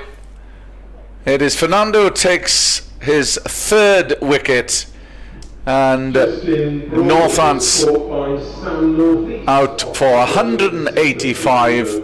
He was just in Broad, the last man to go, and it's been a brilliant effort. So Northants' innings wrapped up in 86 runs since lunch. They were 99 for 1, bowled out for just 185.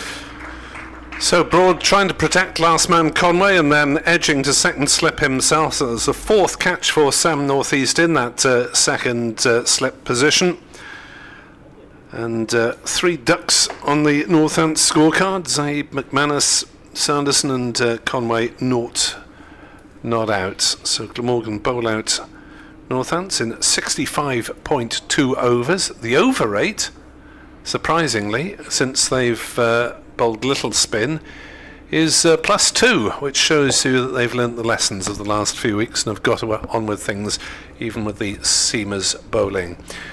So Glamorgan will have 28 overs to face tonight, once they've taken off the 2 for the change of innings. And top scorer is Luke Proctor by some way. Second top scorer is Harrison's 24, Broad's 23, Bartlett 20. Glamorgan then in the driving seat as things stand. Can Northants strike back in those last 28 overs? We'll be back in just over 5 minutes' time.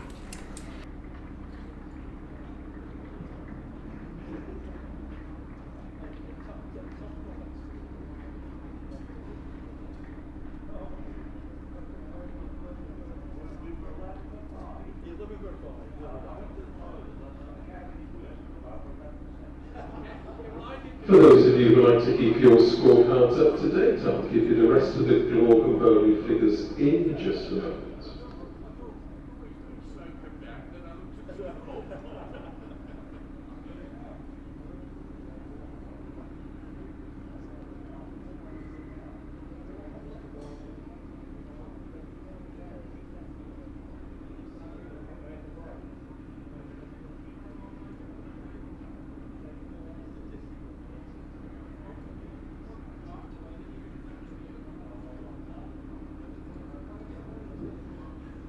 So Northamptonshire all out for 185, Harry Conway unbeaten on naught. In that total there were 25 extras comprising 4 byes, 19 leg byes and 2 no balls. Here are the Glamorgan bowling figures. Tim van de Houten, 12 overs, 2 maidens, 2 for 23. James Harris, 16 overs, 2 maidens, 1 for 45. Asita Fernando, 11.2 overs, 3 maidens, 3 for 28. Andy Gordon, 15 overs, 4 maidens, 3 for 36. Zain Ul Hassan, 8 overs, 3 maidens, 1 for 21. And Ben Calloway, 3 overs, 1 maiden, 0 for 9. There are 28 overs remaining.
A few sips of coffee later and we're back.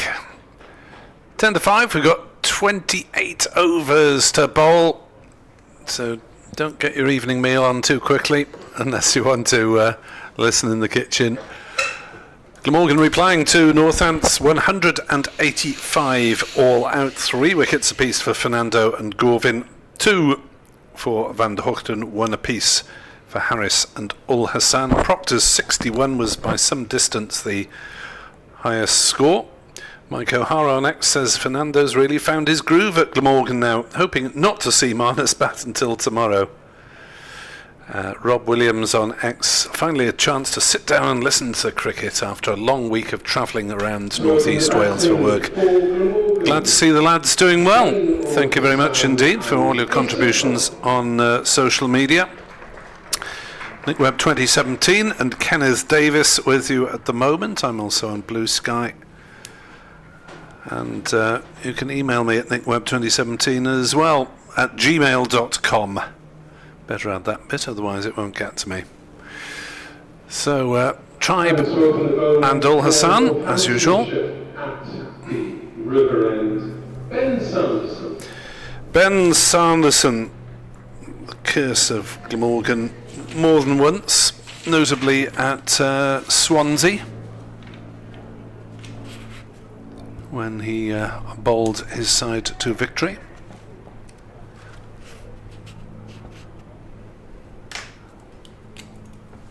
And has also got his best limited overs bowling against Glamorgan.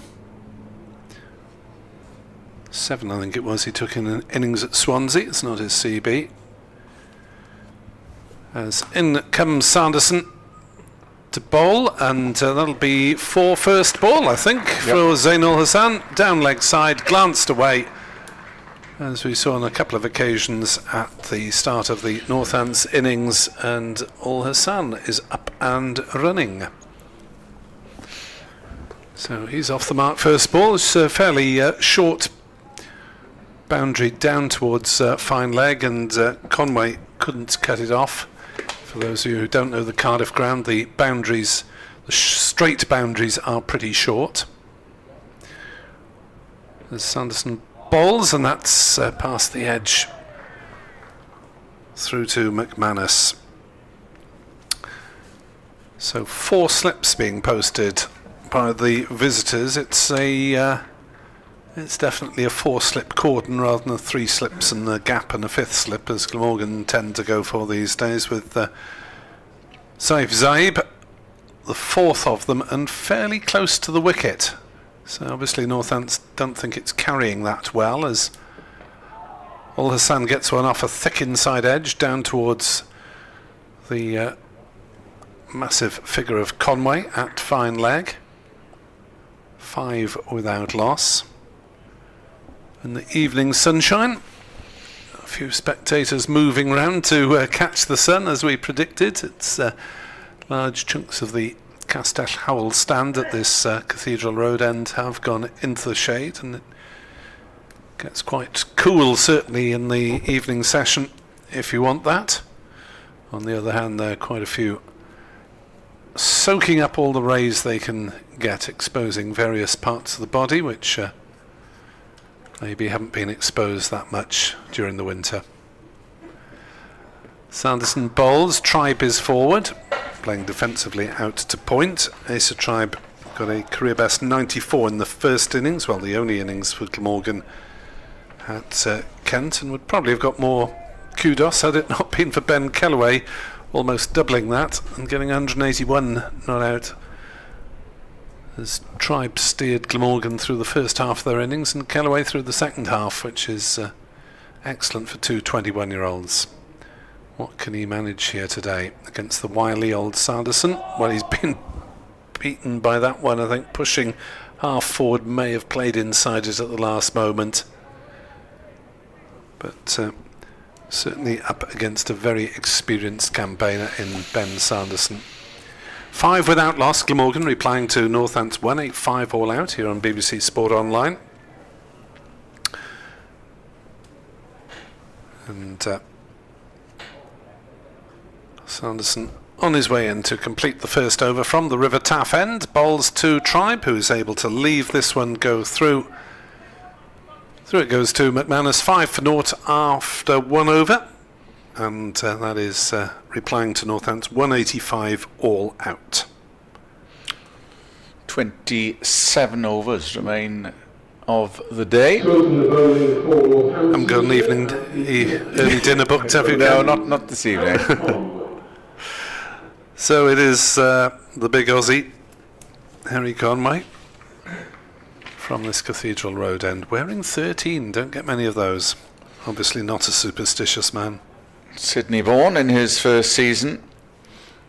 New South Wales and South Australia had 5 on debut this season, wearing 13, still persevering with 4 slips to the left-handed Zain ul Hassan.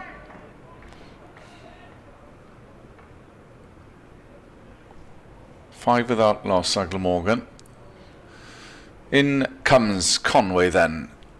His first ball coming in, bowls, and that's left outside off stump by Zain ul Hassan. A few starts here and there for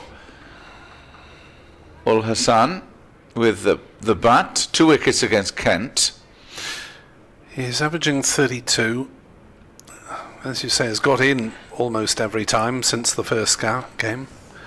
You can see why they include him, because of his option with the ball as well, rather than Eddie Byram. In comes Conway, starts his run up, right arm over to ul Hassan, who again leaves it outside off stump. Byram's just hit a half century for the second 11 in their second T20 match against the Oxford Students, where Glamorgan are going to win again, chasing 134. They're 109 for 2 after 13 overs. Billy Root is 37 not out, been joined by Dan Douthwaite. Another player who hasn't featured much. Well, through injury. Billy Root, rather. Oh, Billy Root, sorry. Yeah. Conway in and bowls to Zain ul Hassan. It's the third one that is left outside off stump. Well, he was in the squad, wasn't he, for the first few matches, and then Asa Tribe sort of overtook him as the next cab off the rank in the batting order. To know where he's going to get any time. He wasn't in the T20 side last year. Yeah, he'll probably be in the squad for that. He'll be in contention. 50 over stuff, I would imagine he'll get in there.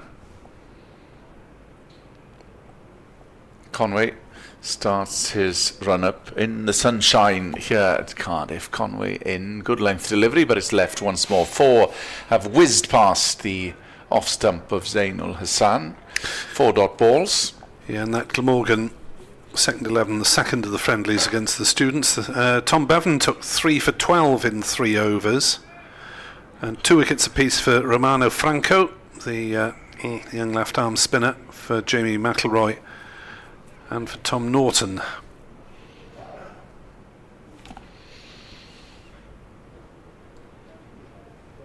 Conway, the penultimate ball of his first over. Good length delivery, and Zain ul Hassan is behind that defensively, and there's no run. Yeah, absolutely no pressure on Glamorgan in terms of run rate this evening. Just a question of playing out the evening with as few wickets down as they can and looking to prosper tomorrow. Final ball of Conway's first over, he bowls, and that's just down leg, but fine leg is there, so only a single on offer. Just the one coming off the last ball of the over. 6 without loss. Yeah, where did Glamorgan get into bat last week? When were they first in? Where? Against Kent? Yes, in terms of they were put in, weren't they? So yeah, Glamorgan doing well, declaring, put the pressure on Kent. So Kent followed on, which wasn't always enforced, but it was on that occasion, because Glamorgan bowled out Kent relatively quickly, 58 overs first time round. Sanderson then to try and bowl a few Glamorgan players out, and Ul Hassan plays down into the gully where it's fielded by the sun-hatted Sails. No run. So good to see Proctor going on the attack with the 4 slips, even though he hasn't got many runs to play with. And it'd be interesting to see how long they remain in place if a few runs do come into the gaps that ensue. Sanderson in bowls. Ul Hassan drives through one of those gaps at mid-on. He's timed that one sweetly. It's rocketed up the ropes for 4. And Glamorgan 10 for naught.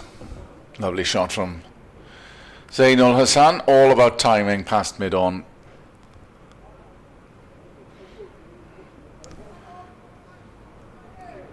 And that is the peril, of course, of having one fielder trying to cover both mid-on and mid-wicket. Actually, there is a square more of a square leg than a mid-wicket. He's forward of the umpire, but not by much. Sanderson around the wicket to Ul Hassan down leg side. There's a speculative inquiry for a caught behind, but with, I suspect, no real expectation of success. There's flicked, I think, off the thigh of Zain Ul Hassan. So the leg side field, there's a fine leg on that short 45 on the ropes by the entrance to the ground. Man just forward of the umpire, and a wide-ish mid-on. Sanderson bowls, Ul Hassan defends down to point, where it's Sails doing the fielding. 4 slips, a point and a wide mid-off. So runs available through the covers and in the mid-wicket zone, should Ul Hassan have the opportunity. Try going down and having a little prod at the wicket, which produced 1 or 2 that did a little bit. Sanderson bowls, Ul Hassan stretching forward, defends to mid-on. No run. There were 3 instances of players being hit centrally and painfully. 2 of them were Luke Proctor. Also, Rob Keogh needed a moment's recovery after being struck by Van der Hoogten, and didn't last long thereafter. Now, that square leg fielder is being dispatched to the ropes. Is it a short ball alert or a double bluff? It's outside off stump. He's not going to hit that one down square leg's throat. It was the bluff. 10 for naught after 3 overs. Glamorgan, all those runs going to Zain Ul Hassan. Asa Tribe has only faced 3 so far.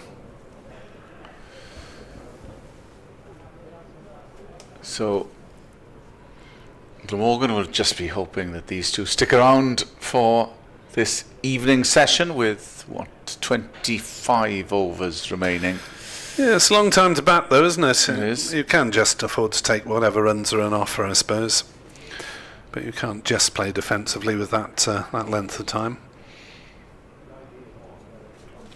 It will be Harry Conway to continue, still persevering with 4 slips. Northants in their customary maroon caps.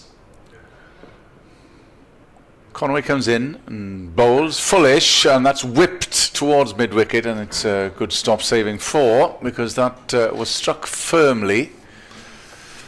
Yeah, George Bartlett getting down Yeah. well there in that hybrid square leg mid-wicket position. We'll see the maroon colour of the West Indies here, of course, on June the 1st. And I'm told that around 12,000 tickets have already sold for that one-day match. As Conway starts his run-up, past the umpire, right arm over, bowls the tall figure of the Australian Harry Conway, and it's defensively prodded by Asa Tribe to the offside. One of 2 internationals, the other being a T20 international on September the 10th between England and South Africa. When you said men in maroon, I thought you were about to start talking about my Machan boys. I apologise. Yes, I did try and nick the hashtag for a X post, but no one really noticed. Conway charging in. Tall frame of Harry Conway just helped. No. Thought Ace of Tribe gestured to play it leg side. Yes, I don't think he made a serious attempt. It was taken by McManus going well down leg.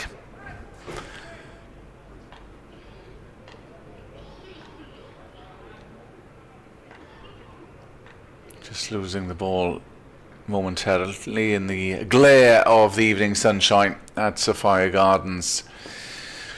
Conway charging in bowls, and that's left. A few oohs and ahs, but confidently left by Ace of Tribe. We see a few runners in the distance. Nothing of the sort that we saw 2 weeks ago when that muddy whatever it was going on. Yes, there were 2 charity events in the space of the 2 days, weren't there? They can still peer over. There is a mesh where the advertising boards are meant to be on the River Taff end of the ground. As Conway comes in, legs pumping, and that's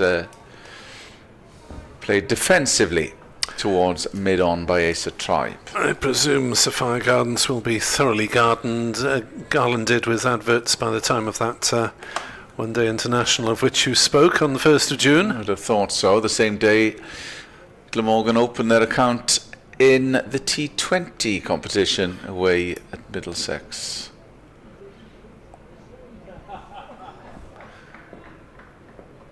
Flags on the pavilion very still this evening. Don't often see them like that.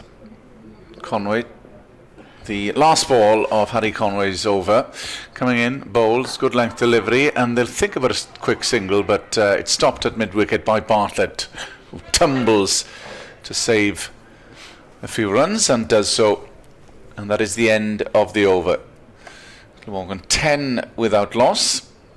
Zainul Hassan has claimed all 10 runs. Yes, the giant Northamptonshire flag is very limp at the moment on the right hand side of the pavilion. It really is a hefty standard brought by the visitors.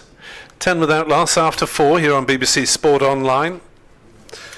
Andrew Rad will be back in a few minutes as Sanderson goes into his 3rd over and forward presses Ul Hassan and defends back to the bowler. Duncan says his fish and chips was a late lunch rather than early tea. Thank you for that, Duncan in Sevenoaks. Anthony Lewis enjoying the coverage, sat in the garden post work in the glorious sunshine, and all is right with the world, you think. Hoping to come down on Sunday, but might not get any cricket at this rate. Well, blooming well hope so, Anthony. As next delivery is past the edge of Ul Hassan, although it has been largely ball-dominating bat since the lunch interval. Quite a remarkable turnaround, really, in the fortunes of any side when you lose 1 wicket in the first session and 7 in the second. I was going to say something very dramatic will have to happen if there's no cricket Sunday. Yes, I don't think we're going to get at least 20 wickets, and probably more needed in 4 sessions now. Ul Hassan pushes forward slightly uncertainly. I think that one might have come off the gloves. It ran down to fine leg anyway, and it's a single taken. And Glamorgan move on to 11 without loss. Ace of Tribe faced 9 deliveries. He's having a good old prod. The ball hasn't really got up chest high off anything apart from the very occasional bouncer, but it's just gone waist high a few times when the batters weren't expecting it. As Tribe leaves that one outside off stump, and there's no run. Ace of Tribe and Ben Callaway, both students still. Tribe doing sports performance and analysis or something of that nature at Cardiff Met. Was working on the bus down to Canterbury apparently, but then couldn't do any more work because he didn't have the software available there. As that's through low outside off stump. Well, Sanderson stands with a little teapot, just a hint of a teapot. And Kellaway is studying. Kellaway is studying, yes. You're absolutely right. Kellaway is studying because he's still playing for the Cardiff Unis side. So apologies, I haven't talked to Ben about his studies. I must do so next time he is the chosen interviewee. As Tribe leaves that one through outside off stump. No run. And the over. Well, Callaway says his specialist subject in a pub quiz is biology and physiology. Oh, there we are then. So there might be something of that nature being studied. Indeed. 11 without loss. As a little discussion going on between Ul Hassan, who has all 11, and Tribe, who is yet to get off the mark. Still Harry Conway then, to plug away from the Cathedral Road end.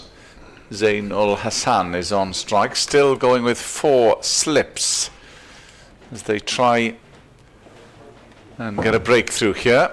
It is Conway full and just too much width on that delivery from Harry Conway, taken by McManus.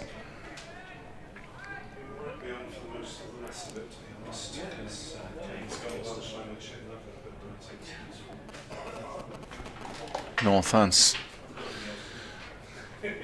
It is a case of fortune favouring the brave here because they haven't got many runs to play with, but they need to go on the attack from the off. Conway in, bowls, full delivery, and that's struck firmly and it evades mid-off and will run all the way for 4. Just a timely push from Zain Ul Hassan, who has all 15 runs to his name. Just over pitched that time from Harry Conway, and Ul Hassan was on it in the flash. So it's a decent start from Zain Ul Hassan. As Nick was mentioning, Glamorgan don't have to go off on a decent lick at all here. Play the barred ball as Conway comes in, and that's, well, that was a flash and a miss. Zain Ul Hassan tried to whack it over the slip cordon, missed entirely. Bit of a let-off for Glamorgan's opening batter.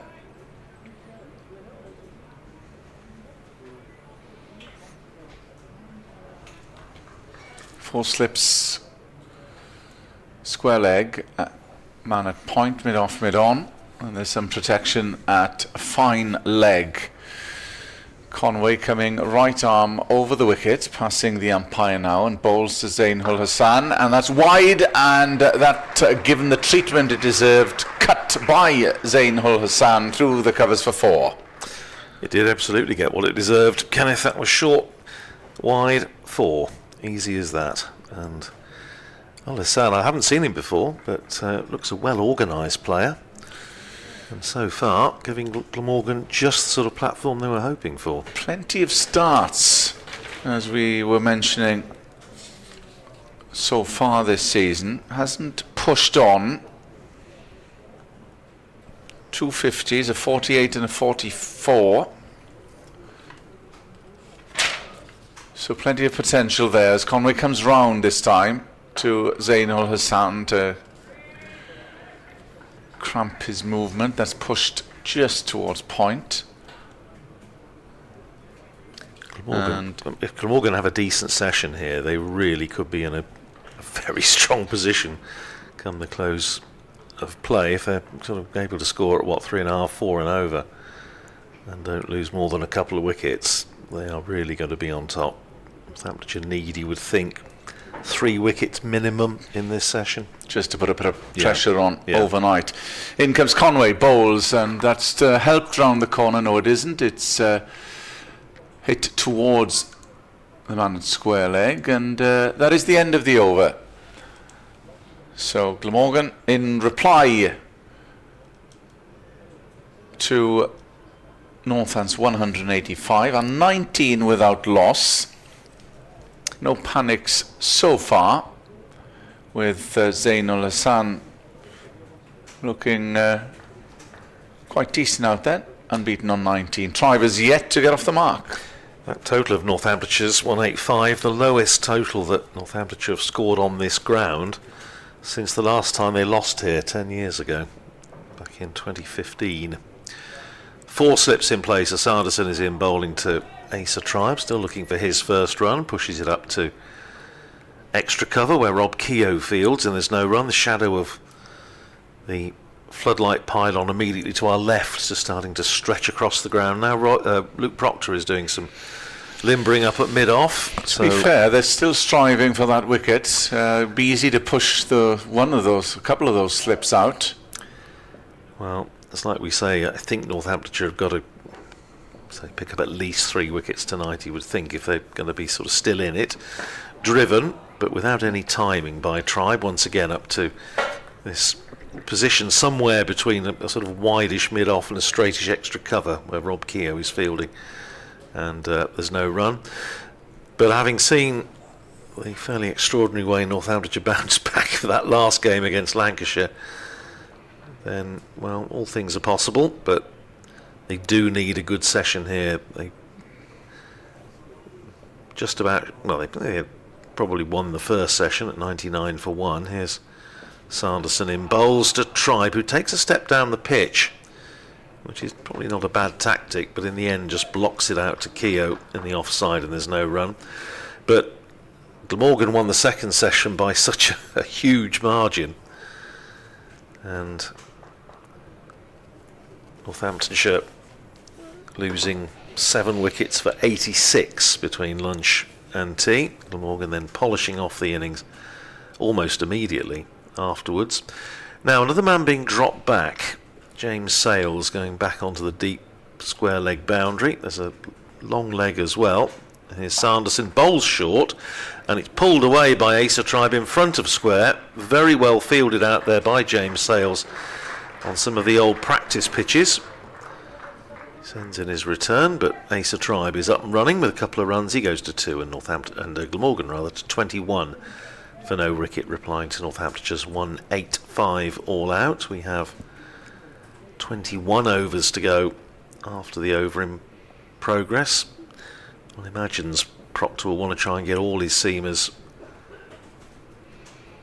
given a try fairly early on. Outside the off stump goes Sanderson, left alone by Tribe, taken by Lewis McManus. Of course, he has himself, he has Justin Broad, and then of course the leg spin of Calvin Harrison, which proved very significant in the previous match against Lancashire.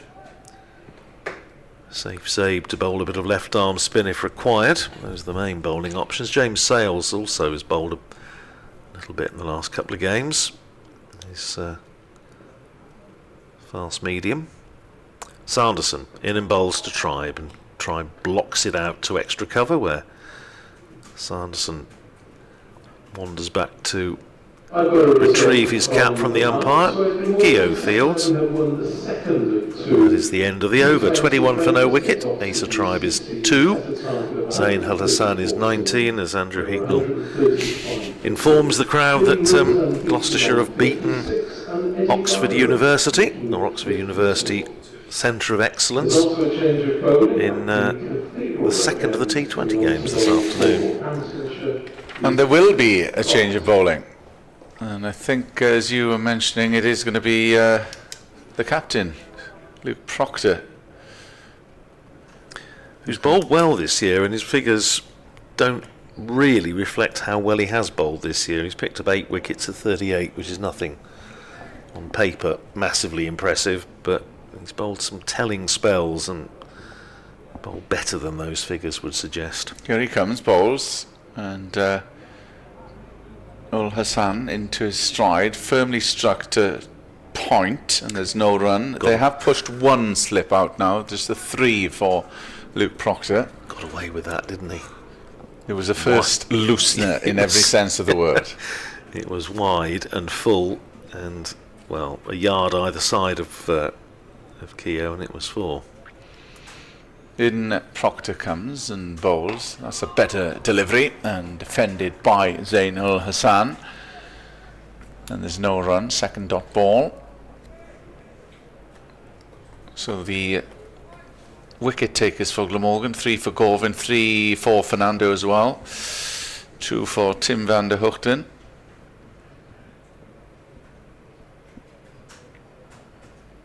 And Zain Ul Hassan and Harris picked one apiece as well. Here comes Proctor, bowls, and that's defended resolutely by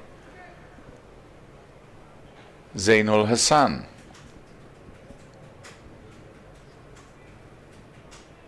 Who's there on 19. Still not a cloud in the sky here at Cardiff. As Proctor wheels round, passes the umpire and bowls. Shortish that time. On the back foot was Zain Ul Hassan. Punches it to the offside, but there's no run. It's fielded at cover. So they trail by 164 runs. So a big session here for both sides in the context of the game, which could put a marker down for the days to come. Proctor coming in and bowls full delivery, and that will go all the way, over pitched by the captain Luke Proctor. Ul Hassan, who looks in good nick at the moment, on it in a flash, and is sped all the way to the boundary for 4. Lovely timing, just leant on it, didn't he? Beautiful piece of timing as it raced away through extra cover. Nick was saying earlier about Ben Sanderson's record against Glamorgan. He's taken, going into this innings, 34 wickets at 23 in first-class matches against Glamorgan down the years, but the best of 7 for 34.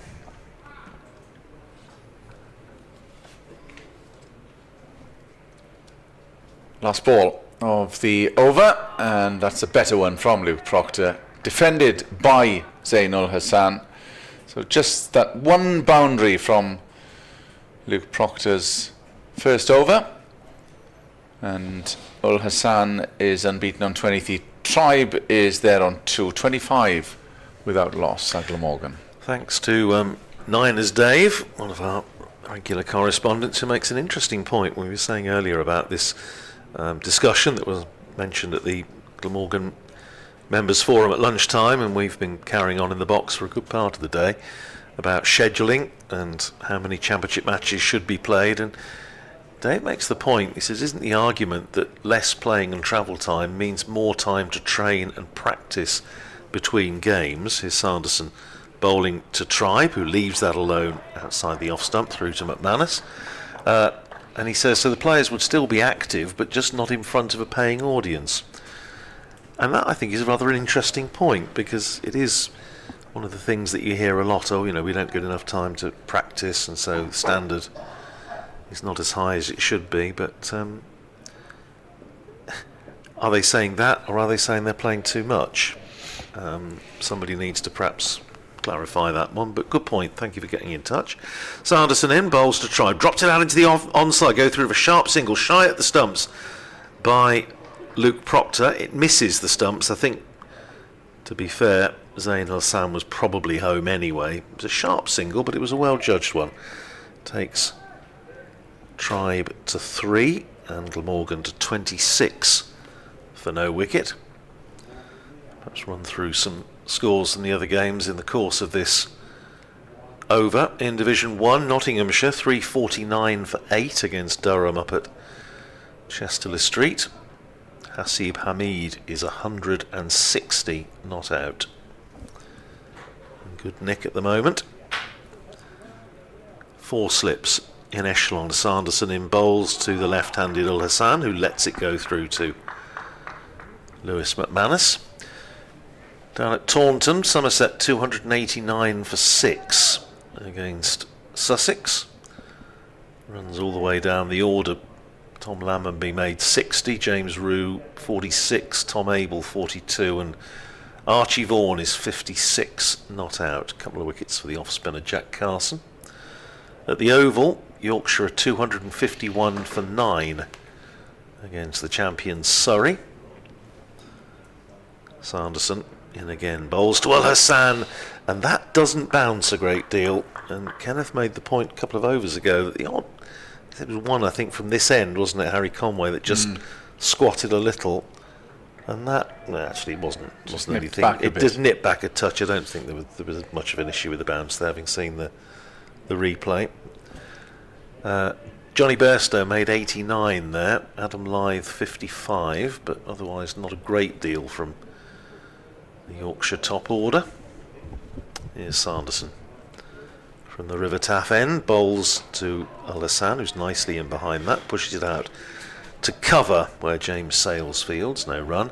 Hampshire 266 for 9 against Warwickshire at Edgbaston. Mark Stoneman made 48. Liam Dawson 46.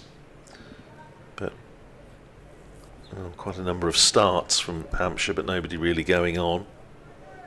At New Road, Worcestershire 285 for 7 against Essex.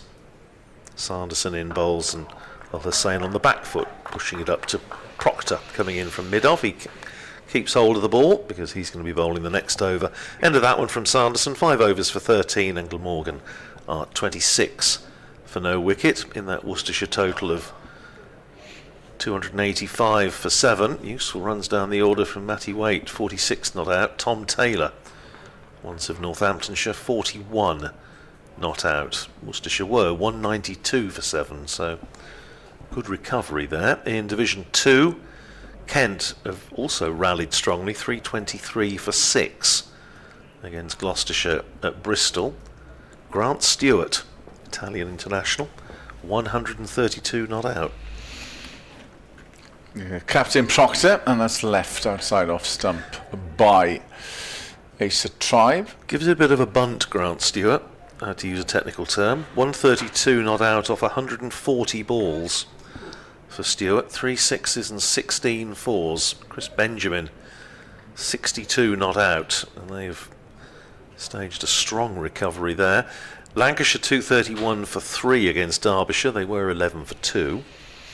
Here comes the captain, Luke Proctor, and that's fielded, well fielded, at mid-wicket by Bartlett. Luke Wells is 132 not out there. We mentioned earlier he's been batting down the order under Keaton Jennings, but he's been pushed back up to open, and seems to have responded pretty well to it. Matty Hurst is 47 not out, so they were in strife early on but have recovered strongly. 11 for 2, now 231 for 3. Proctor comes in, bowls, and that's a good length delivery. Well forward is Asa Tribe, and again it's a dot ball. At Lords, Middlesex 231 for 9 against Leicestershire, so Leicestershire maintain their record of not having dropped a bowling point in 6 matches, 18 out of 18, with Ryan Higgins making 44. Charging in is Proctor, that's left outside off stump. So decent over this. Yeah, Jack Davis made 49, 4 wickets for Ian Holland. So that brings you up to date with the championship in the match between the PCC Select 11, so a team of young players, against the touring Zimbabwe side. Proctor bowls fullish that time, and that's whizzed past the outside edge of Asa Tribe. Good over from the captain, Luke Proctor. Replying to the home side's 330 all out, Zimbabwe 363 for 7. I have to say the bowling attack there doesn't necessarily look the most threatening, but useful little run out for Zimbabweans before their test against England. Last ball of the over, and that climbed. And again, went past the outside of the off stump. That was the end of a good over by Luke Proctor, a maiden at that. Glamorgan 26 for no wicket in reply to Northampton's 185. And Glamorgan hoping that these two will remain at the helm as long as they can. They don't need to do anything out of the ordinary. You see what I mean, Kenneth, about Luke Proctor, that over, that sums up his season. He's been probing away and without any reward. Without necessarily any sort of tangible reward. Still 4 slips in, and here is Sanderson round the wicket, bowling to the left-handed Zain Al Hassan, who leaves well alone, and the umpire, not surprisingly, is coming across possibly for one of 2 reasons, or a combination of them both, which is A, that the sun is straight in his eyes. The other thing is Northamptonshire do have 2 men back on the leg side boundary, and I suppose he's just keeping half an eye that they don't nobody else strays where they shouldn't be, but I think it's got far more to do with the sun, to be honest.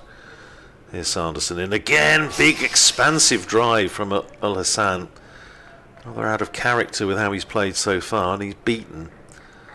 Sanderson just starting to find his range a little bit here into his 6th over, and Sanderson on 561 wickets for Northamptonshire across all formats, and the next on the list ahead of him is a man born in Penarth, whose name I will reveal in a moment. I bet Andrew Hicknall's got it already. Here's Sanderson outside the off stump to Al Hassan, who leaves it alone. Austin Matthews, who played rugby for Northampton Saints, cricket for Northamptonshire, but eventually moved back to Glamorgan. Played for England in the season he moved back to Glamorgan in 1937, and was still playing after the war before going into coaching. But Austin Matthews has 567 Northamptonshire wickets. Here's Sanderson in again and turned away. Nice little release shot from Al Hassan down to long leg, where Conway fields down in front of the grandstand, and one more to him. He goes to 24, and Glamorgan to 27 for no wicket. Sanderson, a couple of balls left in the over. Harry Conway down below, sort of lumbering from fine leg for the left-hander to fine leg for the right-hander, now fielding immediately down below us.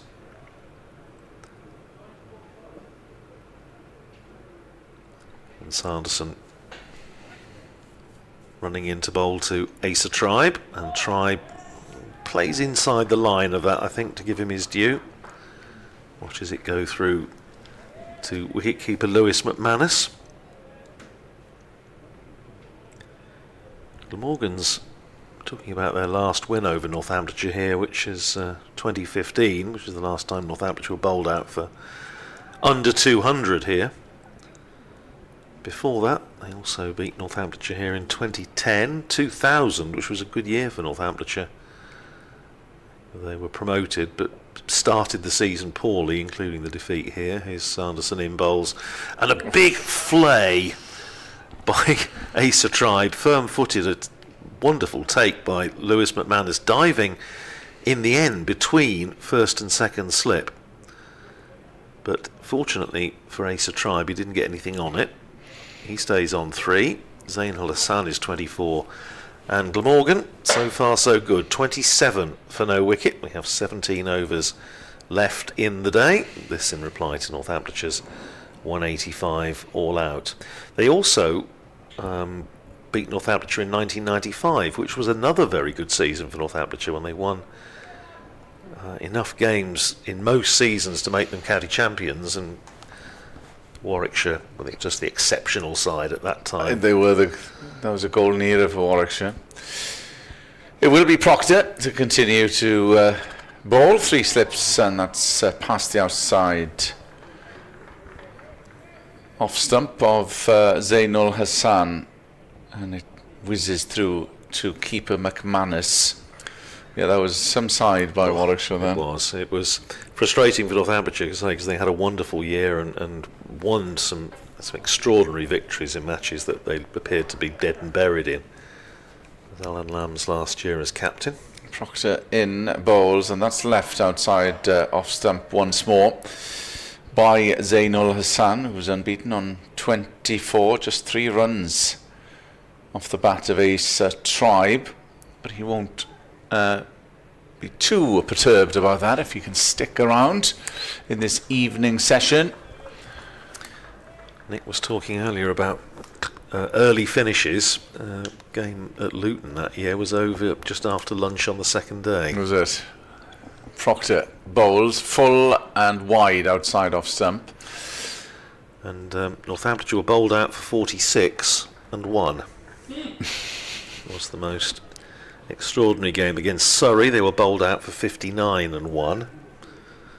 It was that sort of season. I know Cumbley took over 100 wickets in his only season for Northamptonshire, and it was good fun. But they lost at Cardiff. Proctor round the wicket, and that's left once more. Another dot ball. So he's getting his line in. Is Luke Proctor. 0 for 4.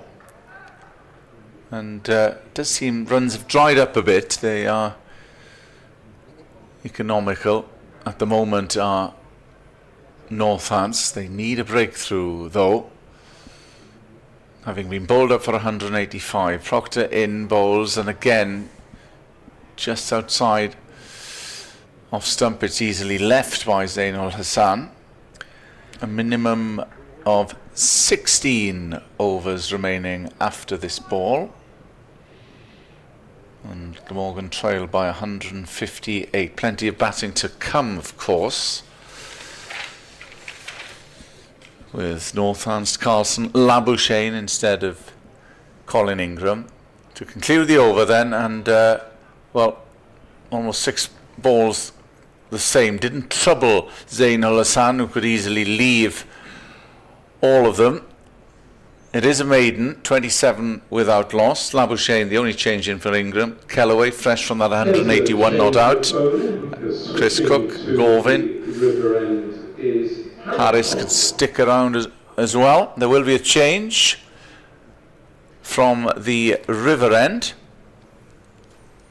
Harry Conway, who started off from this end, from the Cathedral Road end, is going to have a go at the far end in place of Ben Sanderson. It was tidy enough, but 6 overs for 14, but didn't get anything in the wickets column.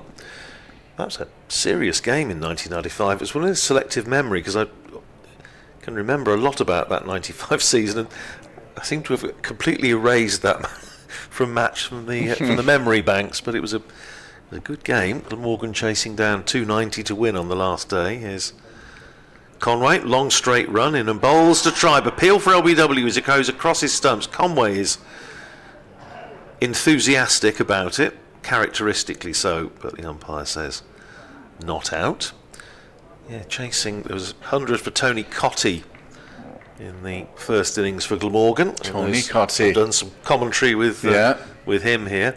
Alan Lamb got 100 in the first innings for Northamptonshire. Tony Cotty then got one for Glamorgan. And in the end, Glamorgan needed 290 to win and was steered home by 3 wickets, thanks to a century from Hugh Morris. Made 109.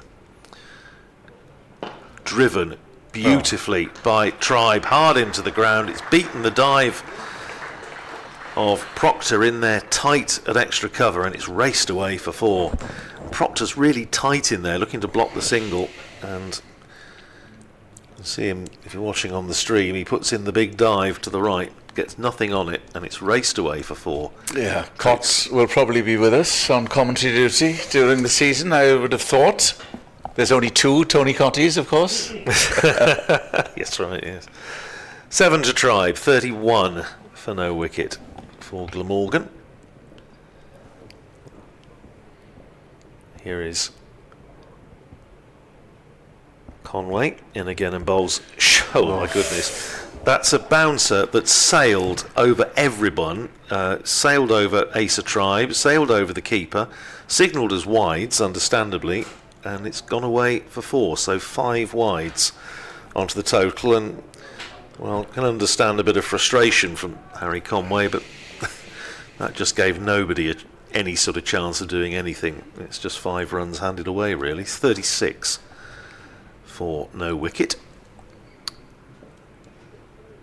Here's Conway. In again to bowl to Tribe, and Tribe turns that away pleasantly down behind square on the leg side. Certainly 1. They'll come back for 2. James Sales comes round to field, sends in his return, but a comfortable 2 there. Takes Ace of Tribe to 9. Of course, Tony making his fortune in his ice cream parlour down on the south coast. Oh, right. The ice cream wars, I hope. 38 for no wicket. Talking of commentary, I noticed that Mal Loy, who is a regular with us on T20 games at Northampton, here's Conway in again, bowls to Tribe and beats him with a beauty. That lifted and left him. Mal Loy kept wicket in the Northamptonshire second innings in that game in 1995 because David Ripley broke a finger, and that was early in the season, and David Ripley, who was obviously Northamptonshire's regular keeper for many years, don't think he actually played another game that season in the Championship because Russell Warren took over now on the first class umpires list, and Russell did most of that season. Conway in and bowls to Ace of Tribe, and that's a lovely shot. Stood tall and cracked it away through backward point for 4. That's a lovely shot. Super balance from Ace of Tribe. Got on top of the ball, cut it away.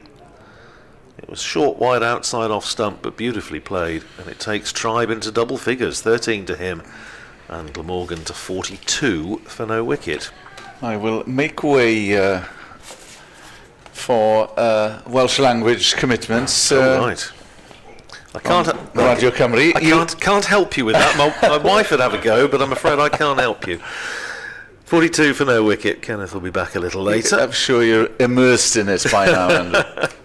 Turned out into the onside, last ball of the over, fielded by Saif Zabe, and that's the end of Harry Conway's 4th over. No wicket for 24. It's 42 for no wicket, Glamorgan. So an excellent start from these two. Zain Al Hassan, 24 not out, Ace of Tribe on 13. Northamptonshire need to find a breakthrough from somewhere. The captain's doing his damnedest to try and make that the case. Bowled nicely so far, 3 overs, no wicket for 4, gone past the bat a couple of times. As Nick Webb comes in alongside me. How was the flapjack? It was, yes. Yes. Proctor bowls and Al Hassan defends up to mid-off. Substantial, actually, to be honest, I haven't got around to it yet. So I had a couple of small flapjacks lurking around my person. Yes, as my wife constantly takes the mickey out of me, and rarely without a supply of flapjacks. 42 for naught. Proctor in bowls, and forward is Al Hassan defensively. In fact, going out to Italy to work on a Women's Rugby International recently, I was stopped at Bristol Airport, and my bag was searched for a suspicious object, which turned out to be the said flapjack. As Proctor is in to bowl, and Al Hassan playing no shot through to the keeper, as apparently it was very dense, and the plastic explosives. The scanner thought it was something nasty. Oh dear. So perhaps it was, but it was. There we are. Don't take large flapjacks through an airport security scanner. Is today's? I shall remember that. That's the takeaway from today. Absolutely. Proctor in bowls and beats Al Hassan through the keeper. Yeah, Leicestershire was saying about them having secured their maximum 3 bowling points today, which gives them 18 out of 18 this season. Northamptonshire, the only other side, or going into this match, were the only other side with 100% bowling points in Division 2, 15 out of 15. Proctor in bowls, and that's defended back to him by Al Hassan. But into the 14th over of the innings, and nothing to show for their efforts so far. No, but things can happen quickly, as Glamorgan's bowlers proved during the course of the afternoon, when what looked like a long, hot day's toil. Proctor in, bowls, Al Hassan defends, got through a tidy little maiden there, has the North End skipper. 42 for naught after 14, and we're halfway through this Glamorgan innings of this evening. 28 overs remained to be bowled. We've had 14 of them. Yes, you were mentioning earlier about the Northamptonshire bedspread. Huge flag over to it's colossal, our isn't left. it? It is a very, very large flag. It's making life rather dark for those on the Taff Trail. It is a huge thing. It's very smart, but it is very large. Conway it will be to continue from the far end, the River Taff end. Northamptonshire down to 3 slips now. And a backward point as Conway is in bowls and pushed into the covers by Tribe. Certainly one as Proctor chases back towards the grandstand, and they settle for the single. Takes Tribe to 14, Glamorgan to 43 for no wicket. One man enjoying this particular bit of coverage is Andy Gian on Jersey, with Asa Tribe at the wicket, hoping that he can get some more runs on the board. Well, he's made a solid enough start. 14 not out off. Few deliveries now. 35. Conway was starting to run in, but realised that Zain Al Hassan was not ready. And Andy is, we're honoured, he's the Minister for Infrastructure. Ooh. Well. So celebrating a bit of sporting success for Jersey with Tribe breaking through this season. He's at the non-striker's end at the moment as Conway comes round the wicket to the left-handed Al Hassan. I think it hit something on the way through, just a little flick off the hip maybe. Good take down the leg side by Lewis McManus. Garantios on X wonders if any research has been conducted into the use of the teapot, single and double, by exasperated seamers. Suggests there's a cultural factor, given that Fernando, who's Sri Lankan, rarely if ever uses that particular demonstration, whereas Conway, who's Australian, certainly does. Ben Sanderson does as well. He's almost made it into an art form, I would suggest. Here's Conway in, bowled short, wide and cracked straight to James Sales at point, who fields and there's no run. This is a cultural thing among the white chappies. Well, it's certainly, as I say, Ben Sanderson uses it extensively in all its various forms, its variations: single teapot, double teapot, warmed teapot. Here's Conway. And again, and bowls and clipped away off his legs by Zain Al Hassan, down to Bartlett at deep square, fielding in front of the grandstand. One more to Al Hassan. He goes to 25, Glamorgan to 44 for no wicket. We're in the 15th over. There are 13 to go after this, so it's going to be 20 to 7. May see, of course, a little bit of Calvin Harrison before the close, especially if the seamers fail to make a breakthrough. It's Asa Tribe on strike. Conway in, bowls to him, and he turns that away. Seems to have plenty of time to turn that away down to deep backward square. James Sales with a little hop, skip and a jump. Sends in his return. One more to Tribe. He goes to 15, 45 for no wicket. Applause and encouragement really from Lewis McManus trying to galvanise the bowlers into action. Another cyclist goes along the Taft Trail, the back of the ground. Here's Conway in again, bowling to Ul Hassan, who's right in behind that. Rock solid. Plays it up to Proctor at mid-on, and that's the end of the over. 45 for no wicket. Ul Hassan 25, Tribe 15. Glamorgan trail by 140, and we have 13 overs left in the day. So we shall have to carefully monitor use of teapots by players of various nationalities. But it's Proctor coming over the wicket to the right-handed Tribe.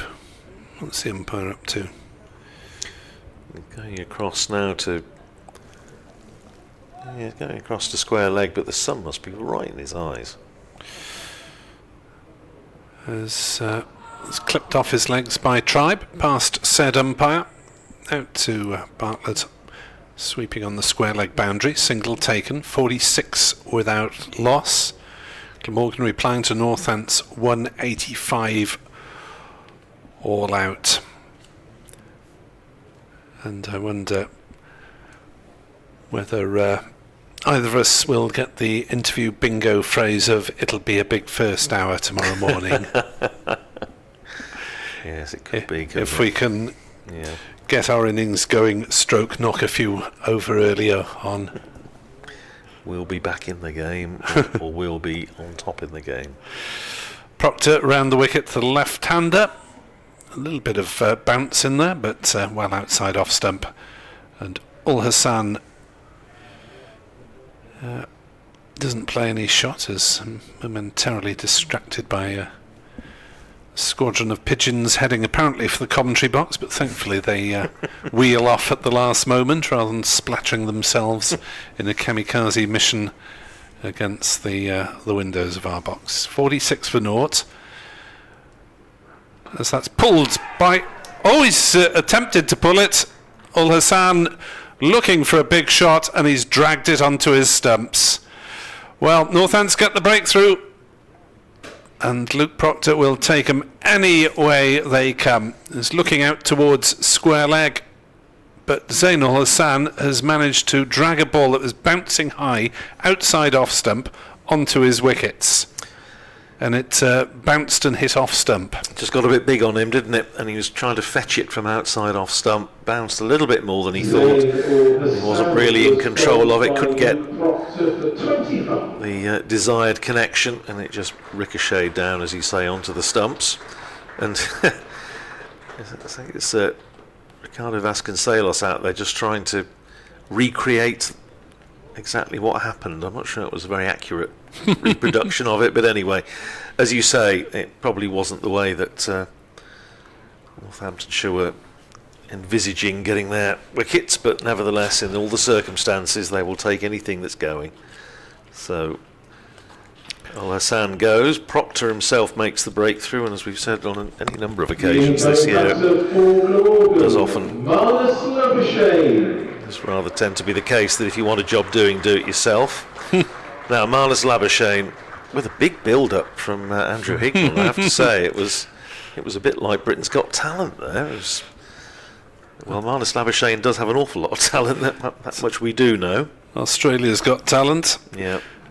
468 runs in his 4 matches last year, an average of 58.5. Played 4 championship games and a fair chunk of the T20 blast this year.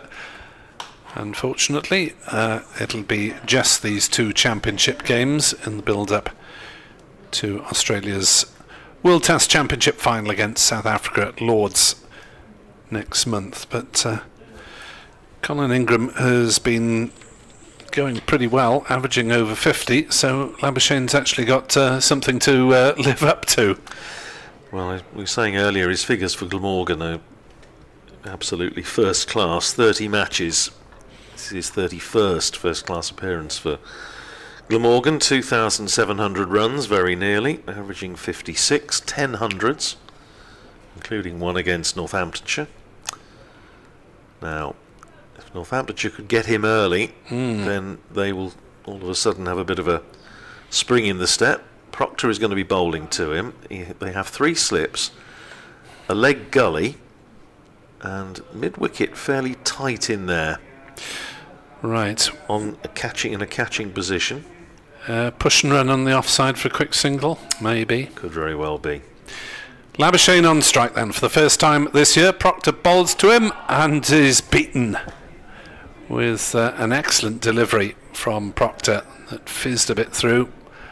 Obviously bending his back into that one. Yes, I think you call that an effort ball. It was an absolute perler from Luke Proctor. Well, the Sun faced 56 deliveries for his 25 and hit 5 boundaries, batted just over the hour. Received more of the strike than Tribe, who took a while to get off the mark as Proctor's in. Bowls to Labuschagne, who pushes at that one again and makes no contact and goes towards square leg, as we remarked on Harry Conway doing earlier when he was batting briefly, and giving himself a little talking to, Marnus Labuschagne. His last match was the Queensland Sheffield Shield final against South Australia in Adelaide in March. Since then, a few paternity duties, a few nappies to be changed. Proctor in bowls to Labuschagne, who's almost squared up by that one as he played it out to point. He got bat on ball, but rather uncertainly, and Marnus Labuschagne, well, he's just getting going, really. He's been in a few days, so he should have got over the jet lag by now, but looked very tentative there. Well, I'll be renewing acquaintance with Harry Conway, who, as I say, didn't play in that Sheffield Shield final, but was in the South Australia squad and was certainly there. He picked up an injury and sadly missed the final. But it's Conway who will be bowling again from the River Taff end, starting his 6th over, no wicket for 27 so far in 2 short spells. 3 slips in place, and he's running in towards us to bowl to Asa Tribe, and Tribe on drives pleasantly up to mid-on, shy at the stumps, and a successful one from Rob Keogh, so he wins a coconut, but he does not run out Asa Tribe, who was safely home. He goes to 16 and Glamorgan to 46, 47 for 1, and it will be Labuschagne to take strike, checks his guard. And for him, the leg gully has gone in again, so safe Zabe in there just behind square on the leg side. 3 slips, backward point, and Sales again tight in there at mid-wicket. Not quite a catching position, but certainly looking to stop the single. Labuschagne checking his guard again with the umpire. Not happy with the guard he's been given. Now he's happy-ish. Remarks his crease, his guard, and watches as Conway runs in towards him. Bowls to Labuschagne, and that's in at the body. Turns it out into the mid-wicket region where Sales fields. Does what he's there to do, save the single, and there's no run. So there's a lot of movement going on with Labuschagne. Yes, there's a crease that was sort of whipped away wristily, wasn't it? A few moving parts, a bit like, well, when I make a comparison between Marnus Labuschagne and Harry Conway with the bat, it's in the very loosest way possible. It's just the movement. The only similarity is the fact that they're both on the move, but Labuschagne facing Harry Conway, who is in, and he puts an absolute jaffer past the outside edge of Marnus Labuschagne's bat, and it's almost as though the very presence of Marnus Labuschagne is galvanising the Northamptonshire attack. Both Proctor at the end of that last over and Conway here seem to have put on about a yard of pace. Bit of movement off the pitch there for Just Conway as enough, well. wasn't Just there? enough, yeah. Just to go past Or fraction too much, really. Well, 'cause yes. Here's Conway. Good contest, this. Running in from the River Taff end. Bowls, very full, dug out by Labuschagne. Rolls up to extra cover where Proctor fields. And there's no run, and a couple of walkers go past the ground and the Taff trail at the far end, just as peer behind the sight screen. It's Labuschagne batting. It's only got 2 weeks of it. Stop and have a look. Well, they can just about, can't they, because of the fact, as you were saying this morning, that there's no advertising boards on part of the fencing surrounding the ground at that end. Here's Conway in again, bowls to Labuschagne. He's caught at third slip by Justin Broad, and Conway, well, it was South Australia that had the upper hand in the Sheffield Shield final, and Conway, although he wasn't playing in that final, has had the upper hand over Marnus Labuschagne here. Edged low to third slip. Good catch by Justin Broad. Labuschagne goes for 0. Glamorgan 47 for 2. Well, he didn't really get anything away, did he, Labuschagne? Beaten several times, and then a thick edge that he didn't quite control.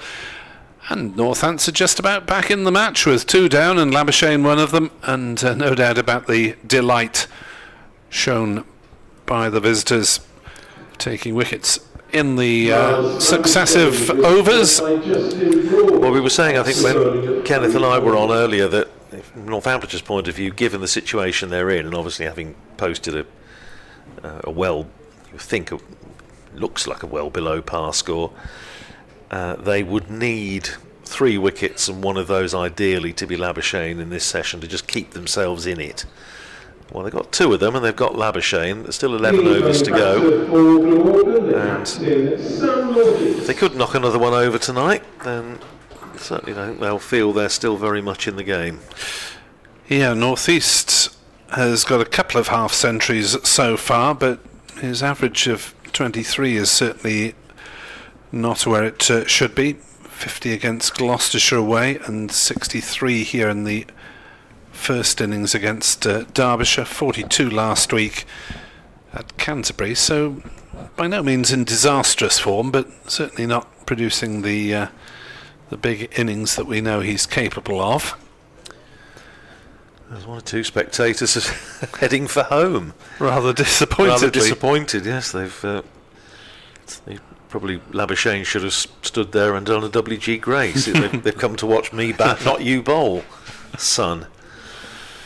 Well, Sam North East it is, taking guard, and I shall update on BBC Radio Wales. Yeah, you come shortly. You take it over, Nick, because there's just 1 ball left in the over. North East will have 3 slips and a leg gully. There's the tall figure of Conway, pounds in, bowls, and beats North East outside off stump. Well, batting is suddenly looking very dangerous indeed, as Northants claim wickets in successive overs. Can they follow it up and really get it back to even Stevens on this first day? 11 overs to go, a lot to play for. So, North Eastern Tribe meeting for a little chat. Reasonable amount of batting to come in this Glamorgan side, but batting has started to look very difficult indeed. Run rate's 2.76.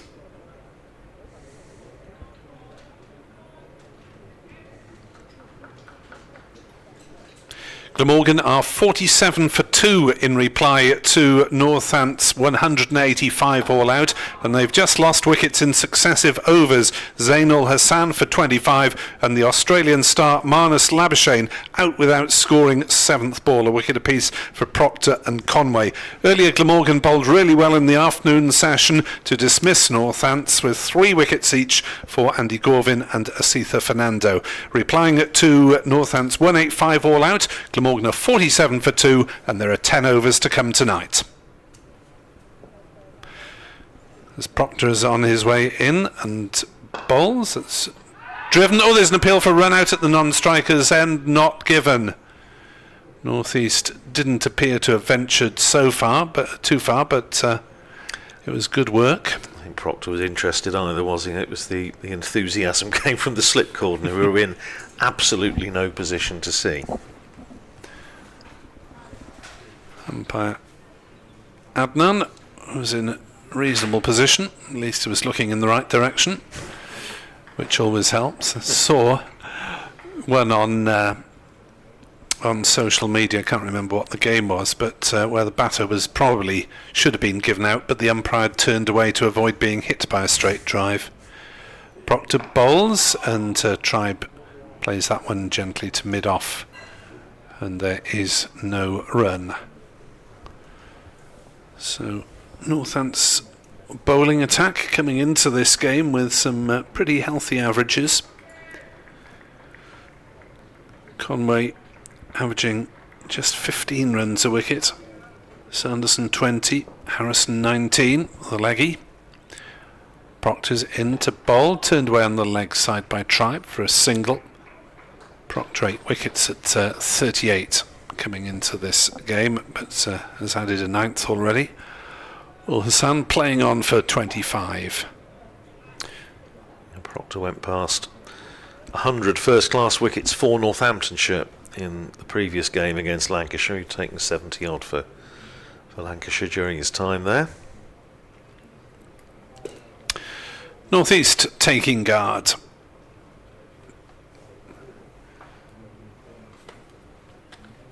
And half century to his credit already here this season. He struggled at Sapphire Gardens for much of last season, didn't get a 50 in the championship till the last game, despite piling up the runs away. Leaves that first ball from Proctor with the interesting bowling action. Luke Proctor. Yes, it's Is it off the wrong foot? It looks as though it is, but actually we've had this discussion a while, and I don't think it is quite, but it looks a little bit like his illustrious namesake, not quite as quick. As that is dabbed down by North East into the slips. No run. 48 for 2. Just a single off the over. Kenneth Davis is lurking, so he and Andrew Radd will steer you through to the end of proceedings, which is still 10 overs away here on the first day here at Sapphire Gardens. Thank Nick. He's off to write some immortal words on today's proceedings. So Conway it will be to continue, buoyed by the wicket of his fellow countryman Marnus Labuschagne in the previous over. And the Brains Trust convenes at the River Taff end, involving Conway, Rob Keogh as senior pro and Luke Proctor as captain, although Lewis McManus is actually vice captain. And here's Conway running into bowl to Asa Tribe, who's just seemed to have plenty of time. I haven't seen him bat much before. I think I have seen him in a game or two, but not very much of him, and he just seems to have a lot of time, and he seems, as we said about Zain Ul Hassan earlier as well organised. At 21, obviously a terrific prospect. But Northamptonshire just clawing their way back into this. At 48 for 2. Conway in and bowls, and Tribe leaves that outside the off stump. Conway generating a decent head of steam from that far end, from the River Taff end. Looks a little bit more comfortable than he did coming in from this Cathedral Road end in his first spell. Yeah, they were looking comfortable. Zain Ul Hassan and Asa Tribe. Just shows that a few quick wickets and another one. They will feel they're in business. Yep, here is Conway with the river behind him. Into bowl to Tribe, and Tribe drives pleasantly but can't get it past Proctor at sort of straightish extra cover. Northamptonshire still on the attack. 3 slips, gully. Big gap through the covers, obviously inviting the drive. Keogh at a more orthodox mid-on. Mid-wicket. Deep square. James Sales down just behind square on the boundary. And Ben Sanderson, who's starting to loosen up a little bit down below us at long leg. Conway in bowls to try. Edges and caught by Vasconcelos at first slip. And Conway really is generating some life here from that river taff end. That bounced a little bit on Asa Tribe, who edged it to Vasconcelos at first slip. Made no mistake with the catch. Second wicket for Conway. And one thing that we're learning, I think, about this surface is that you're never quite in on it. And Tribe, we've been saying, has looked really well organised. He's left well, but got one there that just bounced a little bit on him, left him. Vasconcelos takes the catch, and Glamorgan a 48 for 3. Yeah, another one to the slip cordon. We've seen so many today. So 48 for 3, with still, what, minimum of 9 to go this evening. This could turn out to be a nervy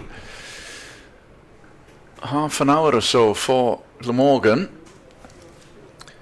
Well, I was just looking at the, what have we had now, 18 overs and 4 balls.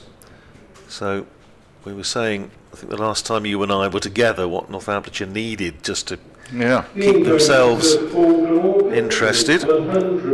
And they've taken now 3 wickets in 19 balls. 3 wickets in 6.1, sorry, in 3.1 overs. T20 captain Kieran Carlson trudges on. Carlson this season 113 against Leicestershire, but again perhaps hasn't hit the heights that he would have been hoping. Well, of course, got a big score here against Northamptonshire a few years ago. And we'll be hoping to do the same here. But another one who tends to want to score quickly, Kieran Carlson. Likes to get on with it, doesn't he? So 2 batters on naught, which I'm sure Luke Proctor will be very pleased to see. 3 in 4 overs for Northamptonshire. Conway now 6 overs and 4 balls, 2 for 28. And here's Carlson to face his first ball.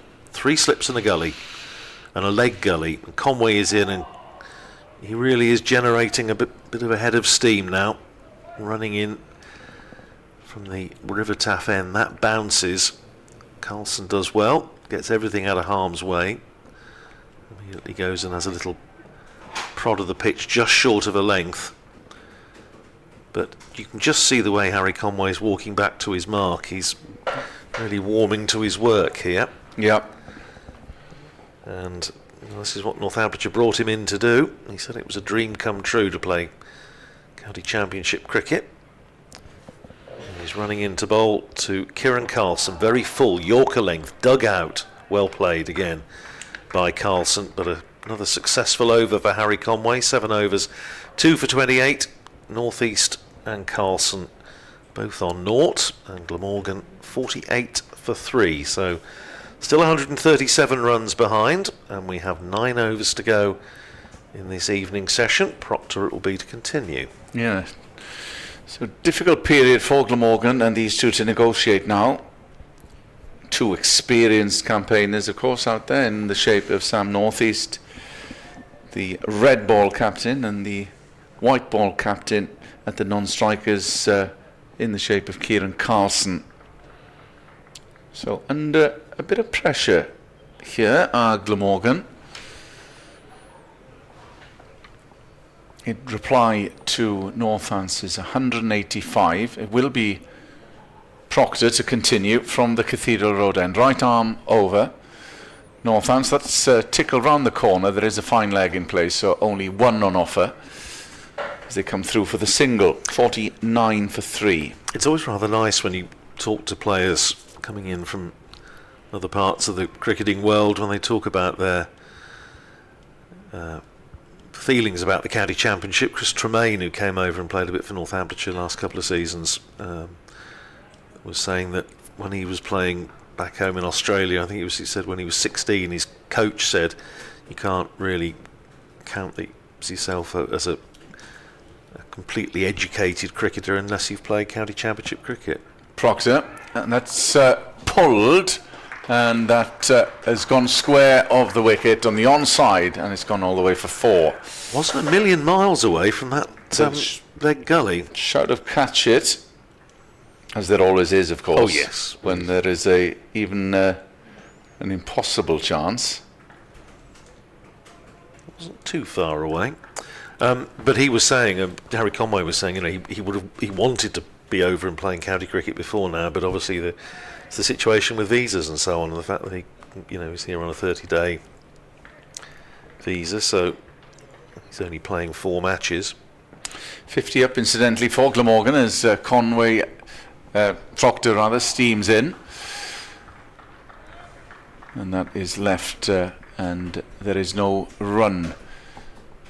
53 for 3, so 3 quick wickets going down in the shape of Zainul Hassan for 27. Asa Tribe again got going, got a start, but was then caught Vasconcelos, Paul Conway for 18, and Hannes Labuschagne going without troubling the scorers. In is the captain, Proctor, and that's left outside off stump on a length. Justin Broad starting to limber up at 3rd slip. There's the one Northamptonshire seamer who we haven't seen yet, although I suppose you could say James Sales as well, but Broad is front line seamer. He's bowled pretty well this year. Picked up 11 wickets, having missed the previous game against Lancashire, so again maybe a little burst from him before the close. Proctor in bowls, and that's defended by Carlson, who rocks back on the back foot and prods it out to the offside. Minimum 8 overs remaining, with Glamorgan trailing by 132. Looks, Kenneth, unless my eyes are deceiving me, as though the breeze is just starting to get up a little bit compared to what it was earlier on. It was very still this morning, first thing. Luke Proctor coming in, fullish of a length. And that just was squirted out on the offside towards backward point. And that is the end of the over by Luke Proctor. But the Northamptonshire bedspread's now billowing at its mast over on the top of the pavilion, and also you just look at the trees at the far end, at the River Taff end, and they're just showing a little bit more movement than they were first thing. But it's going to be Conway to continue. I think at the moment Proctor might struggle to prise the ball out of his hand, just because he's rather enjoying himself at the moment. He's got 2 wickets already. North East, Morgan's captain is facing 3 slips, leg gully and an orthodox gully. And here is Conway in to bowl to North East. That's very full. He pushes it down, opening the face to Bartlett, who's a little bit deeper than gully, to be honest. It's almost a sort of backward point, but fairly close in. You see what I mean? Glamorgan 53 for 3, having lost Al Hassan for 25, Labuschagne for 0, Tribe for 18. 2 wickets for Conway, 1 for Proctor. Conway running into bowl to Sam North East down the leg side. Very good take by Lewis McManus down the leg side, but Conway's radar not quite functioning as it should be there. There's a chat with Rob Keogh, who's in there at mid-on. Keogh, one of the Northamptonshire middle order that basically contributed very, very little today. The top 3 all got into double figures. 18 for Vasconcelos, 61 for Proctor, 20 for Bartlett, but Sales 9, Keogh 5, Zabe 0, McManus 0. Here is Conway in and bowls to Northeast, who pushes it out into the covers, and they come through for a sharp single, but well judged. Luke Proctor coming round to field. So Sam Northeast doubles his score. He goes to 2 and Glamorgan to 54 for 3. Of course, there shouldn't be any panic in Glamorgan's ranks still. The Northants haven't got much runs to play with. They just need to see out this evening session now and consolidate. What has been a big plus for Northamptonshire is, again, Proctor's has been so tidy. He's picked up a wicket, but he's also conceded 11 in 7 overs. Conway in again, bowls, and pushed out into the offside this time by Carlson. A little bit firmer push, but Proctor tracks back to field. Sends in his throw on the bounce. And they come through for another single. Takes Kieran Carlson up to 5 and Glamorgan to 55 for 3. We have 7 overs to go after this one. It seems absolutely ridiculous that we're saying still we haven't seen a cloud all day, have we? Since first thing this morning when I got to the ground at even before the Bowls Club gates were open, it was about 8:45, we haven't seen a cloud. Here's Conway in bowls, and down the leg side it's come off something and it's gone down for 4 leg byes. Just flicked off the pad. Didn't think there was any bat involved. Ben Sanderson down below will have to retrieve. A helpful spectator throws it on to him, so 4 more onto the total. Leg byes have had a very good day today. They're up to 19 in Northamptonshire's innings, including 4 lots of 4 fairly early on. There's another lot of 4 for them. 59 for 3. Conway in the far distance. Big tall man. Running in towards us and towards Sam Northeast, who clips it away. That's a well-timed stroke, and he's going to get 4 runs for it. It's gone past the man at leg gully, down to deep backward square, and despite the fact there were 3 fielders not too far away from it, he timed it well enough to beat the lot of them. It runs away to the boundary. Takes Sam Northeast to 6, Carlson is 5, Glamorgan at the end of the over 63 for 3, and we're going to have a change, as I rather thought, having seen Ben Sanderson going through his warming up routine. Proctor's going to take a break after an excellent little spell from him. 7 overs, 3 maidens, 1 for 11, and it's going to be Ben Sanderson from this Cathedral Road end. 10 off the last over, then a profitable one for Glamorgan at that. 42 balls remaining today, and just psychologically, if Glamorgan can get that figure down, they trail now by just 122,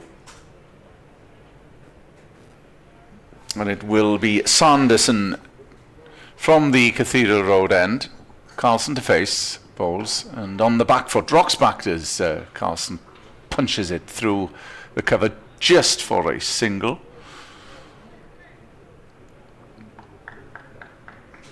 Batting to come for Glamorgan in the shape of Kellaway, Cook, Gorvin. Kellaway and Cook, the recognised batsman. Gorvin has got a 50 this season already against Leicestershire. 3 slips in for Sanderson, who starts his runner, passes the umpire and bowls. Slower ball that time. Again, it's a carbon copy. Identical spot. Bisects those 2 fielders on the offside. And it's another single to the tally. 65 for 3. Close of play at Taunton in Division 1. Somerset 317 for 6 against Sussex. A rather an old-fashioned day of Championship cricket there. And Archie Vaughan is 70 not out at the close.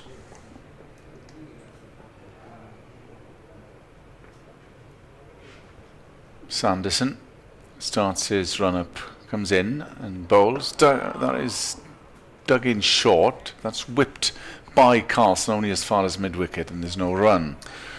Nottinghamshire 407 for 9 against Durham up at Chesterley Street, and Hasib Hamid is 206 not out, and in with a very good chance of once again carrying his bat. Last man is in with him. Surrey all out for 255 against Yorkshire, against Surrey 37 for no wicket, replying to Yorkshire's 255. Sanderson is in, again short of a length. On the back foot is Carlson, punches it back to the man at mid-wicket. Johnny Bairstow top score there with 89, and still a bit of time to go before the close, but Surrey 37 for no wicket, so fairly even day's play at the Oval. At Edgbaston, Hampshire got up to 300 all out against Warwickshire, who are 18 for 1, still playing there. Sanderson in, and that's just left outside off stump by Kieran Carson. Worcestershire 331 for 8 at New Road against Essex. Tom Taylor out for 43, but Matt Waite is 72 not out off 88 balls. Good counter-attack there from Worcestershire at New Road.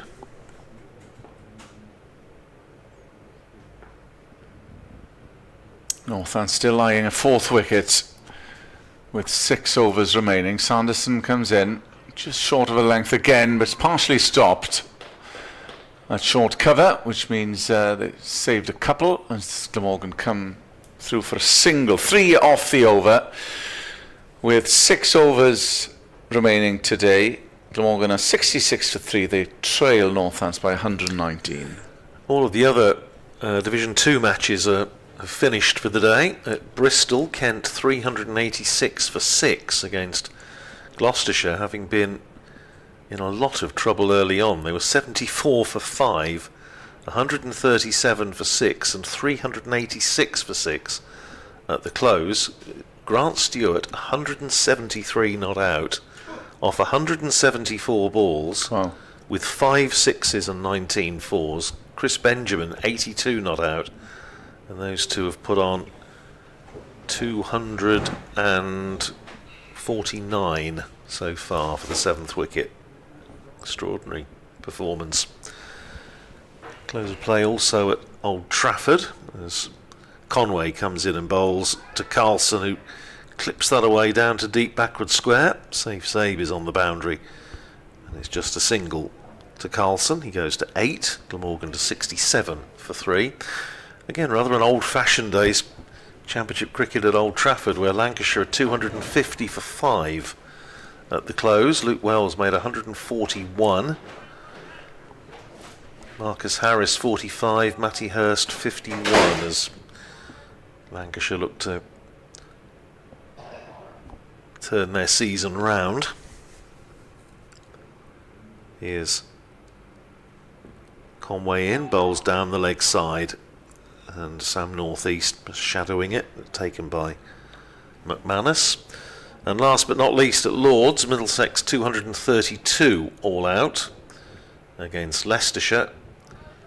Leicestershire have just lost the wicket of Rishi Patel, LBW to Ryan Higgins for 6, so 22 for 1 the Foxes at the close.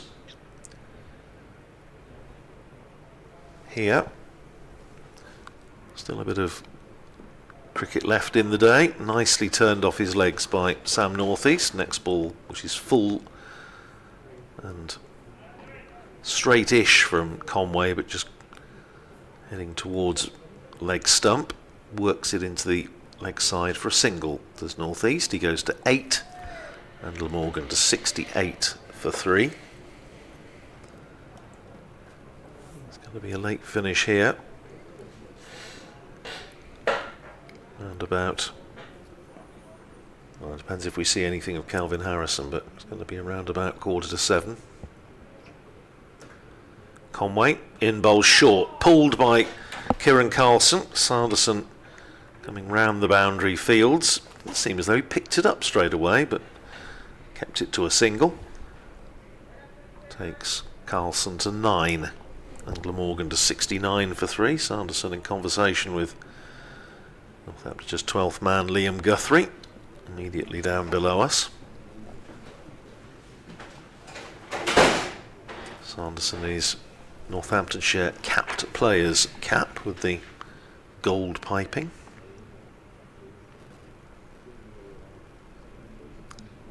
And Conway is in, bowls to northeast. Again, it's full and it's pushed up to mid-off by Sam Northeast.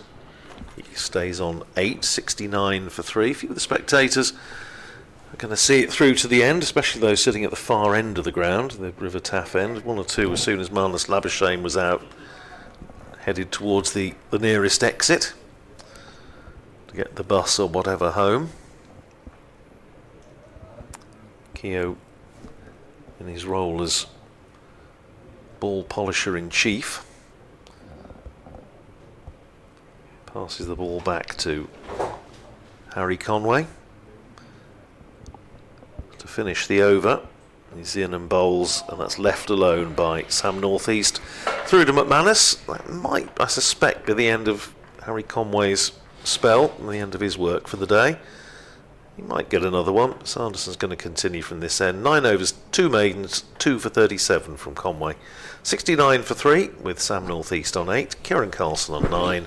5 overs to the close. Pretty even at the moment, but another wicket would tip the balance in Northant's favour. As mentioned, they haven't got much to play with, so these two now will just be hoping to get through the 30 balls remaining this evening. Keeper's going to stand up to Ben Sanderson, which I think is always a good idea. We saw Chris Cook standing up to some of the seamers earlier, and now Lewis McManus is going to do the same. So 3 slips for Sanderson, who comes in and bowls, and that's played on the offside towards the man at point, and there's no run off the bat of Kieran Carlson. Carlson on 9, Northeast on 8. Batters out, Zainul Hassan, Asa Tribe and Marnus Labuschagne. Labuschagne, the only change from the 11 that started down at Canterbury a week ago, in place of Colin Ingram, who will rest up for this and the next game against Middlesex. As Sanderson comes in and bowls, and that's beaten. Kieran Carlson is taken smartly by Lewis McManus, former Hampshire player, of course. Went past 250 dismissals in first-class cricket during the previous match. A fact which went, I have to say, largely unreported in all the excitement on the last day. Wheeling round is Sanderson, coming in and bowls. Short of a length, and again it sort of zipped back and beats everything. So posing a few problems for Kieran Carlson in this over. It was banged in short of a length. Just caught Carlson by surprise. I think we are going to see a little bit of Justin Broad before the close. He does tend to start his warm-up routine fairly early on, but he seems to be possibly going to replace Harry Conway from the far end. Ben Sanderson then comes in, good length delivery, taken that side left by Carlson outside off stump. So this is a good over, 4 dot balls. Caused a certain amount of amusement at Grace Road when I think he was warming up for 2 hours. He warmed up for pretty much the entire session. He was starting his warm-up after lunch, and he got on a little burst before tea. He lacks nothing in enthusiasm, Justin Broad, that you can say.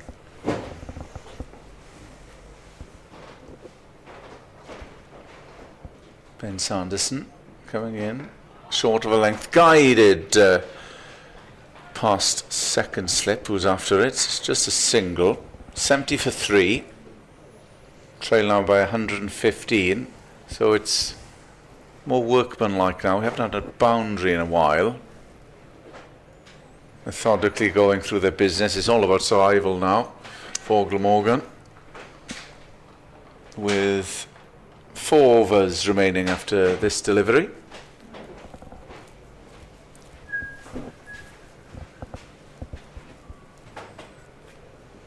To conclude his over then, Ben Sanderson coming in and bowls. And that's just defended by the captain, Sam Northeast. So it would seem that Glamorgan are trying to shut up shop here with 4 overs remaining. They're 70 for 3. They trail by 115. Thanks to Dave Chappers, who's been on to us. So great interaction today. And always good to hear your thoughts. Questions asked. So yeah, Justin Broad is going to replace Harry Conway from the far end, Taff River end, asking, wickets are plenty in Cardiff. Is it A, poor batting, B, good bowling, C, a bowler-friendly track? I think there's an element of all three, but I would say yes. I agree with my learned friend Nick Webb KC behind me.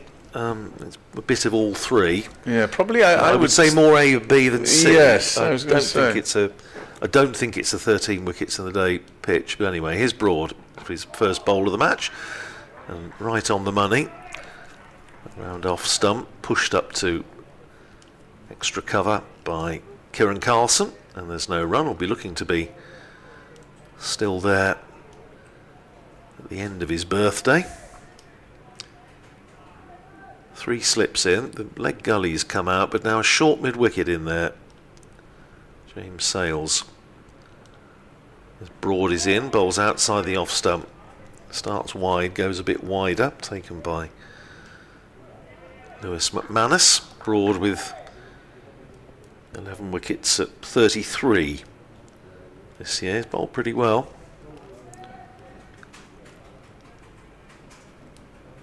Tall, strong, swings the ball. He's running in from the River Taff end and bowls to Carlson, who goes for a big expansive drive. It gets an edge, goes perfectly safely away through where gully would have been. There is no gully, there is no third man. ...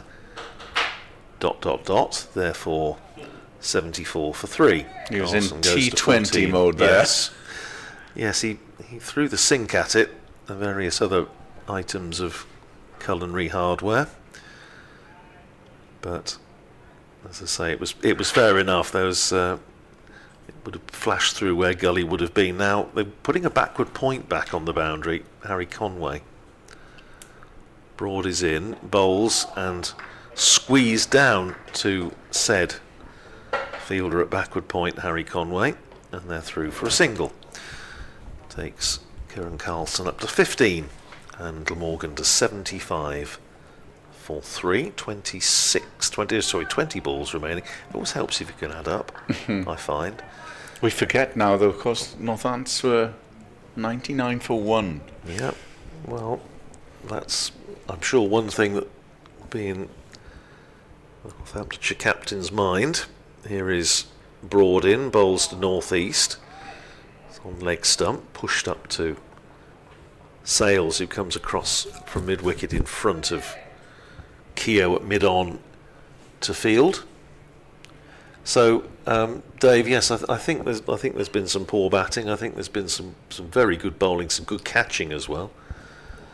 I don't think it's not necessarily maybe the flat track and the easy pace. Well, I think it is fairly easy pace. I think it's nibbled around a bit more than we perhaps anticipated first thing this morning. His Broad in, bowls again very full, driven by Northeast but not timed, and it goes up to Proctor.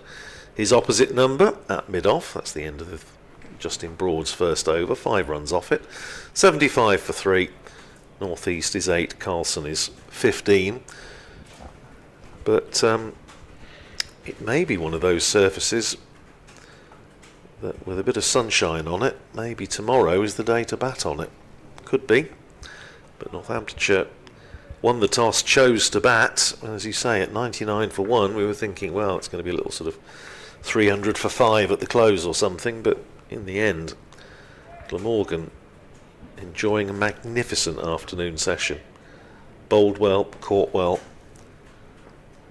some irresolute batting. Ben Sanderson then continues. Just the 18 balls to go today. That's left outside off stump, taken by McManus, who's standing up to Sanderson. 0 for 18. Close of play at Durham. Nottinghamshire 407 all out against Durham, and Hasib Hamid has carried his bat for 206 Wow. out of 407 all out, and Durham closing on 2 for no wicket after 1 over. Sanderson in, bowls short of a length, and don't think it carried to second slip. They're running after it's gone down to the vacant third man area. They'll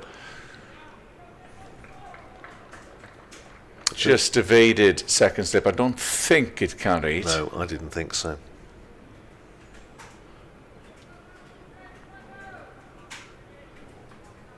And probably was guided off the bat. Carlson moves on to 17. So Morgan trailing by 108.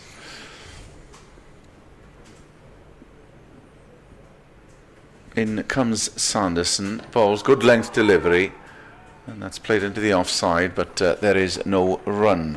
Close of play at the Oval. Yorkshire 255 all out, Surrey 46 for no wicket in reply. Close of play at Edgbaston, Hampshire 300 all out, and they've had a good little session at the end there, because Warwickshire in reply are 27 for 2, having lost Rob Yates and Alex Davis. It's proving to be a bit of a struggle here for Glamorgan in reply. Sanderson, that's whipped off his pads down to the leg side. They'd look for 2, but think otherwise as it's hauled back from the deep. Just a single taken. Carlson moves to 18. 78 for 3 with just over 2 overs remaining. So just a case of getting home and dry, back to the shed and starting again tomorrow.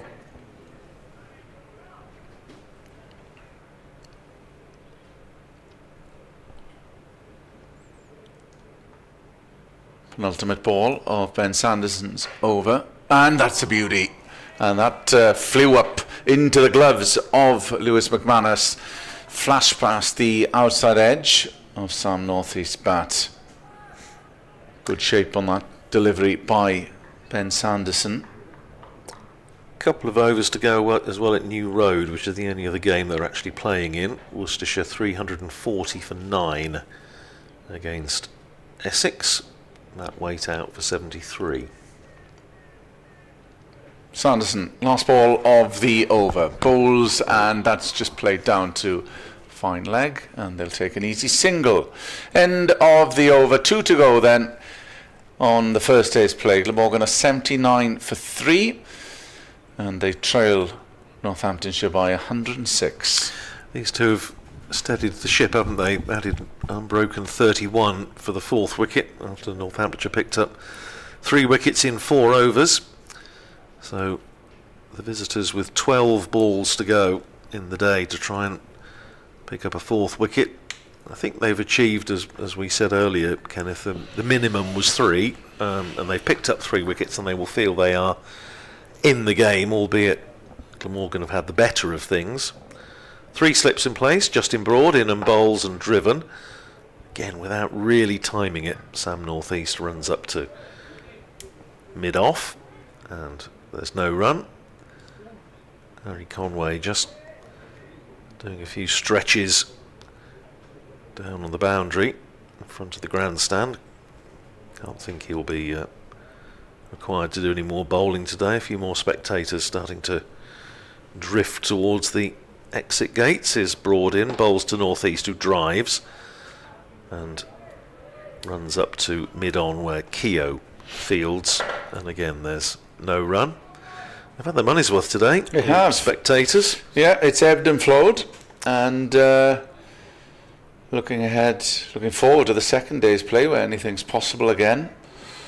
Both sides will feel they're in with a chance in this game. Broad. In and bowls to northeast, outside the off stump, left alone, through to McManus, and as Nick was saying earlier, we'll await the inevitable comment, probably from both sides, that it's going to be a big first hour tomorrow. I think we can 10 pence in the yes, fairly safely say that somebody will come out with that one. But for now, it's Broad into bowl to Sam Northeast, who drives, times that a bit better, hits it pleasantly, but can't get it past Luke Proctor at mid-off. And there's no run. Vasconcelos at first. Calvin Harrison at second. He's doing a bit of bending and stretching. I wonder if we saw the obligatory over of spin before lunch. I wonder if we'll see the obligatory over of spin before the close. Here's Broad in, bowls, hits northeast on the pad. Big appeal, not out, says the umpire. We were all interested there. I think that's not too far away. Let's have a little look at that. Ooh. Might just have been shaping down the leg side, but that was a good shout. One of those that would have been reviewed. Yes, I think Justin Broad might very well have wanted to see that one again. It didn't bounce a great deal. It was fairly full. Might just have been slow. Well, I think the umpire obviously thought it was just sliding down. But yeah, good shout from Broad. He's in again. Bowls to northeast, and he's clipped that away down to deep fine leg. Sanderson comes round the boundary to retrieve. So a single off the last ball of the over. It means that Sam Northeast keeps the strike for the start of the last over of the day. It's 80 for 3. Northeast is 10. Carlson is 18. And despite the fact that Calvin Harrison was doing some extremely painful looking exercises, rolling around on the floor in the slip cordon, it is not going to be Calvin Harrison bowling the last over of the day. It is going to be Ben Sanderson. It is. So the final over of what's been an exciting first day's cricket here at Sophia Gardens comes down to Sanderson coming in, bowls, and slower ball, and it's behind backward point. They will try and get back for 2. Yes, they will. Good running between the pair. So they trail by 103, and psychologically, once that comes below 100, they'll feel a bit better as well. Still on the attack, still striving for wickets are Northants with 3 slips to Ben Sanderson.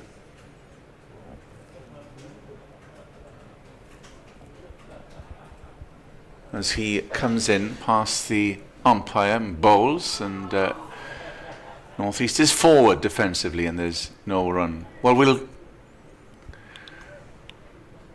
we'll get the summary from the players post-match, and perhaps we're doing the pitch a bit of a disservice. I'm not sure in terms of how it's playing. Yeah, it will be interesting to see what both sides say. It has done a bit, but I wouldn't think it's anything. No, nothing untoward. No. Maybe stood up as Sanderson starts his run-up, coming in and bowls, and Northeast is forward defensively, just seeing this final 3 balls that remain of the first day's play at the sun-baked Sophia Gardens. More sunshine tomorrow in the Welsh capital. There's a few just leaving their seats now at Sophia Gardens. Always a nervy time for batters as they just try and survive. Sanderson bowls, and that's played to mid-wicket. There's no run. Another dot ball, just 2 coming off the over. And both sides will feel they're in with a shout. Glamorgan, if they can plough on in the morning, will feel they can get a decent advantage on Northampton and a decent first innings lead. So yes, that first hour is so important. Absolutely. Well, it's as with a lot of cliches, there's a bit of germ of truth there. Sanderson, the penultimate ball, and Northeast rocks back on the back foot and punches it towards mid-off. There's no run. So it's come down to the last ball as Proctor frantically rubs the ball, trying to generate something on this Duke ball. Well, if it doesn't swing first thing in the morning, then you can guarantee they'll claim it's gone out of shape and they'll try and get it changed.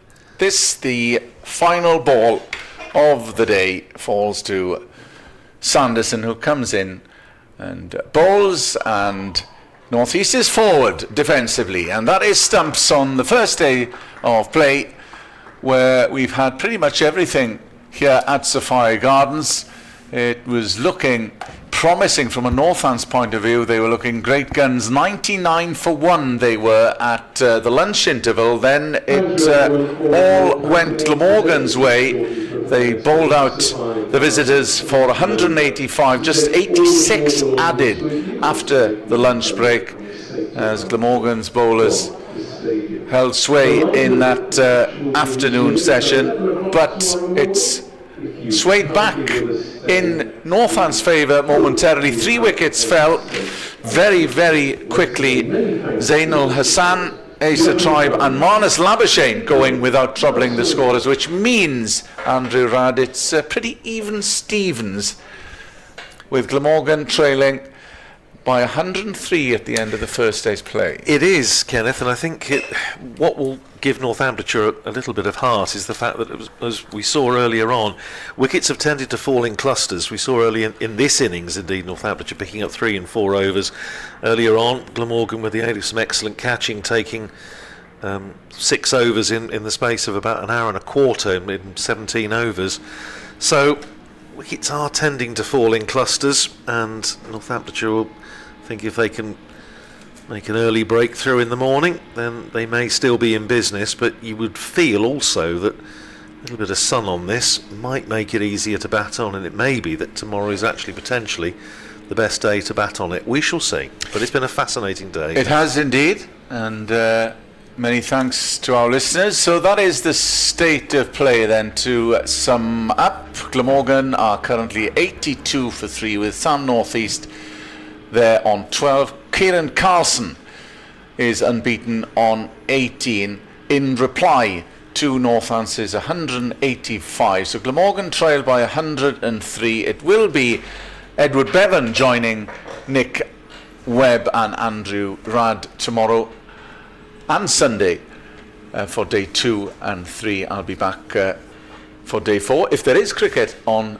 day 4. Many thanks for your company throughout the course of the day. We will be back tomorrow and it all starts at 11 o'clock. Until then, thanks for listening. A very good evening. No star.